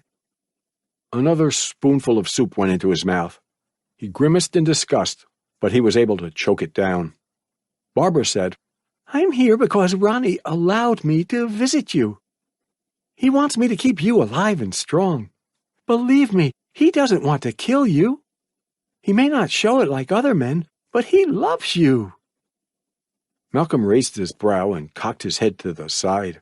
"Love?" he thought. "That man doesn't know real love." He accepted another piece of chicken. Barbara continued, "I personally wouldn't feed you this garbage, sweetie, but it's part of his master plan. It's part of his itinerary of discipline, I think he called it. It's going to help you grow into a mature adult. But you also have to eat if you want to grow up big and strong. Come on now, finish up." Malcolm didn't agree with his grandparents. Discipline, or more accurately, abuse, wasn't going to help him grow. He agreed with his grandmother's last statement, though. If he wanted to survive, he had to eat. So he ate the rest of the rotten meal. Then his grandmother slowly dumped 12 ounces of water into his mouth. The soup made him gag and retch, while the water reinvigorated him. As Barbara cleaned up, piling the towels on the tray, Malcolm said, "Please, Grandma, help me get out of here. I'm begging you." His grandmother grabbed the tray and headed for the exit.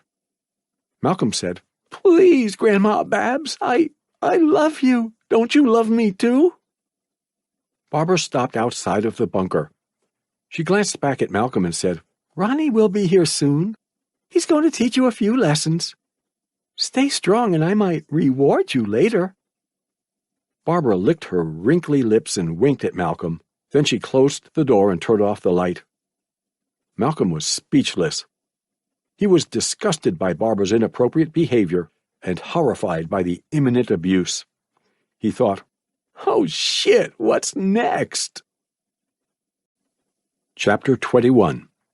The First Step to Manhood. 2 hours had passed since Barbara visited the bunker, but it felt like 2 days to Malcolm. 2 long, dreadful days. The sharp pain in the teenager's knees increased with each passing hour. His stomach cramped and vomit clogged his throat because of the expired food. He was hurt and sick, so a cold sweat drenched every inch of his body. A wave of light poured into the bunker as the door swung open. Then, with a clicking sound, the bulb in the bunker emitted a mustard-yellow glow. Malcolm squinted as he glanced over at the door. The sudden change from dark to light, and vice versa, caused his head to hurt. He saw the figure in the doorway, though. As he walked into the room, Ronald said, "I hope I didn't keep you waiting. I had to make some preparations." This sort of project takes time, patience, and persistence. He dropped a duffel bag in front of the pillory. He pointed at the bag and asked, "You see that? That's your first step to manhood, right there, boy. And the first step is always the hardest. If you get through this, I think you'll be able to get through anything." Staring down at the bag, Malcolm thought, "Get through what? What's in there?" He deciphered Ronald's language. Project meant torture, and get through translated to live through. Pain seemed to be inevitable. Malcolm said, "Grandpa, you won't get away with this. You can't just hurt someone without any consequences. If you let me go, I promise I won't tell anyone. I won't tell my mom, the cops, anyone. The only way you'll actually get away with this is if you let me go now, if you take this deal. It's not too late." Begging, bargaining, bitching. You see, that just proves to me that you're not a man.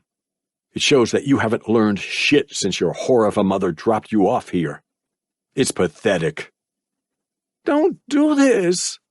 Ronald crouched down to Malcolm's eye level. He said, "I'll do as I please. And I'm not getting away with anything, because I'm not doing anything wrong. Remember, this room isn't part of that pussy-filled world up there, and when you eventually leave this room, if you leave this room, you will cooperate and follow my every order, just like a good soldier. I will break you down here, boy, and I will make you into a man." Malcolm tried to keep a straight face, but he couldn't fight off his emotions. He sobbed intensely, wheezing and groaning. He cried until he was out of breath, his face as red as an apple. Ronald sneered in disgust, sickened by his grandson's frailty. Malcolm had the O'Donnell genes in him, but he was a failure in Ronald's eyes. Malcolm said, "Please, I want to see my mom. I want to go home. Shit, man. Sir, I don't want to be here anymore. You win, okay? Just let me go home already. Let me see my mom." Ronald clicked his tongue. Then he said, "Well, you won't be seeing her until we're done here. I'll tell you something, though. Your mother, Jenny, she's been worried sick about you and she's been looking for you. She thinks I hurt you. You believe that? Where the hell did she come up with such a crazy idea?" Malcolm's eyes widened with hope, but he quickly looked away from his grandfather. He didn't want Ronald to notice his optimism. He thought, "She got my messages. Mom is on the way to save me." Ronald continued, "But it doesn't matter, not one bit. You see, you share something with your mother, her cowardliness, so she refuses to come to this house. She sent a police officer to my house today, but, fortunately for me, I called the cops last night and told them you ran away." "No," Malcolm said in an awe-inspired voice. "Yes. That cop your mom sent, he just made me fill out some report. That's all. Now I just have to convince them that you actually ran away. That shouldn't be too hard either. You remember when Griffin came by, right? That cop they sent last time you called?" Malcolm slowly nodded. He remembered Griffin. The cop refused to help him because of a lack of adequate evidence. Ronald asked, "You remember what I told him, don't you? I told him you tried to run away, remember?" He chuckled. Then he said, "So Griffin already knows you have a history of disappearing. He'll cover for me and he won't even know it. It's funny how things work out, isn't it?" Malcolm responded, "They won't believe you. Just look at me. I have cuts all over my ass. You're feeding me rotten food. I'm sick. I'm already injured, and if you keep going, no one will ever believe your lies. No one. What the hell are you going to tell them? I fell off a mountain? I got my ass literally kicked by some guy with spiked boots? This isn't going to work, Grandpa. Just let me go." "It will work, because after I'm done with you, you will do anything I say. You will confess to running away, to being jumped by a pack of thugs, then returning to the house of good old Grandpa and collapsing on the porch. That's what's going to happen. End of story." Malcolm heard the anger and determination in his grandfather's voice. He was surprised by the old man's unwavering desire to abuse him. It was like a hidden fetish to him, deviance disguised as discipline. Ronald said, "Let's begin." Ronald turned a crank handle on the side of the pillory. The horizontal post of the pillory rose an inch with each crank of the handle, slowly pulling Malcolm up to his feet. Malcolm's knee pain was relieved, replaced with a numb sensation. His legs wobbled and his ankles ached, though. The post stopped rising, leaving Malcolm on his tiptoes. He had to try to stand or else he would suffocate, due to the wood of the pillory around his neck. Malcolm stuttered, What are you going to do to me?" Ronald did not respond, quiet and emotionless. He pulled a short, rigid wooden paddle out of the duffel bag. Without warning, he swung the paddle at Malcolm's right leg. Along with Malcolm's shriek, a loud thud echoed through the basement with the hit. He pulled the paddle back, then he swung it at the same leg. He struck his aching kneecap. It wasn't numb anymore. The thud of the blow was accompanied by a hair-raising, crunching sound. His kneecap shattered. As he tried to move his legs back, Malcolm shouted, "Stop! Stop! Stop!" Stop. The word didn't exist in Ronald's vocabulary. He certainly wasn't going to take orders from a child either. The old man gritted his teeth and swung down at Malcolm's knee again. A deep, wide gash formed on his kneecap. Blood bubbled out of the laceration and streamed down his shin. He struck it once more, blood dripping from the paddle as he brought it back over his shoulder. The gash stretched and widened with the blow. His broken bones and ligaments could be seen through the gushing blood. Malcolm breathed throatily as he looked every which way. The pain sent him into a delirious state. He couldn't believe the situation. Ronald roared as he swung the paddle at Malcolm's right shin. 1, 2, 3, 4, 5 times. Each strike was accompanied by a spine-chilling thud, hollow and loud. Malcolm's right tibia was cracked, and the skin on his shin was lacerated. His right leg, rivers of blood flowing across it, trembled violently. His foot constantly tapped the concrete floor. As he examined the damage, Ronald said, "You always break one leg to stop your prisoner from escaping. There's no point in breaking both, but that option is still on the table. Be grateful for the time being." Between his heavy, raspy breaths, Malcolm said, You didn't have to do that." He tightly squeezed his eyes shut and hissed in pain. He choked down the lump in his throat. Then he said, My legs were already hurting before you got here.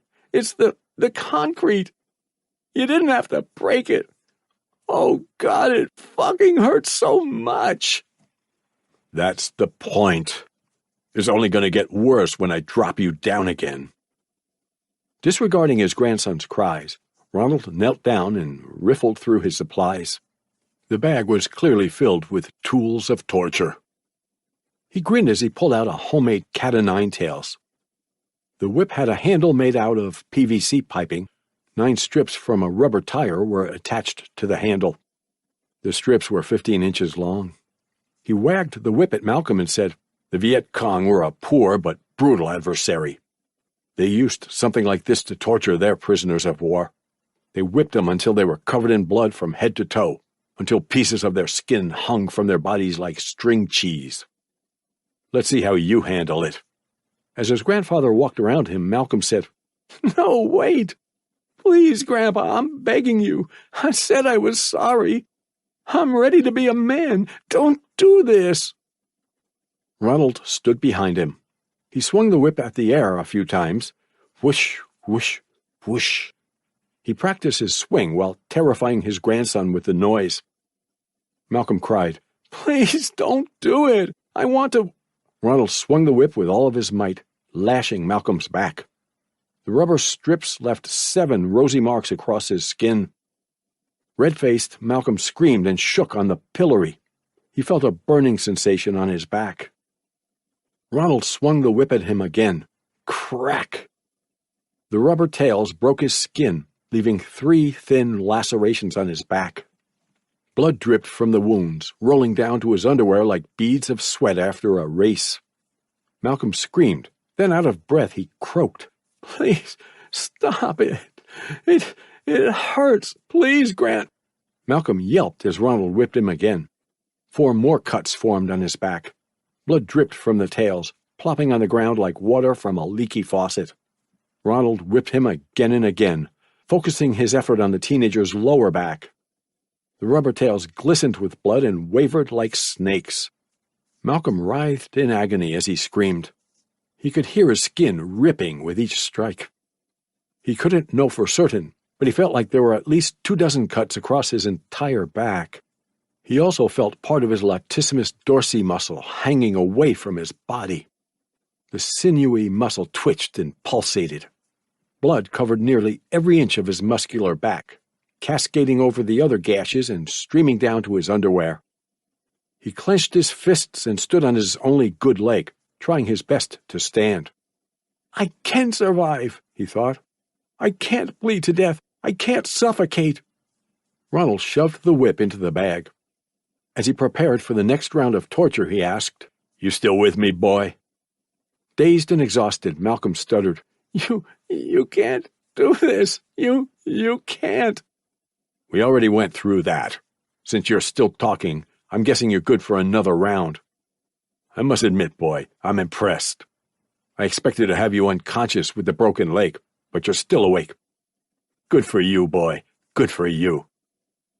"Don't do this." Ronald stood up and lifted his hands up to his head, his palms facing his body. He wore brown gloves made out of cotton duck fabric and leather, durable and comfortable. The glove on his left hand was normal, while the other glove was modified. Dozens of shards of glass, some small, some large, were superglued to the knuckles of his right-hand glove. The fragments sparkled with the light. Ronald said, "You're a strong kid. I can see that in your figure.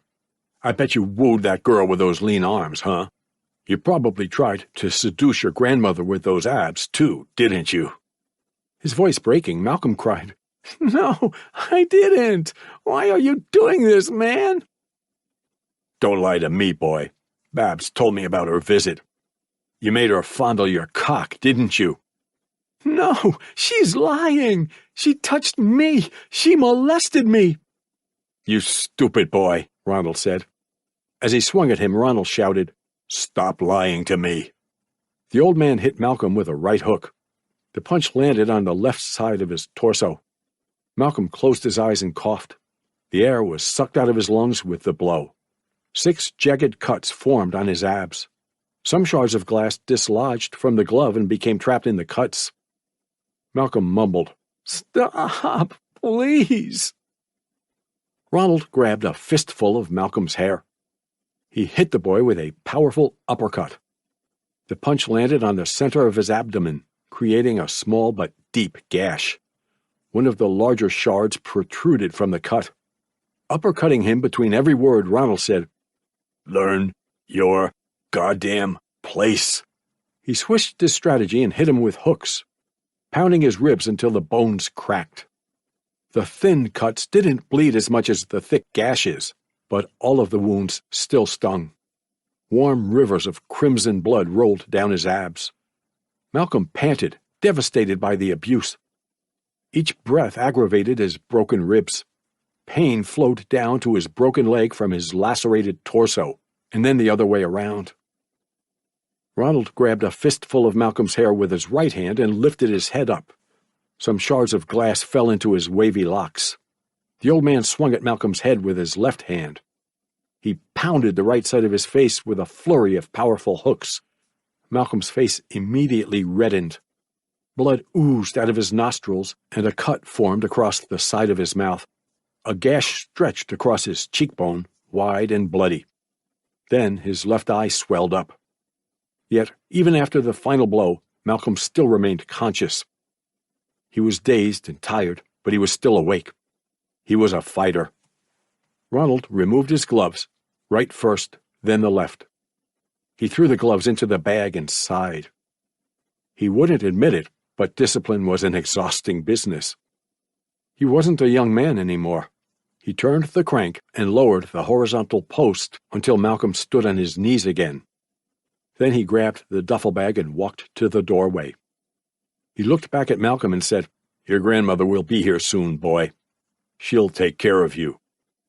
Malcolm did not respond. He listened to the sound of the door closing as he stared down at the filthy rat in the bunker. The rat appeared to be consuming the blood splattered on the floor. He thought, "I might have to eat that rat or myself to survive if I don't get out of here soon." The mere possibility terrified him. The light went out and darkness swallowed the room. Chapter 22. Intermission. The light flickered on and off until it steadily illuminated the bunker, forcing the shadows to find refuge in the corners of the room. The sound of locks clicking and clanking followed. Then the door swung open. Barbara took one step into the bunker, then she stopped. Her eyes and mouth widened with shock. Streaks of blood stained the floor around the pillory. A few droplets of blood even stained the ceiling. Only the sound of raspy breathing echoed through the basement. Upon noticing the light, Malcolm lifted his head and gazed at his grandmother. He was still stunned by the violent abuse. He found some relief in his grandmother's presence, though. It didn't take her long, he thought. Was it a few minutes, or did I fall asleep? Barbara held a tray of food in her hands while clenching another bundle of towels between her bicep and her rib cage. A red bag with a white cross on the side was slung over her shoulder, a first aid kit. Without taking her eyes off her grandson, she turned her head to the side and whispered, Come on, get in there, boy." Malcolm furrowed his brow as he spotted another dirty rat running into the bunker. The rats concerned him, but his injuries were far more worrisome. Barbara placed the tray on the floor in front of the pillory. She unzipped the first aid kit and said, "I'm going to patch you up first, then I'll feed you. Okay, baby?" Malcolm nodded. "Okay." Barbara pulled a pack of antiseptic wipes out of the bag and said, "This is going to sting." Barbara tugged on his right thigh and forced him to raise his leg, like a dog peeing on a bush. Malcolm gasped as Barbara dabbed the antiseptic wipe against the wound on his broken kneecap. She used another wipe to clean the cut on his shin. Then she neatly wrapped a gauze bandage over his kneecap and shin. She couldn't fix his broken bones, but she did relieve some of his pain. Barbara slid a folded towel under Malcolm's right leg, then she helped him slowly lower his knee. The towel reduced the pain in his busted kneecap. She said, "There you go. Now let's clean up your back." Barbara pushed the first aid kit to the other side of the pillory. She stood on her knees behind Malcolm, awed by his injuries. At the same time, she couldn't help but smile. His muscles, bloody and mutilated, made her mouth water.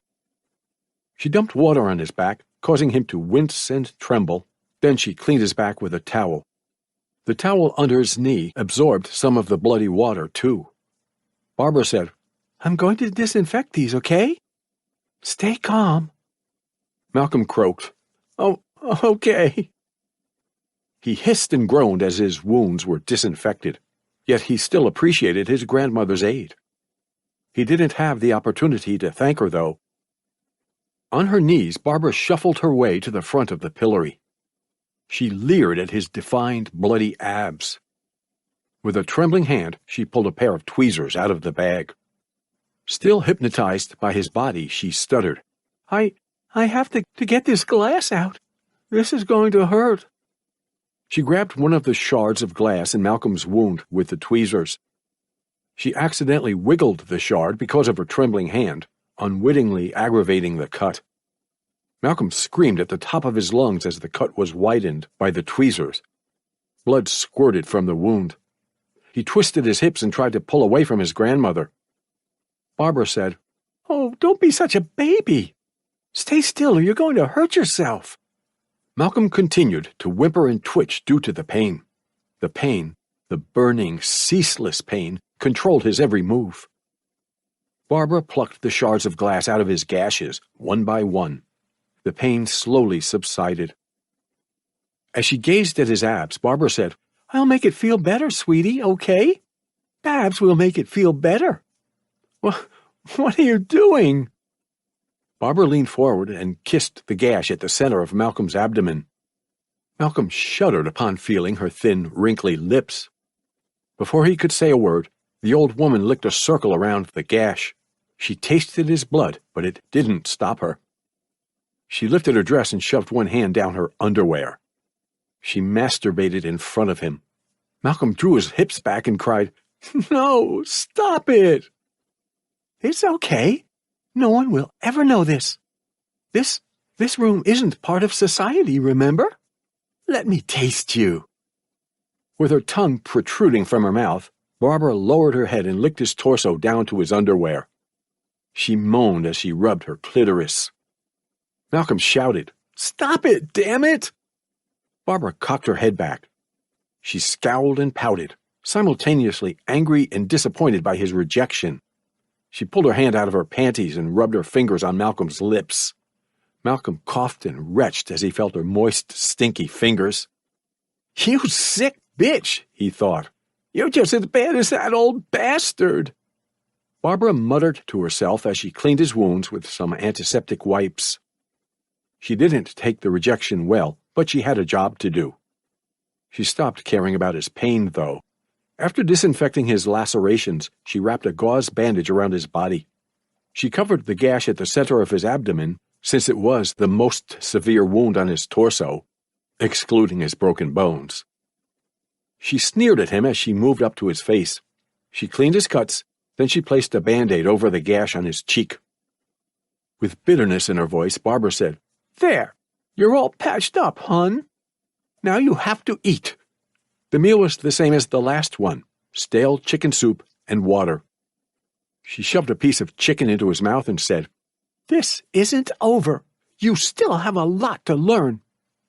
As he gnawed on the chewy chicken, Malcolm asked, "Grandma, can you help me? I just tried to help you and you rejected me, didn't you?" "Not that type of help. I mean, can you do something, anything for me, please? Like call my mom or let me out of this thing?" "No, I'm afraid I can't." "You can't just leave me like this. I'm hurt."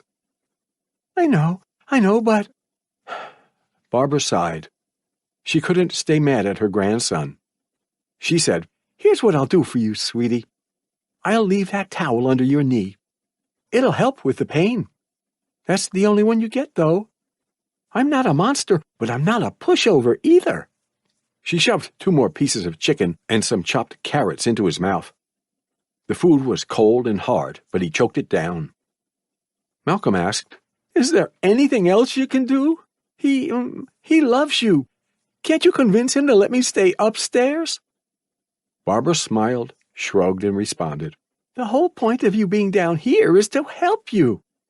You're in a good position now. Don't ruin it. He's not helping me. He's only hurting me. Can't you see that? Look at me, Grandma.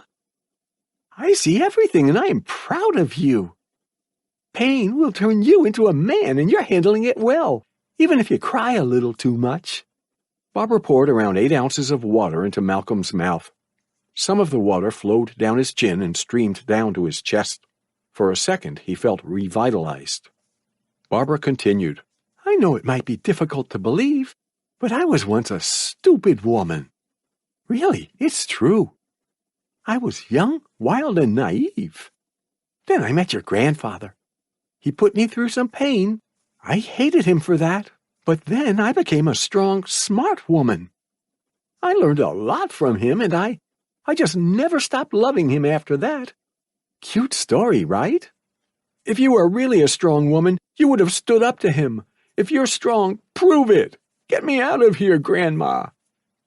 Ronnie made me into a strong woman. He gave me that gift. So I would never stab him in the back. I believe in honor, loyalty, and respect. You'll learn all about that soon." "Damn it," Malcolm muttered, tears leaking from his bloodshot eyes. He said, "Grandma, you're not acting right. Can't you see that? This isn't normal. You're supposed to bake cookies. You're supposed to cook great food during the holidays. You're supposed to love me." Barbara frowned and said, "I love you, little Malcolm, But Ronnie is right about you. You need to be disciplined. I know this all seems unfair to you right now, but this is for the greater good. Trust us, baby." Barbara shoved the last piece of chicken into Malcolm's mouth. Malcolm cried as he chewed on the stale food. For the greater good, he thought. It's bullshit. It's all bullshit.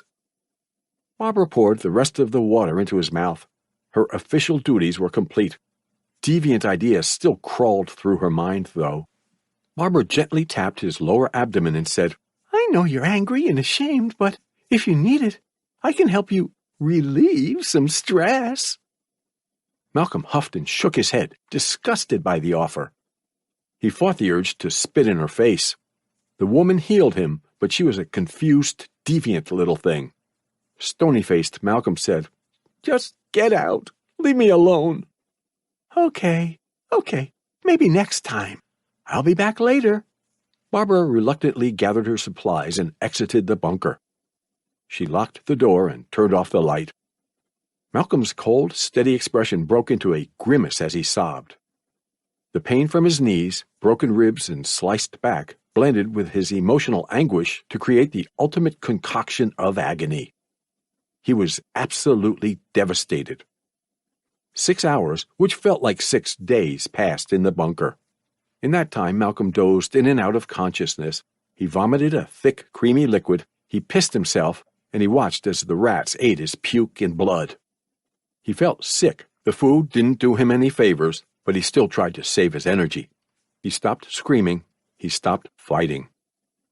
As he stared at the rats, he whispered, "This is hell.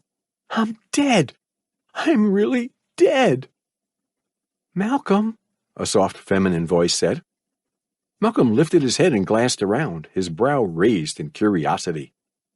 He couldn't look back because of the pillory, but that didn't matter. The voice came from the corner to his left. He recognized the voice, too, but he couldn't believe it. His bottom lip quivered, his legs trembled, and his shoulders shuddered. He stuttered, Mom?" He gasped as a figure moved in the darkness. A person! The figure grew larger as it slowly slid forward. He couldn't see the person's body, but he saw part of her face. He could only see her well-defined jaw and mouth. It was enough for him. Eyes glimmering with hope, he enthusiastically said, Mom, you came for me. I miss you so much. Those people, my grandparents, they've been abusing me. They beat me, they cut me, and they even molested me. You have to get me out of this thing before he comes back. Please, hurry." Jennifer did not respond. She stood in silence, enigmatic and motionless. She didn't appear to be breathing either. In a strained voice, Malcolm said, "I'm sorry, Mom. I'm sorry for everything. I was just so stupid. I know that now. Will you forgive me? Can you save me?" Jennifer said, "I'm coming, Malcolm. Give me time." It really is you," Malcolm said, awed. "How long? When will you get here?" "Soon." "When, Mom? When?" Malcolm saw the tear rolling down his mother's cheek. It dripped from her jaw and plopped on the ground. It sounded real, but he still questioned his sanity. Jennifer said, "Soon, Malcolm. Stay strong, baby." As she slid back to the corner, Malcolm shouted, "Wait! Don't leave me! I'm scared, Mom! Don't leave me here!" The figure vanished in the corner of the room. Malcolm lowered his head and whispered, "Mom, I love you." Chapter 23. The Rope Trick. Malcolm awoke to a blood-curdling shriek, a long, loud, and raspy scream. The screeching terrified him, causing the hairs at the back of his neck to prickle. He looked to his left, then to his right. He couldn't see anyone in the darkness, though. 15 seconds passed until it finally struck him. He was the source of the shriek. He was lightheaded and out of breath due to his own screaming. The shriek lowered in volume until it finally stopped. Wide-eyed, he whispered, What happened? Why was I screaming?" He couldn't remember any recent nightmares. As a matter of fact, he couldn't even remember falling asleep. The moments before the shriek were wiped from his memory. He muttered, "I'm really losing it." The bunker was hot, stuffy, and dark. Only the sound of scurrying footsteps emerged in the room, rats searching for food. An acrid stench stained the bunker. The urine, puke, feces, and blood created the vile aroma. The sweat and rats contributed to the stench too. The bunker had only been occupied for a few days, but it looked like it had been vandalized for months. Malcolm squinted as a slit of light pierced the darkness from the crack under the door. Then the light in the bunker turned on and washed the darkness away. As soon as the door swung open, a filthy rat dashed into the room. The teenager didn't understand their purpose. He turned his attention to his visitor. Ronald entered the room and said, "I told you I'd be back." He dropped a duffel bag on the floor in front of the pillory as he examined the mess. He sneered in disgust and muttered, "You nasty little shit. Look at this mess. God damn it." Ashamed, Malcolm whispered, "I'm sorry." Ronald left the room for a minute, then he returned with a towel. He threw the towel on the floor and he pushed it with his boot to mop the piss and puke. The towel absorbed most of the urine, but it couldn't soak up the thick vomit. He created a bigger mess under the pillory. He said, "I don't talk about my time in Vietnam often. I'm not embarrassed or ashamed or scared. No, boy, I'm actually proud. It's just personal." Hands on his knees, he leaned forward and gazed into Malcolm's eyes. He said, "In this bunker, in this particular situation, you remind me of myself. I was put in a cell much smaller than this. I was harassed, I was beaten, I was starved. The only food they gave us was rotten, and it was hard to keep down. I threw it up one day, and this little Viet Cong bastard forced me to eat my own vomit." Malcolm breathed deeply through his gaping mouth. He glanced down at the puke, then at his grandfather. He thought, "He's not going to make me eat it, is he?" Ronald continued, "I didn't mind because I'm a man. You understand? Real men do what they have to do in order to survive and thrive. They don't bitch and complain. Hell, at one point, I even ate a friend's vomit out of starvation. I proved myself, and so will you." He casually threw the soaked towel over Malcolm's head. Malcolm panted as he frantically shook his head, trying to stop the towel from touching his mouth. The urine moistened his face while the clumps of vomit clung to his hair. He even tasted some of the piss on his chapped lips. He retched, but he couldn't vomit. Ronald pulled the towel off his head. As Malcolm gasped for air and coughed, he shoved a glob of creamy puke into the teenager's mouth. He pushed up on Malcolm's chin with his left hand and grabbed his neck with the other. He hissed, "Swallow it, boy." Malcolm grimaced and shook his head as he tasted the sour puke. Tears filled his bloodshot eyes and trickled down his cheeks. Slimy mucus dripped from his nostrils as he snorted and groaned. He struggled to breathe because of his grandfather's grip on his neck. "I don't have a choice," he thought. He stopped shaking his head. He stopped resisting. He tightly squeezed his eyes shut and swallowed the vomit. Ronald released the grip on his jaw and neck. He chuckled. Then he said, "Look at yourself, you dirty little bastard. You swallowed your puke. You gave up and you actually swallowed it. Sick son of a bitch. You're out of energy, aren't you? So soon? You're pathetic. How long do you think you've been here? What day is it, boy? Tell me." Malcolm drew deep, shaky breaths.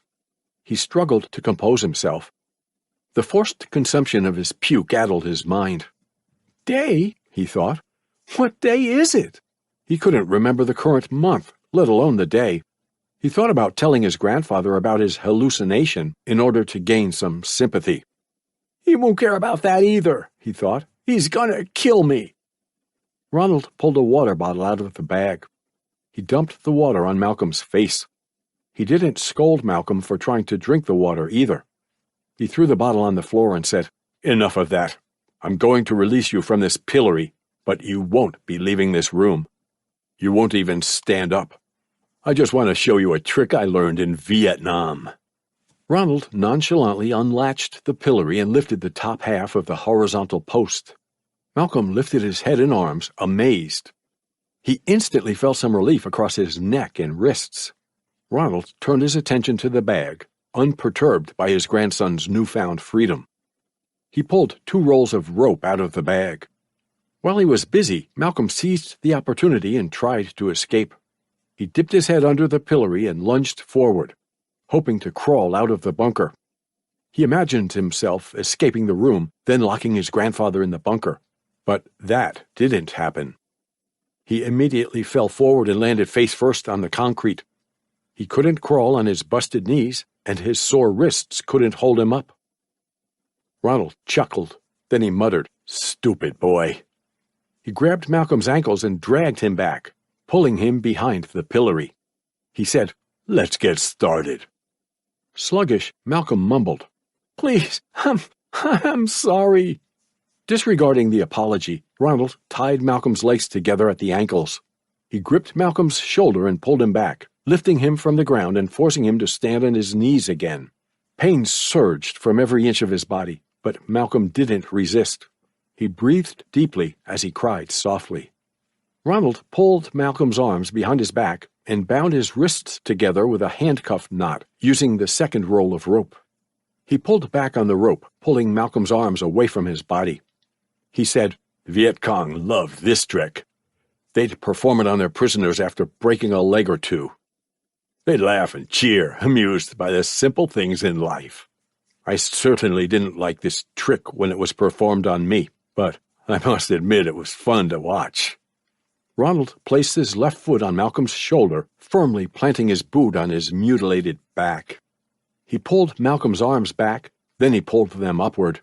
Malcolm grimaced in pain as he felt indescribable pressure in his shoulders and elbows. The strange sensation frightened him. He knew his arms weren't supposed to move in that direction.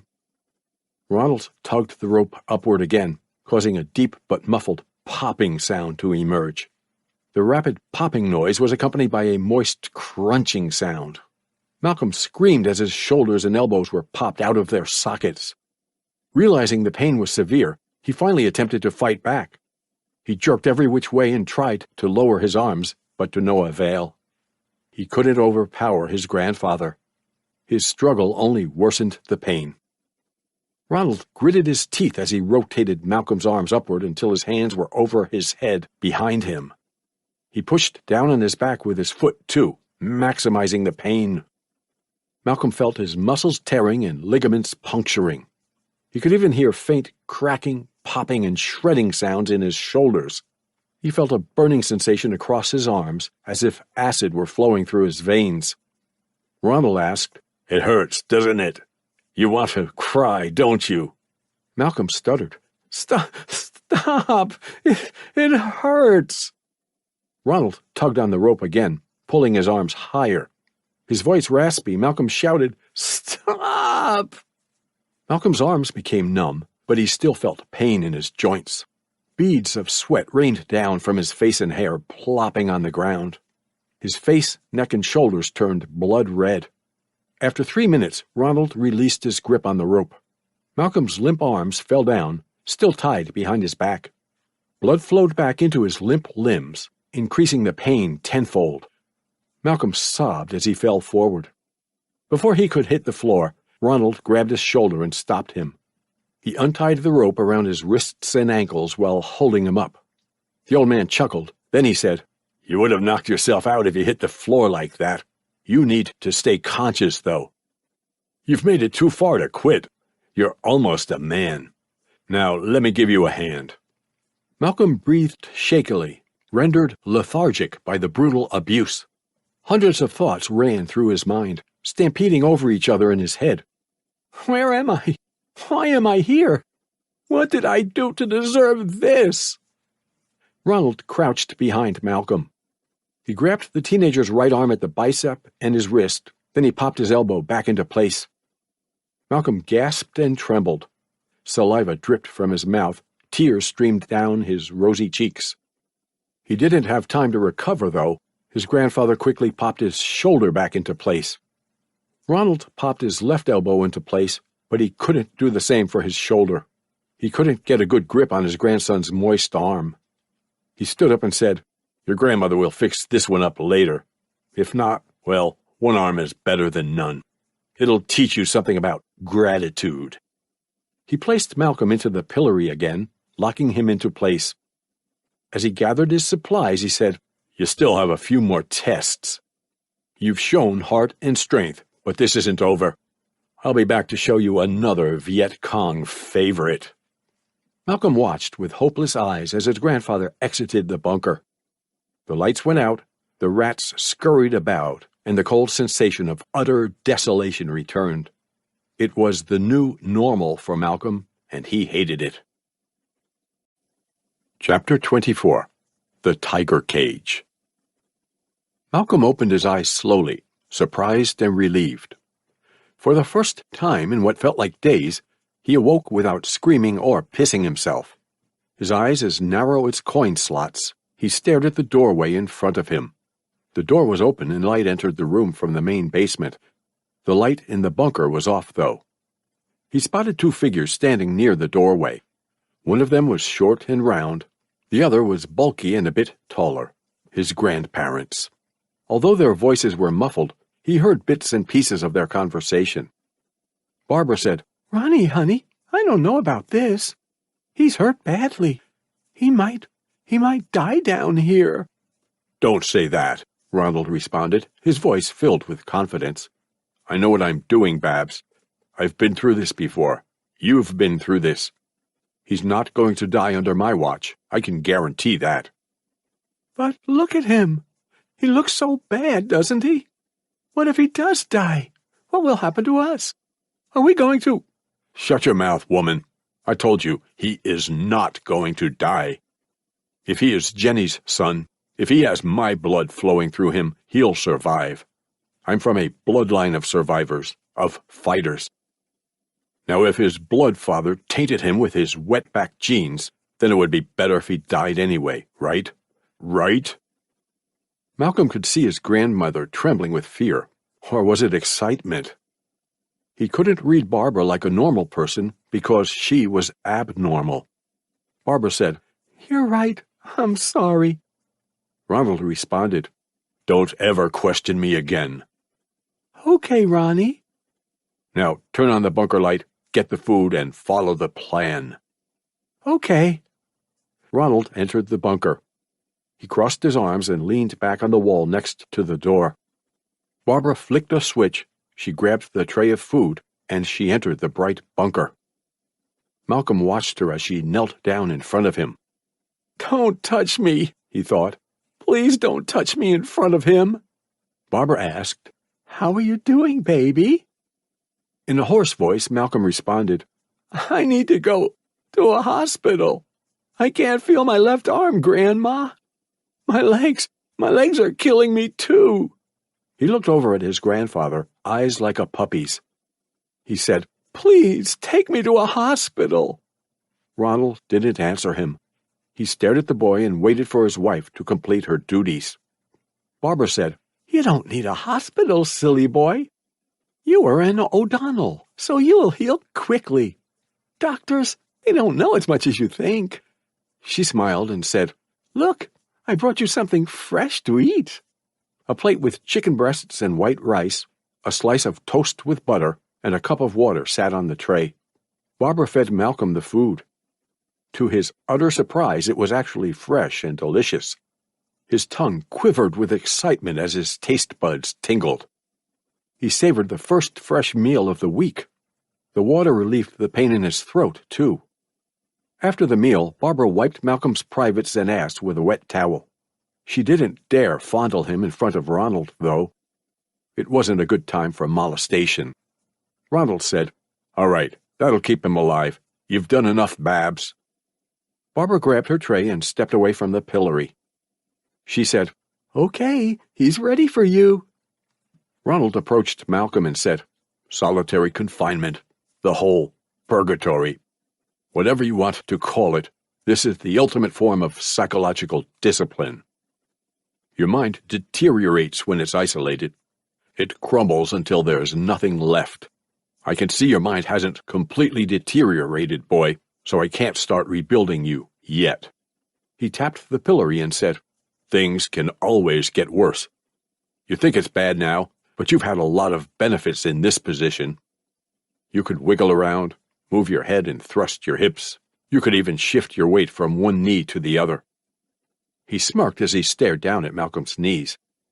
His right knee was wrapped in a bloody bandage, sitting on top of a folded towel. His other knee was black and blue, bruised by the rough floor. Ronald said, In this position, your knees are the only part of your body that really suffered. I know how to make it worse, though. I can completely isolate you. Malcolm gazed into his grandfather's excited eyes. He thought, My back, my ribs, my entire body has suffered, you bastard. He was reinvigorated by the food, but he decided to save his energy. Escape was his primary objective. Vengeance could wait. Ronald continued. In Vietnam, prisoners were placed in tiger cages. These were tiny cells without roofs. The guards would watch their tortured prisoners from above while depriving them of food and water. We are going to combine total isolation and tiger cages for a new form of discipline. Malcolm clenched his jaw and nodded. He was afraid, but he still had to wait for the perfect opportunity to retaliate. Ronald smiled, pleasantly surprised. He believed his experiment was working. Ronald unlatched the pillory and lifted the top half of the horizontal post. He hooked his arms under Malcolm's armpits and dragged him back to the other side of the room. Then he carefully laid the boy down between the holes that were drilled into the ground. Malcolm remembered seeing the holes during his first visit to the bunker. As he examined the holes, he thought, They were for a cage. He's done this before. This was always part of his plan. Ronald beckoned to Barbara and said, Get on him. I'll be back with the cage in a minute. Malcolm gasped as Barbara straddled his hips. He could feel the warmth from her crotch on his groin. She was wearing a white nightgown, and he only hoped she was wearing underwear. Ronald exited the bunker and headed upstairs. His armory of torture tools was located in the attic. Malcolm turned his attention to his grandmother. He sneered upon noticing the smirk on her face. He gently thrust his hips up, trying to measure Barbara's weight. To his dismay, she was too heavy to lift with a thrust. He couldn't knock her off of him without a loud and painful struggle. Barbara snickered. Then she said, Malcolm, honey, you can't do that now. Listen, when this is over, we'll have all the fun you want, okay? Malcolm realized his grandmother had misconstrued his thrust. He thought about escape and vengeance, while Barbara thought about sex with her grandson. It was a disgusting idea.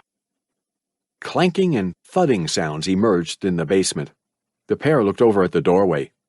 Ronald returned with a rusty, human-sized cage.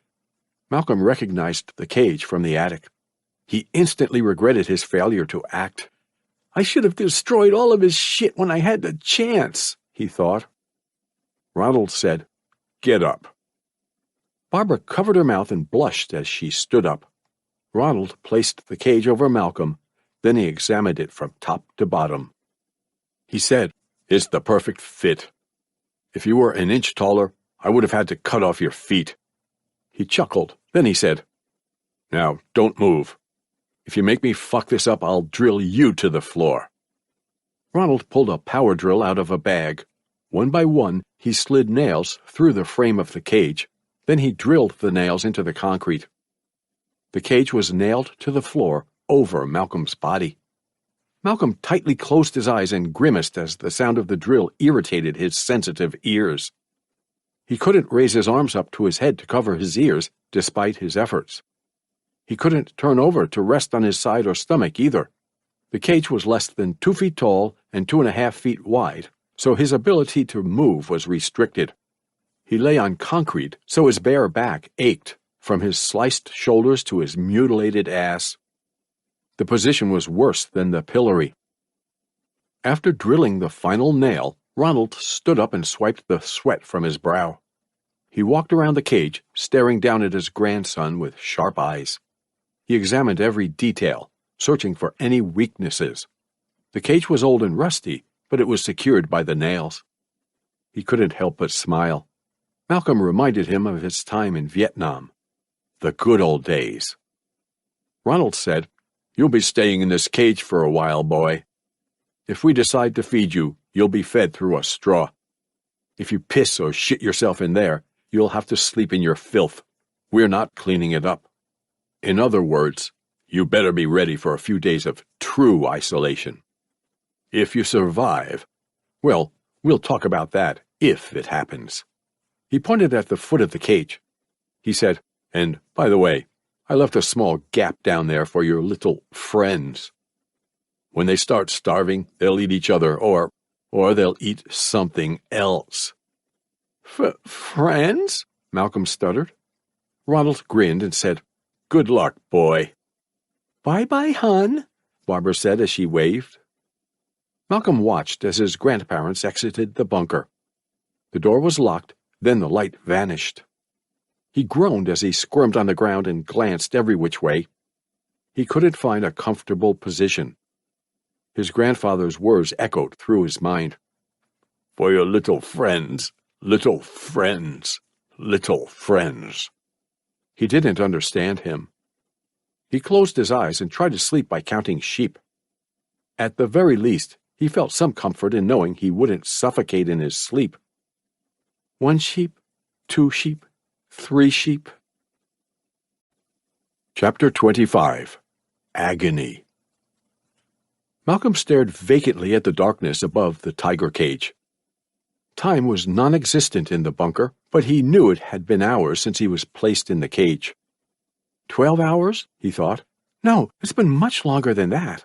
He moaned and wiggled on the ground.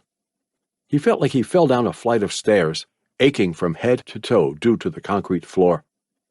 He whispered, "I have to get out of here. I can't just lay here and die." He took a deep breath and grabbed the cage with his right hand, his only good hand. Then he pushed upward. The cage rattled, but it did not budge. He loosened his grip and caught his breath. He tightened his grip and pressed his left knee against the cage. Then he pushed upward once more, exhausting all of his energy. Yet again, the cage rattled and the frame screeched, but it did not budge. The cage was securely fastened to the ground. "Shit!" Malcolm muttered as he stopped pushing. He sighed in disappointment. He felt strong thanks to the fresh food, but he was afraid of wasting that energy. At the same time, if he didn't escape soon, he feared his newfound energy would go to waste. He was caught in a complicated predicament, forced to play a game of survival against a ruthless man. There were no rules either. It was a free-for-all, and he was losing. Malcolm whispered, "What do I do? I mean, shit! What would a real man do? What would my real dad do?" He tried to roll over to reduce the pain on his back. His left arm and shoulder scraped the top of the cage and stopped him. Frustrated, he shouted, "Damn it! I can't do this anymore! I can't even sleep!" He tried to raise his hand up to his face to rub his eyes, but he couldn't even reach his head because of the short height of the cage. He said, "You have to be kidding me! Why is this happening to me? Why?" Warm, salty tears rolled from his eyes to his ears. He snorted and coughed as mucus filled his nostrils. Short, panicked breaths flowed out of his mouth. His eyes closed and his voice cracking, he said, "I'm sorry for all of the stupid shit I've done. I know it doesn't matter now, but I never meant to hurt anyone. I just did it because I wanted attention. I wanted to be cool, too. I wanted people to like me, but I was afraid of doing it any other way. I was just so stupid." He sniffled and groaned, releasing his emotional pain through his tears. He said, "I love you, Mom. I love you so much. I never stopped thinking about you, and I never blamed you for this. You're the best mom ever. I love my friends, too. Marcus, Alex, Gabby, Maribel, David, everyone who cared about me at school. And I really liked Claire. I know I didn't know her much, but I cared about her. I felt like I could have loved her. I never got to tell her how I feel. I'll never be able to tell anyone about any of this. None of it." He shook his head and sobbed. He mumbled indistinctly, apologizing for all of his foolish actions. Bittersweet memories of the past flashed in his mind. Regret burdened his shoulders, and guilt festered in his heart. Fear flowed through his veins and rippled through his body as the most terrifying thought crept into his mind. Death is certain. He stuttered. I don't want to die. I'm scared. What's going to happen? What happens when I die? Do I go to heaven? Or hell? Does it all just go black? Is it nothing? Is it better than this? He threw a tantrum, flopping on the ground while hitting the cage with his arms and legs. He shouted, "No, it's not fair. I don't want to die, damn it. Please don't let me. Ow!" he yelped upon feeling a sharp pain in his foot. The pain started in his big toe. It surged across his leg like an electric jolt. Then the pain slowly dwindled. He still felt something scratching at his toe, though. Then the sharp pain emerged again, emanating from the gummy skin under his toenail. He felt a warm liquid dribbling down the bottom of his foot. Blood! It was the first thought that entered his mind. "Oh, shit! Why am I bleeding?" he muttered. He jerked his waist to the right and moved his head to the left. He stared down at his foot, baffled. He couldn't see through the darkness, but he heard a faint munching sound. His breathing intensified as horrific ideas ran through his mind. He thought, "My sores are leaking. I'm going to lose a leg if I survive. I am actually rotting while I'm still alive." Finally, he spotted the culprit behind his foot. A filthy rat. He screamed and kicked his foot up, knocking the rat back. The rat swiftly rolled back to its feet, then it dashed towards Malcolm's left foot. It gripped his foot with its tiny hands and munched on his big toe. Malcolm tried to kick the rat off of him again, but the rat's teeth were attached firmly to his toe. It clawed at the bottom and sides of his foot, too, refusing to loosen its grip. Malcolm shouted, "Help! Grandma! Grant!" The sound of the rattling cage interrupted him. Clink, clink, clink. He looked down at his feet and gasped. Another rat entered the tiger cage from the hole at the bottom. Ronald's words finally made sense to him. "They're starved, so they were either going to eat each other or me," he thought. "And they picked me." The second rat chomped on his right index finger, easily puncturing his skin. The third and fourth rats entered the cage. One of them joined the rat on his left foot, clawing and chewing at his sole. The other rat hopped onto his broken knee. It scratched at the old bandage around his busted knee like a dog digging a hole. Then it stuffed its face inside and chewed into the gash on his kneecap. Malcolm screamed and swung his right arm. The rat on his finger crashed into the ceiling of the cage, then it landed on his stomach. He felt his feet and hands pricking his abdomen as it dashed towards his face. Before it reached his neck, he swiped it off his chest. The rat retreated, opting to attack Malcolm's left hand instead. As he flailed his limbs, Malcolm shouted, "Help me! Somebody help me! Please! Please!" He hissed and groaned as he felt sharp pain across his legs and arms. Blood leaked from his wounds as the rats chewed through his flesh. The process would be slow and painful. It was difficult to imagine, but he was actually being eaten alive by starved rats. He could hear the moist crunching and popping sounds as they broke through his toenails and clawed at his soles. He couldn't stop his right leg from shaking. The rat's entire head was inside of his knee, feasting on his blood, ligaments, and tendons.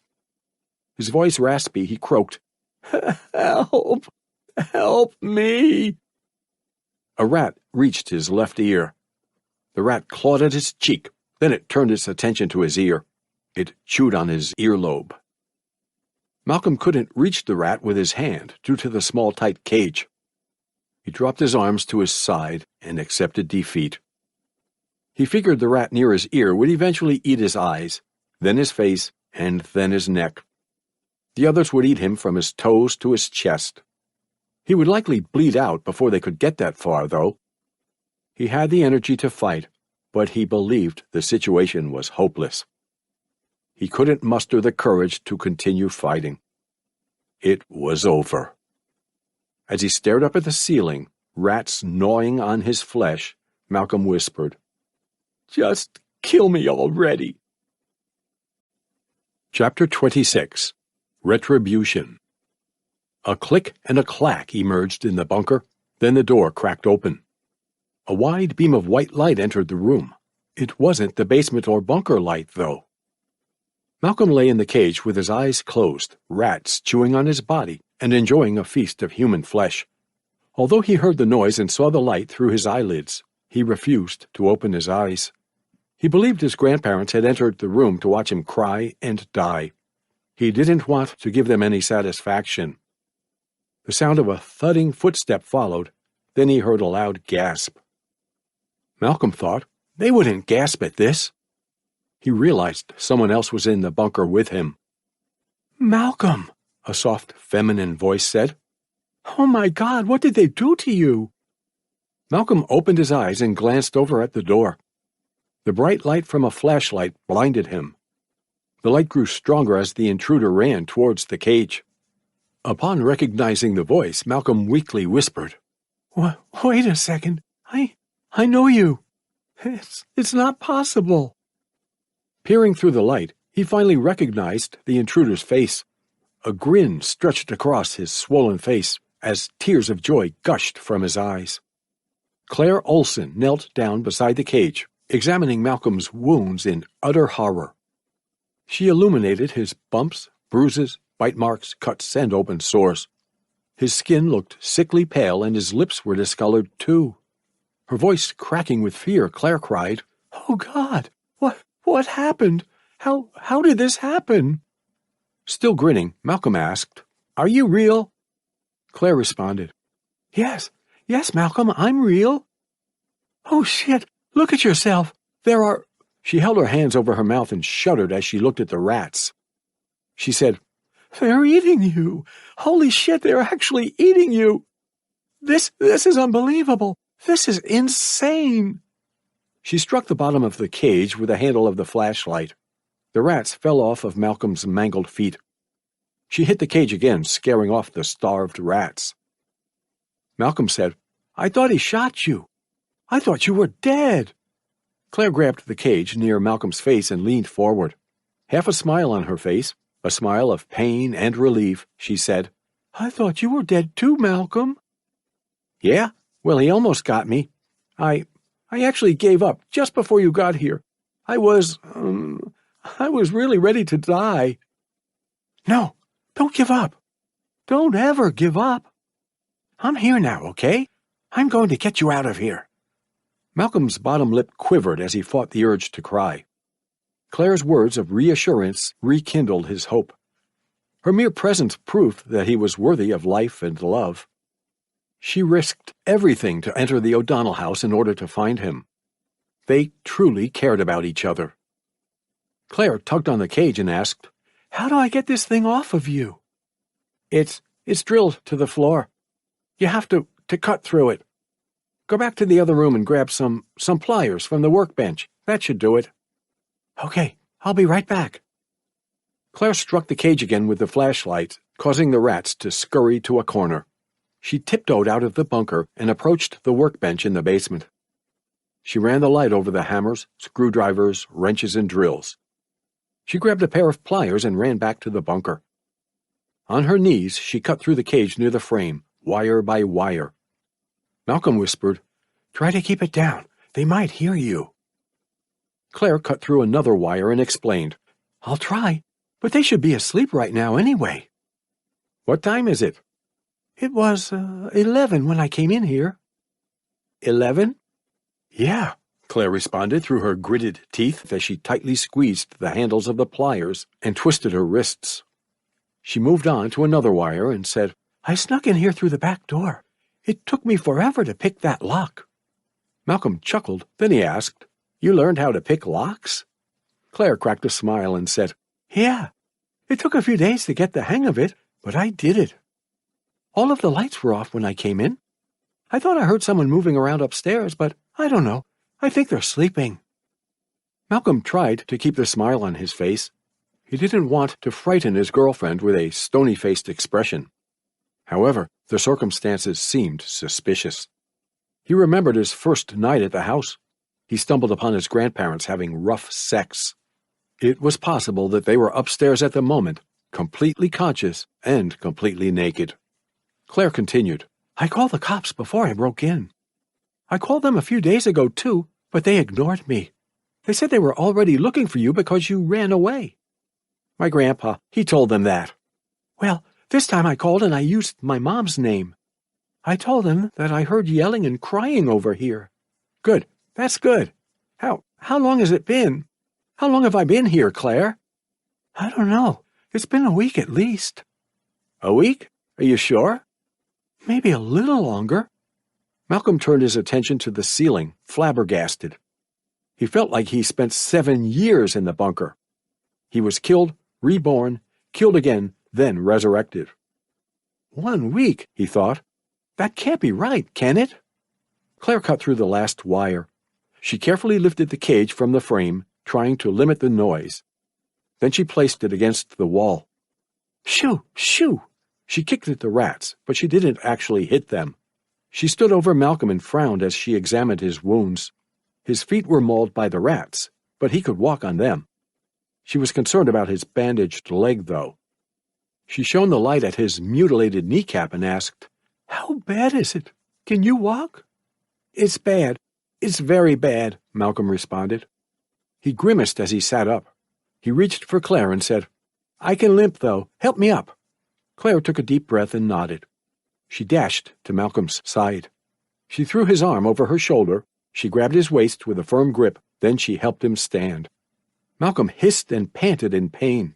His right leg, bloody and broken, hurt with the slightest movement. A stinging pain emerged from his ankles, too. It was his first time standing on his feet in over a week. The pain was expected. Claire said, Come on, let's get you out of here. The police should be here soon, and I'll call an ambulance outside. We just have to get you far away from this place first. It's over, Malcolm. It's finally over. Malcolm couldn't help but cry as he limped out of the bunker. He felt overjoyed, revitalized, and liberated. I'm out of purgatory, but she's wrong, he thought. It's not over. He stopped moving before they could reach the stairs. Claire asked, What's wrong? We have to go, Malcolm. We need weapons. If they're awake, if he's awake, there's no way we're getting past them like this. Grab something from the workbench. Are you serious? They're old. I can hit him with a flashlight and he... No, you might be able to beat my grandma, but that old man is strong. Look at me, Claire. Look at me. He did this to me. We're going to need weapons. Claire bit her bottom lip and nodded as if to say, I'm not sure about this, but okay. She led Malcolm to the workbench. They took a moment to examine the tools, to analyze the situation. They were picking weapons to attack their elders, after all. Malcolm chose a claw hammer, while Claire grabbed a monkey wrench. Claire shoved the wrench into her waistband and whispered, Okay, let's go. The couple headed up the stairs. Claire leaned on the wall while trying to lift Malcolm from the steps below him. Malcolm grimaced as he hopped up the stairs on one foot, his damaged shoulder gliding across the wall. He felt pain across every inch of his body. He nearly slipped because of the blood leaking from his soles. 1 minute, 2 minutes, 3 minutes. It took them 3 minutes to reach the top. Claire squeezed her way to Malcolm's side. They looked at each other, they shared a smile, then they nodded. Let's do it. Claire opened the door while keeping one hand on Malcolm's waist. They stood in the doorway, pleasantly surprised. The front door stood directly across from them, closed and locked. Darkness filled the house, allowing a dark, malevolent aura to linger in the home. Slits of moonlight barely penetrated the blinds and curtains over the windows. The light couldn't conjure any comfort. Claire and Malcolm took one step forward, then they stopped. They heard a whistle and a clank. They looked over at the kitchen archway, eyes wide with fear. The kettle, Malcolm thought. As they took another step forward, Barbara emerged in the kitchen archway, a teacup and saucer in her hands. Her blue bathrobe was open in front, and she was nude underneath it. Her sagging breasts, round stomach, and bushy pubic hair were flaunted like a rapper's wealth.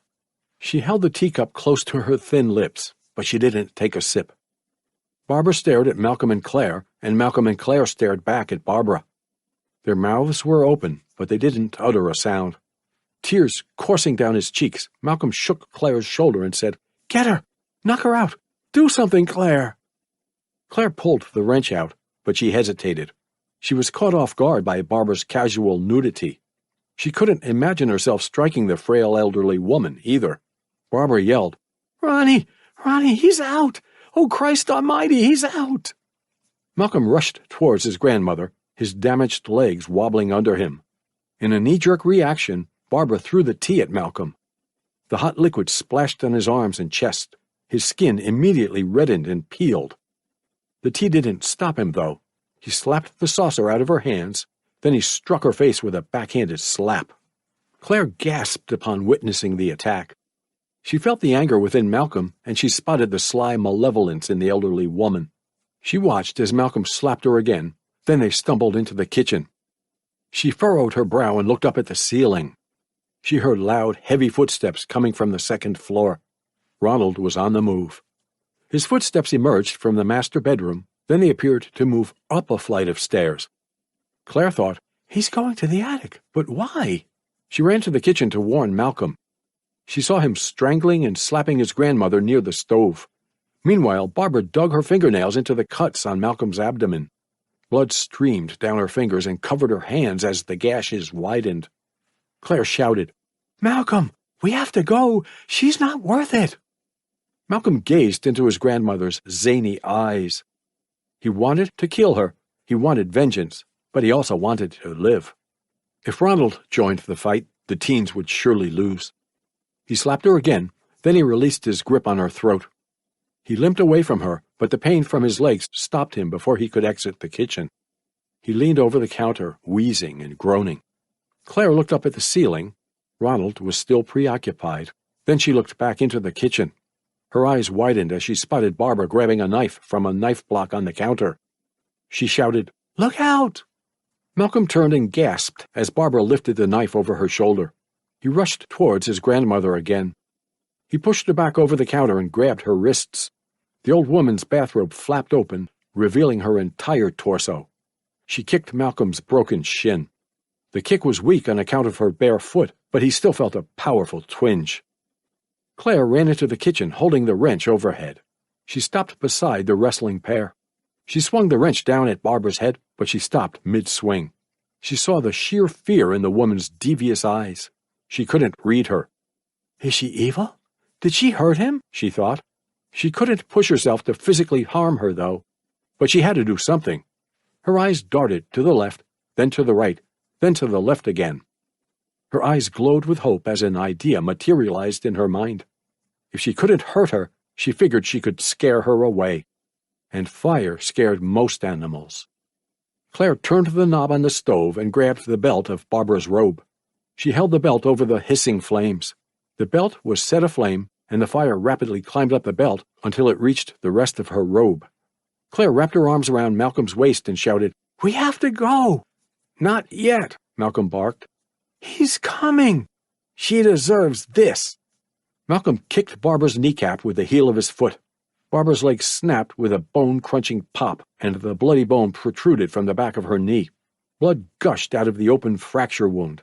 Barbara hopped on her only good foot and howled in pain. Claire flinched and closed her eyes, shocked by the violence. She pulled Malcolm away from his grandmother. They fell to the ground at the other side of the kitchen. Claire landed on her ass, and Malcolm landed on Claire. Barbara shrieked as she hopped across the room in the burning robe. Stop, drop, and roll. The simple concept didn't cross her mind. She didn't even consider removing the robe. The human mind worked in mysterious ways, especially during times of pain and distress. So she hopped out of the kitchen and spread the fire across the home. In the living room, she spun wildly as she flailed her arms every which way. Burning pieces of her robe were scattered across the room, landing on the recliner, coffee table, console table, and television. The curtains were set ablaze by the smallest spark. The rug under her feet was even set aflame. She finally collapsed and she tried to roll on the ground, but it was too late. She was swallowed by the fire. Malcolm and Claire watched in awe from the archway. Claire was burdened by guilt and regret. She wanted to scare the woman. She didn't want to kill her. Malcolm thought, it was the right thing to do, wasn't it? Ronald stood at the bottom of the stairs, eyes wide with anger. He only wore a white tank top and striped boxers. He held a revolver in his right hand. He loaded the gun in the attic, unaware of his wife's suffering. He could see Barbara's twitching body through the powerful flames, but he knew she wasn't moving voluntarily. She was dead, burned to a crisp. Blood leaked from her charred, cracked skin, sizzling due to the intense heat. Ronald stuttered, Babs. Malcolm and Claire, arm in arm, shambled across the living room, easing their way to the front door. Ronald screamed and shot at them. The bullet whizzed past them and struck the wall in the dining room. Claire fell forward and Malcolm fell back. Malcolm lurched towards his grandfather. He pushed Ronald's hand up, forcing him to shoot at the ceiling. Malcolm grabbed Ronald's wrists. He pushed his arms over his head, and then he pushed him back. They crashed into the wall beside the basement door. Ronald shouted, "You're dead, boy. You're dead." Pinning his grandfather's arms to the wall, Malcolm glanced back at Claire and shouted, "Get the gun! Hit him! Hurry!" Claire bolted into action. She screamed as she ran forward. She struck Ronald's right hand with the wrench. The sound of his bones popping exploded over the crackling fire. She struck him again, causing the revolver to clink in his hand. He howled and hissed, but he did not release his grip on the gun. It was practically glued to his fingers. Ronald thrust his head forward and tried to headbutt Malcolm. Malcolm dodged the attack, then he thrust his head at Ronald's neck. He hit his throat with a powerful headbutt, causing the old man to gag and cough. He kept his forehead planted on his neck in order to stop him from headbutting him again. Ronald changed his strategy. He knew Malcolm's weak points. He kicked his battered kneecaps with his bare feet. Malcolm bawled as his legs shook violently. He nearly lost his grip on Ronald's arms. His clammy hands slid down to his forearms. Malcolm croaked, Kill him, Claire! Cave his head in! Cave his head in? It sounded so primeval to her, excessively violent and primitive. Instead, she struck Ronald's wrist with a wrench. She grunted and groaned, sweat trickling from her brow because of the heat and exhaustion. 1, 2, 3, 4, 5, 15. She hit his wrist 15 times. A gash formed on his wrist while his skin turned red, blue, and purple. Finally, the revolver fell from his hand. It hit the floor with a thump, which was nearly masked by the roaring fire behind the group. Claire grabbed the gun and staggered back. She aimed the revolver at the men, but she couldn't pull the trigger. She held the gun with both hands, but she couldn't stop herself from shaking. Malcolm shouted, "Shoot him!" Ronald hissed, "Don't do it, girl." "Do it!" "You're dead if you do, cunt. You hear me?" As he leaped away from his grandfather, Malcolm shouted, "Now!" Claire closed her eyes and squeezed the trigger. 3 booming gunshots echoed through the house. She opened her eyes and gasped. A bullet struck Ronald's right collarbone. Blood jetted out of the wound like oil from an oil rig blowout.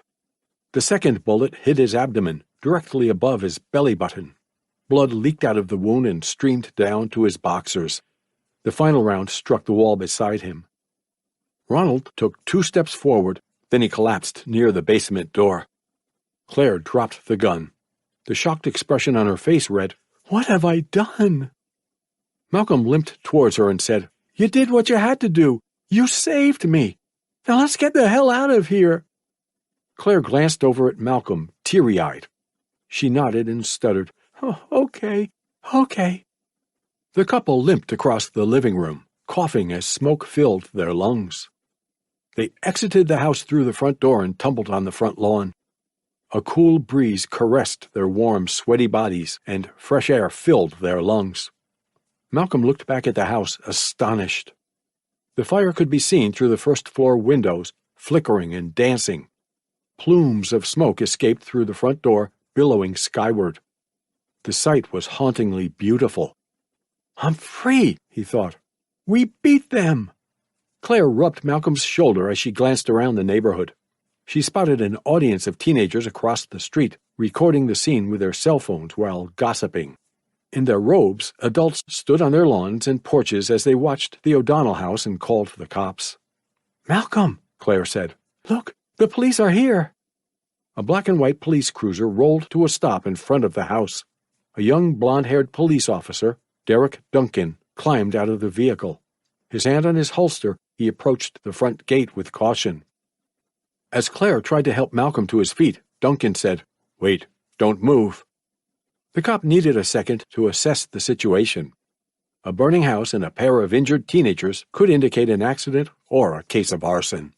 Judging from the severe wounds on Malcolm's body, he assumed the teenagers were the victims. As he opened the gate, Duncan asked, "Is there anyone else in the house?" Malcolm and Claire looked at each other, communicating with their eyes. Claire's eyes said something along the lines of, "It's up to you." Malcolm looked back at the house, conflicted. They deserve to die, he thought. They deserve to burn in hell. Malcolm said, "There's no one in the house. My grandparents are out." They're out. Duncan approached them and asked, "Are both of you hurt?" Claire coughed. Then she said, "No, I think I'm okay. I think I inhaled some smoke." "The paramedics will take a look at you," Duncan responded. He clenched his jaw as he examined Malcolm's injuries, bruises, cuts, sores, broken bones. He said, "You are definitely going to need a wagon." Malcolm continued to stare at the house, pondering the morality of his decision.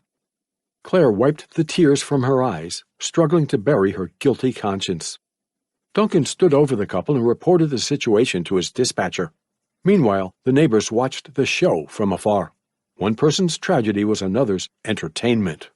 Malcolm raised his brow upon spotting a figure through the doorway. The shadow limped forward, pushing through the grayish-brown clouds of smoke. Malcolm crawled in reverse and shouted, "He's still alive! Shoot him!" "Oh, God!" Claire yelled as she looked over at the front door. Ronald walked onto the porch, blood dripping from his wounds. His eyes were bloodshot and teary like the eyes of a regretful drunk. His skin was blackened and sooty. A river of blood flowed through his abdominal gunshot wound down to his right kneecap. He held the revolver in his right hand, the barrel aiming at the ground. Duncan drew his handgun and aimed it at Ronald. He shouted, "Drop the gun! Drop it now!" Ronald took a step forward. Duncan yelled, "Don't move! Drop the gun! Now!" Blood foaming from his mouth, Ronald said, I'm sorry, officer. I have to finish the lesson. I have to make him into a man. His daddy, he ain't gonna do it. He's gone." "Put it down." "I have to finish the lesson." His eyes locked on Malcolm. Ronald placed his finger on the trigger and raised the revolver. Duncan squeezed the trigger, firing 3 rounds at the porch. One round struck Ronald's right arm at the bicep, the second penetrated his rib cage, and the other flew into the house through the doorway. Ronald bent over and dropped the revolver.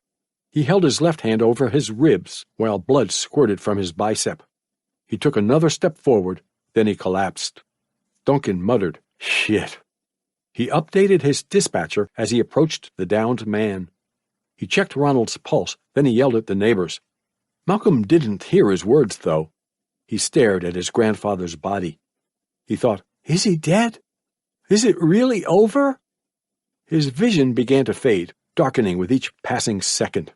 He looked over at Claire. He saw her flapping lips, but he couldn't hear her. He fell unconscious in her arms, surrounded by chaos. Chapter 27. The End. Jennifer stood in the doorway of the hospital room, her eyes overflowing with tears. Her son lay on a bed to the left. His broken leg was elevated on an elevation pillow. The wounds on his torso, hands, ear, and ass were properly sutured and bandaged. An IV tube also protruded from his arm. His appearance improved in the hospital. He looked clean and healthy, but she still felt his pain. Malcolm's eyes lit up as soon as he spotted his mother. He tried to keep a steady expression on his face, but to no avail. His lips quivered, his nose scrunched up, and his eyes watered. Jennifer ran up to the bed and hugged Malcolm. They cried in each other's arms, releasing their pain through their tears. A reassuring warmth swept through them. It was as if they had met for the first time in years, no, decades. It had only been 3 weeks since Malcolm arrived at the O'Donnell house, though. Jennifer pulled away from Malcolm and sniffled as she examined his face, running her eyes over every scratch and bruise. She caressed his hair and, in a shaky voice, she said, "I'm sorry, Malcolm. I've been looking for you for days. I've been trying to get you out of that house, but I couldn't do it. I took too long." She looked down at her son's battered abdomen and broken leg. She said, "Look at what they did to you because of me. Because I was scared. I should never have brought you to him. I'm so sorry." Malcolm responded, "It's okay, Mom. I forgive you. I don't care about any of that anyway. It's over now, and I'm just happy to see you." "I'm happy to see you too, baby. I missed you so much." Jennifer hugged him again, pulling his face close to her chest while nuzzling his hair. Malcolm, who wasn't very affectionate around his mother, did not resist her. He felt safe and comfortable in her arms, like a newborn baby. He thought about his nightmarish experience at the house, and he thought about the actions that led him there. He said, "Mom, I am so sorry." Her brow raised. Jennifer pulled away from her son and asked, "For what, kiddo?" "You brought me here, but that was because of me. I decided to break the rules at home, and I did it over and over again. You had to do something, and I understand that. This is my fault, and I'm sorry." No, Malcolm. You have nothing to be sorry about. You broke the rules, but that doesn't mean you deserved this. I wasn't a good mother, and I tried to take a shortcut. I wanted your grandfather to help you grow because I felt like I wasn't good enough. That's the truth. You are a good mother. You're a great mom. You're the best mom." He took a moment to swallow the lump in his throat. He looked around the room, memories running rampant in his mind. Flashbacks. Avoiding eye contact, he said, "I've seen real bad parents. Ronald and Barbara? I don't know what they were like when you were younger, but they were evil in that house, pure evil. You know, I can't imagine what you went through growing up with them when you were a kid. I was only with them for a few weeks. You were there for years. It was a nightmare, a fucking nightmare." Jennifer frowned upon spotting the agony in his eyes, the mental suffering. She gently rubbed his hands and caressed his face. They spent an hour exchanging apologies, discussing Malcolm's experience at the house, and talking about the future. A bright future. "Hey," Claire said from the doorway. Malcolm and Jennifer looked over at her, surprised by her soft voice. Jennifer met her at the police station before she visited the hospital, so they were acquainted. Malcolm smiled, looked away, and scrubbed the dried tears from his cheeks. Claire approached the bed and said, "You look better, Malcolm. How are you feeling?" I'm okay. I'm trapped on this bed, but it's a lot better than that bunker." "Yeah, I can tell. You're safe here. I'm happy for you." Jennifer rubbed Malcolm's shoulder and smirked. She said, "You two make a cute couple." Malcolm lowered his head and said, "Mom, this is Claire Olson. She's my... I'm his girlfriend," Claire declared, blushing. "Yeah, she's my girlfriend." The group smiled and laughed. The exuberant mood in the room swiftly vanished, though, replaced with a grim silence. There was a lot on Claire's mind. Murderer! That word kept echoing through her head. She set off the chain of events that led to so much violence. Taking a life wasn't as easy as it looked in the movies. She was disturbed by her tardiness, too. Claire said, "Malcolm, I'm sorry for coming so late." "It's not late. My mom just got here an hour ago. It's still—" "I meant going to that house so late. I tried my best to help, but I took way too long. I messed up." "You saved me, Claire. If you didn't come when you did, I would have been eaten alive by rats." You pulled me out of hell and gave me a chance to live again. I'll never forget that. I owe you more than a fancy dinner." Claire smiled through her tears. She responded, "I'm glad you didn't forget that, but I think a hospital dinner would be better than a fancy dinner." "Yeah, that sounds good, too." Tap, tap, tap. The knocking emerged from the door. Detective Anthony Howard stood in the doorway, a thin smile on his face. He wore a long tweed coat, a white button-up shirt with a black tie, black trousers, and matching dress shoes. His brown eyes looked stern, but he gave off a benign aura. Howard stepped into the room and said, "I hope I'm not interrupting anything. My name is Anthony Howard, and I'm with the police department. I was hoping to have a word with you." Jennifer nodded and said, "Okay, sure." "Should I leave?" Claire asked. Howard asked, "You're Claire Olson, correct?" Claire nodded. Howard said, "You can stick around. I'm not going to question any of you in this room. I just want to make some things clear." The detective approached the foot of the bed. He looked down at Malcolm, saddened by his severe injuries. He had already seen the teenager. He knew all about the case, but he was still caught off guard. He said, "We understand that you were abused by your grandparents, Ronald and Barbara O'Donnell. We will interview you about that when you're feeling better. It's going to be difficult to relive the past, but we need your story in order to properly close this case. I hope you'll cooperate." Malcolm clenched his jaw and took a deep breath, then he nodded. Images of violence flashed in his mind. Although painful, he knew the memories were important. Howard continued, "Good. Most importantly, I want to personally inform you that there is an ongoing internal investigation regarding your calls, yours and Claire's. There were some issues. The calls may have been mishandled, but we'll get to the bottom of it. This will never happen again. You have my word on that." The detective's words were genuine, but Malcolm didn't have anything to say to him. He remained quiet, and he kept nodding. Howard said, "I'll be back to talk to you later, Malcolm. Get better, kid." He glanced over at Jennifer and said, "Ms. Hernandez, do you mind joining me? I'd like to have a word with you in a more private setting." "Sure, Jennifer responded, a pinch of concern in her voice. She kissed Malcolm's forehead and said, "I'll come see you as soon as I'm done with this.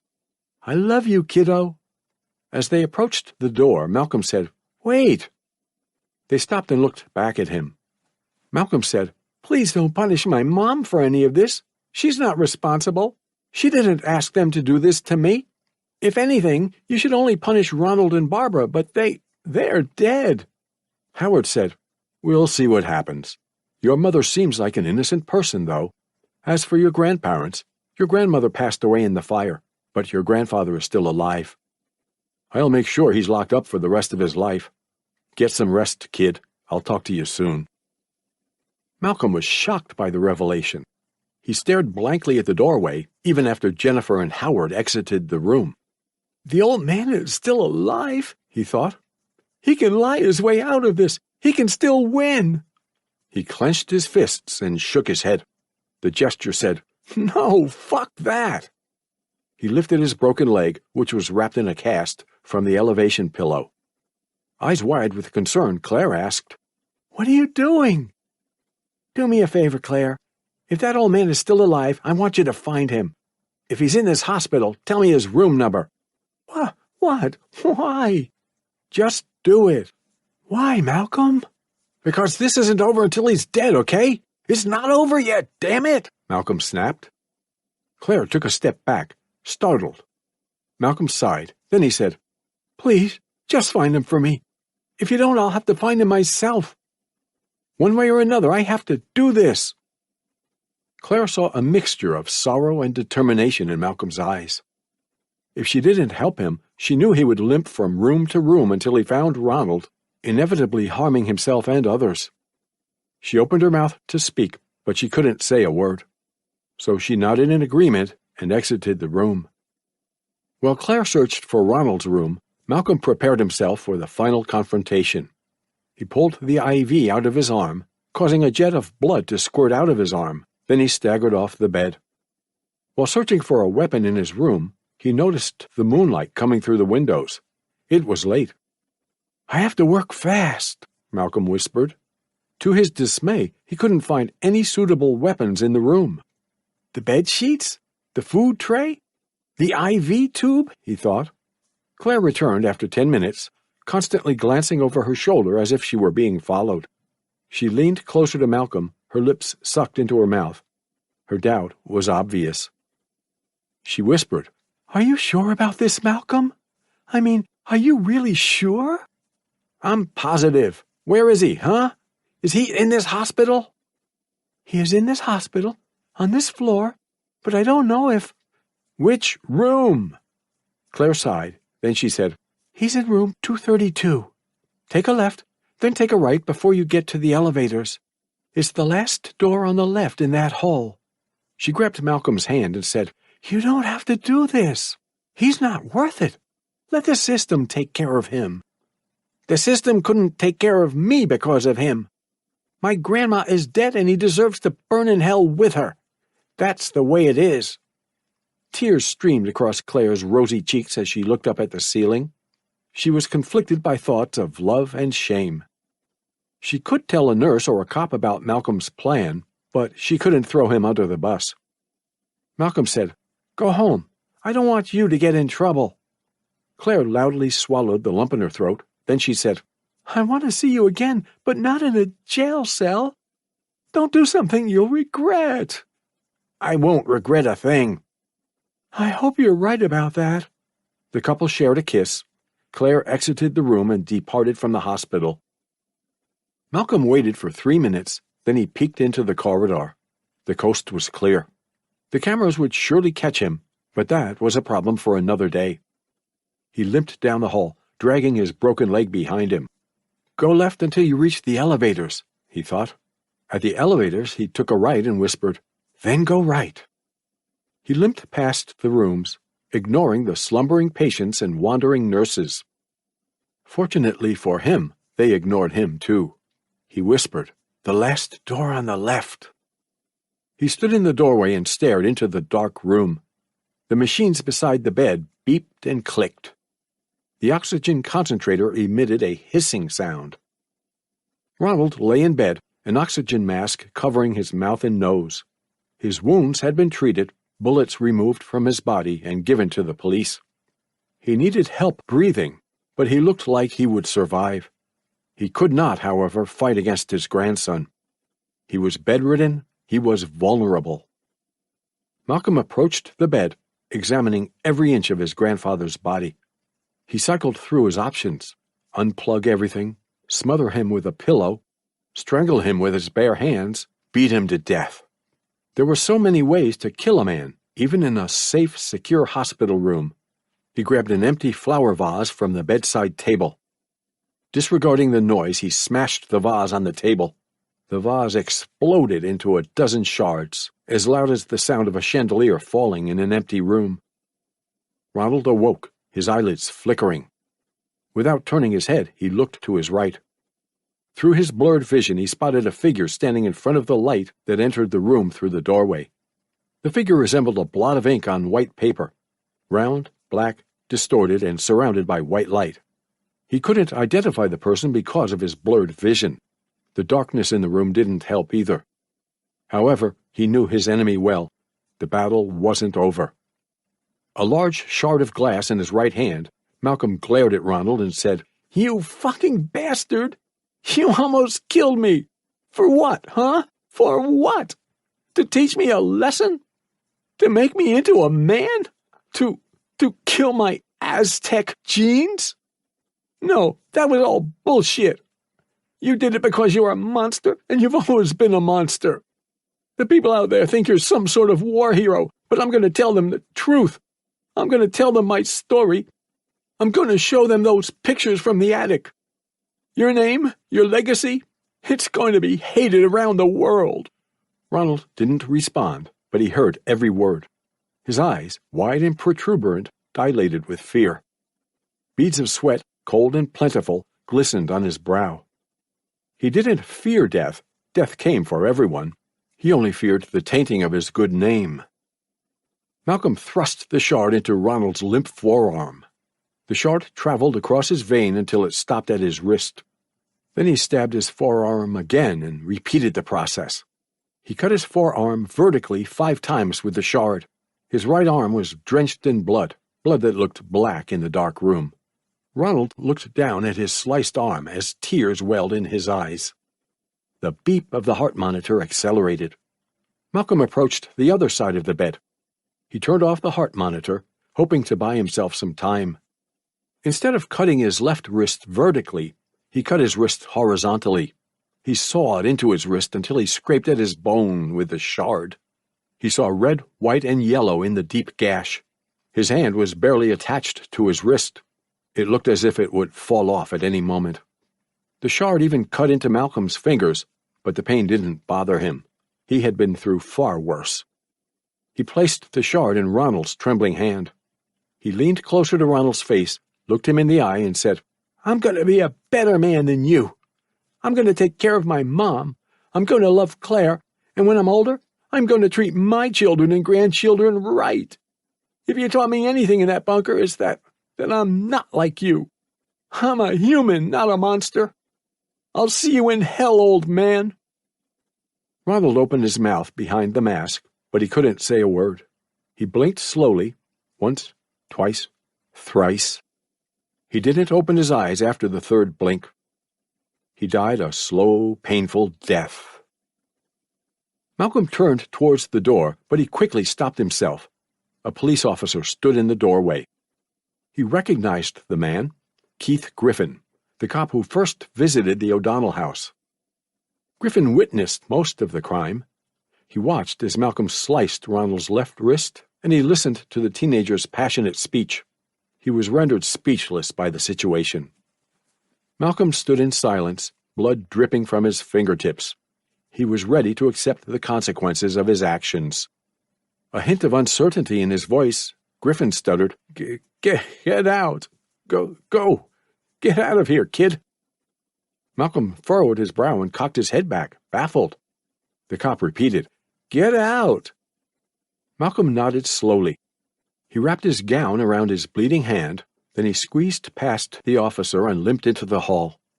He took one final glance at the officer, confused by his decision, then he returned to his bed. He lay in the bed, curled in the fetal position. He thought about Griffin's motives. "He let me go because he felt guilty," he thought. "He did it because he didn't stop this when he had the chance." He didn't know if Griffin could keep him out of trouble, but he appreciated the effort. He closed his eyes and counted sheep, but to no avail. Sleep was out of the question. Guilt, anger, and fear clung to his mind. He was haunted by his horrific experience at his grandfather's house, an experience he would never forget. Join the mailing list. Did you enjoy your visit to the O'Donnell house? Want to read more dark, disturbing, and provocative horror books? If so, you should join my mailing list. I publish an extreme horror book nearly every month. Sometimes I even publish 2 in a single month. By signing up for my mailing list, you'll receive an email whenever I release a new book, and you'll be the first to know about any of my book sales. You won't miss a thing. Best of all, the process requires very little effort, and it's completely free. By signing up, you'll only receive 1 or 2 emails per month. If I'm having a very big sale, or if I'm releasing multiple books, you might receive 3 emails a month, but that's usually not necessary. You won't get any spam either. To sign up, click http://eepurl.com/B_N11P. Dear Reader, Hey, thanks for reading Grandfather's House. Like most of my work, this was a very violent novel. It's not the most brutal book I've ever written, but I think some scenes pushed the boundaries of horror. Also, like my other novels, there were plenty of warnings plastered on this book, on the back of the paperback, in the front matter, and on the product page. Yet, I'm sure someone somewhere was offended by the contents of this book. It happens all the time. Regardless, if you were offended, if you stumbled upon this book by mistake, or if you just decided to ignore the warnings, I want to apologize. I'm not some edgy teenager who writes to offend people. I write books like these to horrify. This book wasn't inspired by anything in particular. I suppose it was inspired by human nature, the dark side of the human mind. I wrote a book about abuse before, The Abuse of Ashley Collins. It was a popular book by indie standards, and although it dealt with a dark subject, I enjoyed writing it. In a sense, I wanted to recreate that book with Grandfather's House. This time around, however, I wanted to focus on character, suspense, and even drama, instead of all-out violence. I hoped to create a more realistic depiction of the cycle of abuse. Yes, there are some outlandish scenes in this novel, but it's not completely out of the ordinary, especially if you've been paying attention to the news in recent years. People are unpredictable. Of course, this book was inspired by others like it as well. I had just finished reading The Girl Next Door by Jack Ketchum again before I started writing this one. As a matter of fact, I've been reading a lot of Jack Ketchum lately, so his work has once again been inspiring some of mine. Note, I wrote this letter before Dallas Mayor / Jack Ketchum's unfortunate passing on January 24, 2018. Rest in peace. I watched The Flowers in the Attic, 1987, for the first time before delving into this project too, so I suppose that also lent some inspiration. I haven't read the book, though. Is it any good? Do you recommend it? There isn't a lot of fiction on the subject. I suppose that's a good thing for some people. It's definitely not a comfortable subject, but that's part of the horror. If you enjoyed this book, it would help a lot if you left a review on Amazon.com or on Audible. Your reviews may not seem like much, but they are extremely helpful. Your reviews help me improve on my writing, it helps me pick my next project, and it helps other readers find this book. Good or bad, your reviews lead to more books, better books. Of course, the exposure also helps me make a living. If you need help, here are some questions you can answer to get you started. Did you enjoy the story? Did you connect to the characters? Did the story horrify you? Was this a provocative experience? Did this book leave an impression? Would you like to read more books like this? Answering questions like these will help me understand you. Feel free to leave your own comments too, or send me an email. You can show more support by sharing this book. Post a link to this book on Facebook or Twitter, share the awesome cover on Instagram or Snapchat, write a post about it on your blog, buy a paperback for yourself, or ship one out to a friend. Buy a Kindle copy for a distant friend or relative, or share this novel with your book club. By the way, if you buy a paperback of any of my books, you get a free Kindle version. That's an awesome deal, right? Sharing books or word of mouth really helps your favorite authors, or your not-so-favorite authors. It's a great way to make new friends, too. In terms of my personal life, I've been doing well these days. I'm not super wealthy. I'm actually not wealthy at all now that I think of it, but I am kinda happy, I think. You know how it is. I still have to thank you, though. Every month I get closer and closer to becoming a fully independent, full-time author, and it's all thanks to you. Whether you purchase the Kindle versions, buy the paperbacks, or read my books through Kindle Unlimited, your support has been tremendous. I never imagined I would get this far doing this. Hopefully, with the extra money I make from writing, I'll be able to experience more of life. I'll be able to write more unique books. That's the goal, at least. And again, even if this is the first book of mine that you've read, thank you very much. Finally, if you're a horror fan, feel free to visit my Amazon's author page. I've published nearly 24 horror novels, a few sci-fi fantasy books, and some anthologies. Want to read a violent story of revenge and human horror? Check out Sympathy for the Widow. Next month, which is April 2018, I'll be releasing Party Games. It's a book about a group of friends who are held hostage in a cabin in the woods by a group of delinquent sadists. If you are new to my work, please feel free to check out some of my older novels, too. Some of them are actually pretty good, according to reviewers. If you've read them all already, you are an awesome person. You know this already, too. I release a new book every month, so another one will be out soon. Once again, thank you for reading. Your readership keeps me going through the darkest times. Until our next venture into the dark and disturbing, Jon Athan. P.S. If you have questions or insults, you can contact me through my business email, info@jon-athan.com, jon-athan.com. I love hearing from readers, even if it's just a short comment. You can also contact me via Twitter @Johnny_Athan, that's JONNY_ATHAN, or my Facebook page. Thanks again. This has been Grandfather's House, written by Jon Athan, narrated by Harry Roger Williams III. Copyright 2018 by Jonathan Sixtos. Production copyright 2019 by Jonathan Sixtos. Audible hopes you have enjoyed this program.